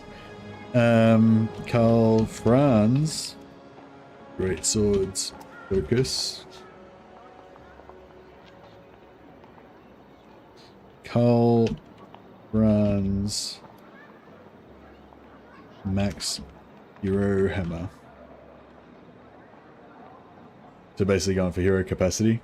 Marcus Wolfhart Greatswords. I don't know if Marcus Wolfhart can even get Greatswords. I think you have to get them from, don't you have to get them from the Empire or something? And yeah, you probably wouldn't even be able to get, I don't think he can even recruit Greatswords.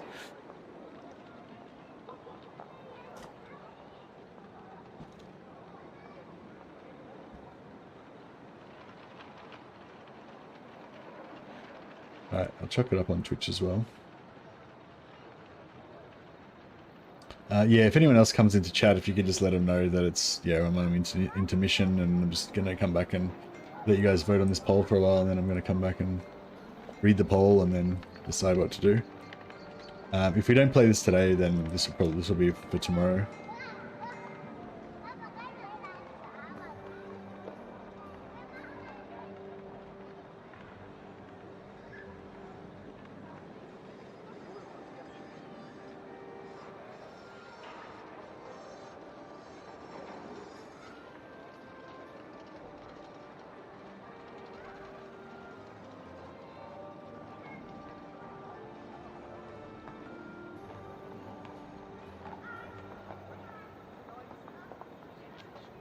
Although, also Noctilus Hero Hammer plus trying to ally with the vampire counts. I actually did that once before, but I think it took too long to get there. So I think if I was going to do it again, I'd probably just beeline straight there. Like maybe not even go to Ulthuan at all. Just sail like immediately to Bretonnia and just get it on. Because yeah, I think it was just, last time I tried to do that Noctilus plus Vlad kind of alliance thing, and it just, you know, it took me like 30 turns to get to Vlad, and then by that time I kind of lost interest. So yeah, I think if I was going to do it again, I'd just like go straight there.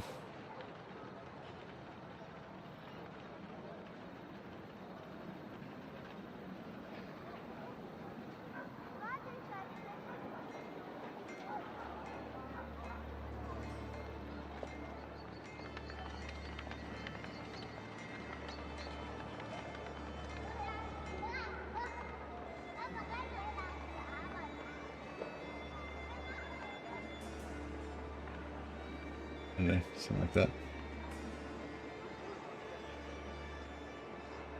Alright guys, I will go and have a break for a bit, and I will be back in maybe like 45 minutes. So those of you who came in the raid, sorry to love you and leave you. I've been on for a few hours already, so 7 hours already, so I'm going to have a bit of a break and then I'll jump back on for a little bit after that. Alright, back soon. See you guys.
Hey, welcome back.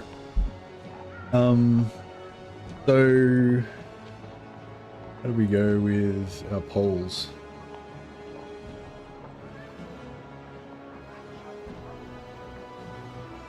So it was a dead heat with Voltmar and Karl Franz on YouTube, and we only had 4 votes on Twitch, but Karl Franz won on 2-1. So by 1, it was just 1 vote difference, basically. It was just 1 vote in favor of Karl Franz. So Karl Franz it is, I guess. I was kind of getting myself wound up for a Voltmar campaign, but yeah, but Karl Franz sounds alright. I can do it.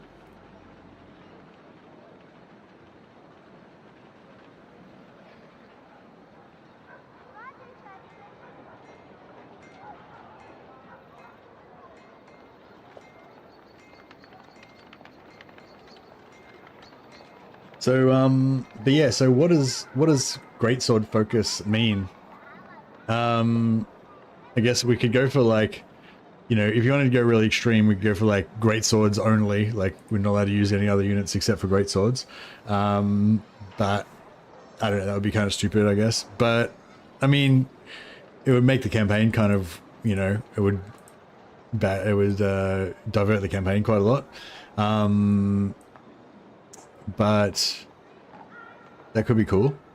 But if we're not gonna go, if you're not gonna go like Greatswords only, then you know what do you do? How do you make it Greatsword focused without making it Greatswords only kind of thing? I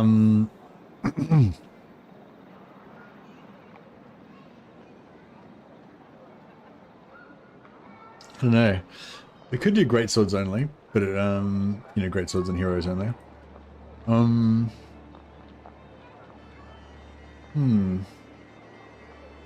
Greatswords are really cool. I would love to do. I wouldn't mind doing an infantry campaign.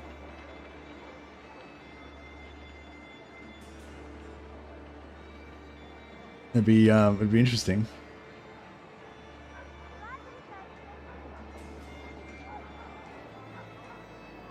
What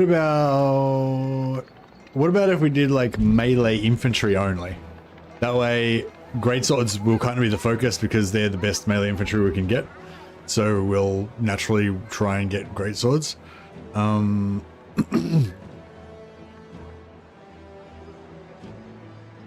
that way we can still like, you know, kind of start off normally. Sort of, not really. Sort of normally, I guess. I don't know. How do we do this? So yeah, so we... I made a pretty cool thumbnail, I think.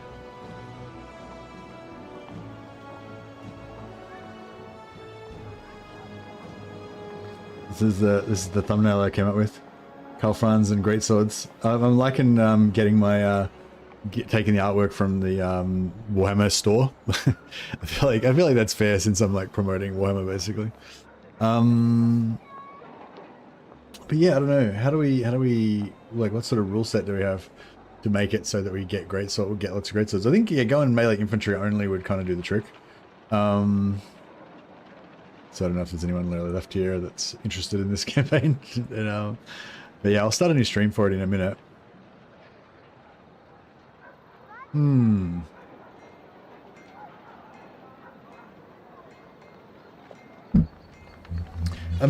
generally not a fan of like doing like one unit only campaigns because I feel like they're just objectively worse. Like they're just less fun than campaigns that have more units. We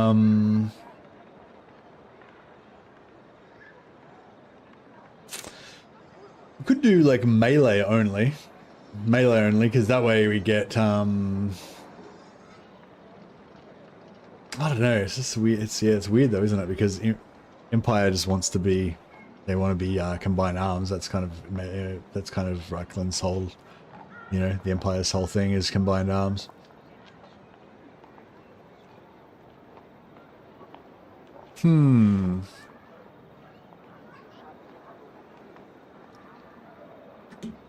Maybe I should I'll just say melee infantry only, and we'll just see what happens.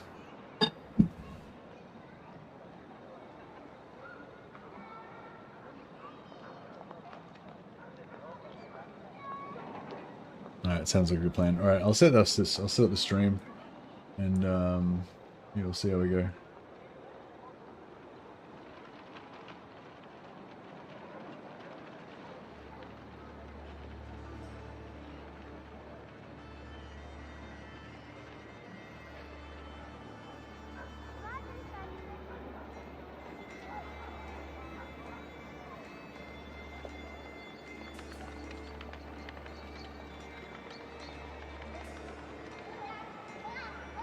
I don't know if you can even win the first battle with melee with infantry only.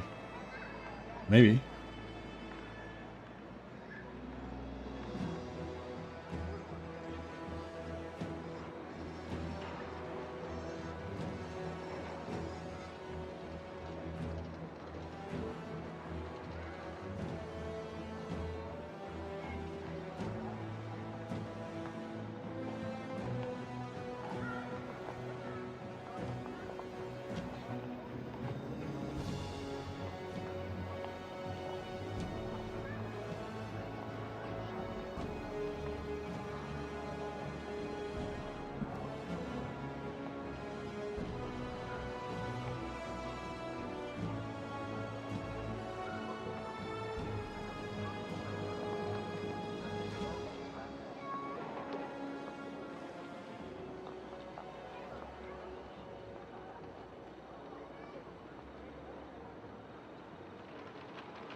Big swords and even bigger hats, indeed.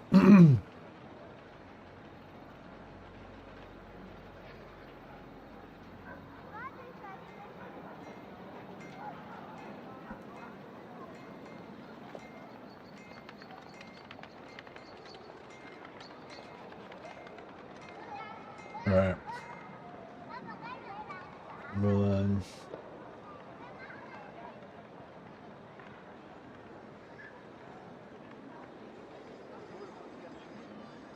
redirect over to this new stream.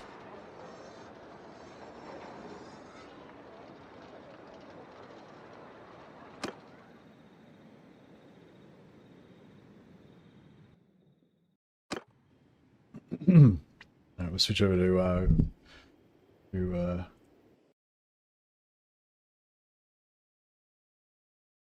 switch over to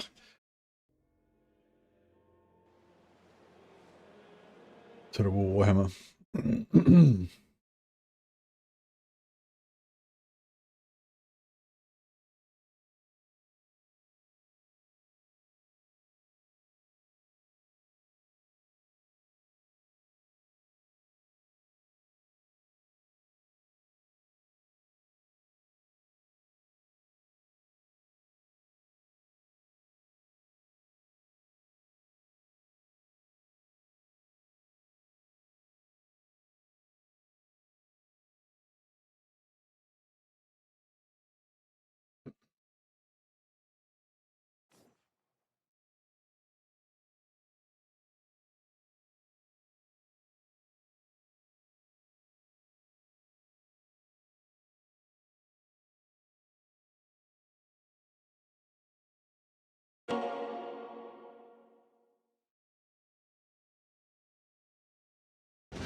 All right.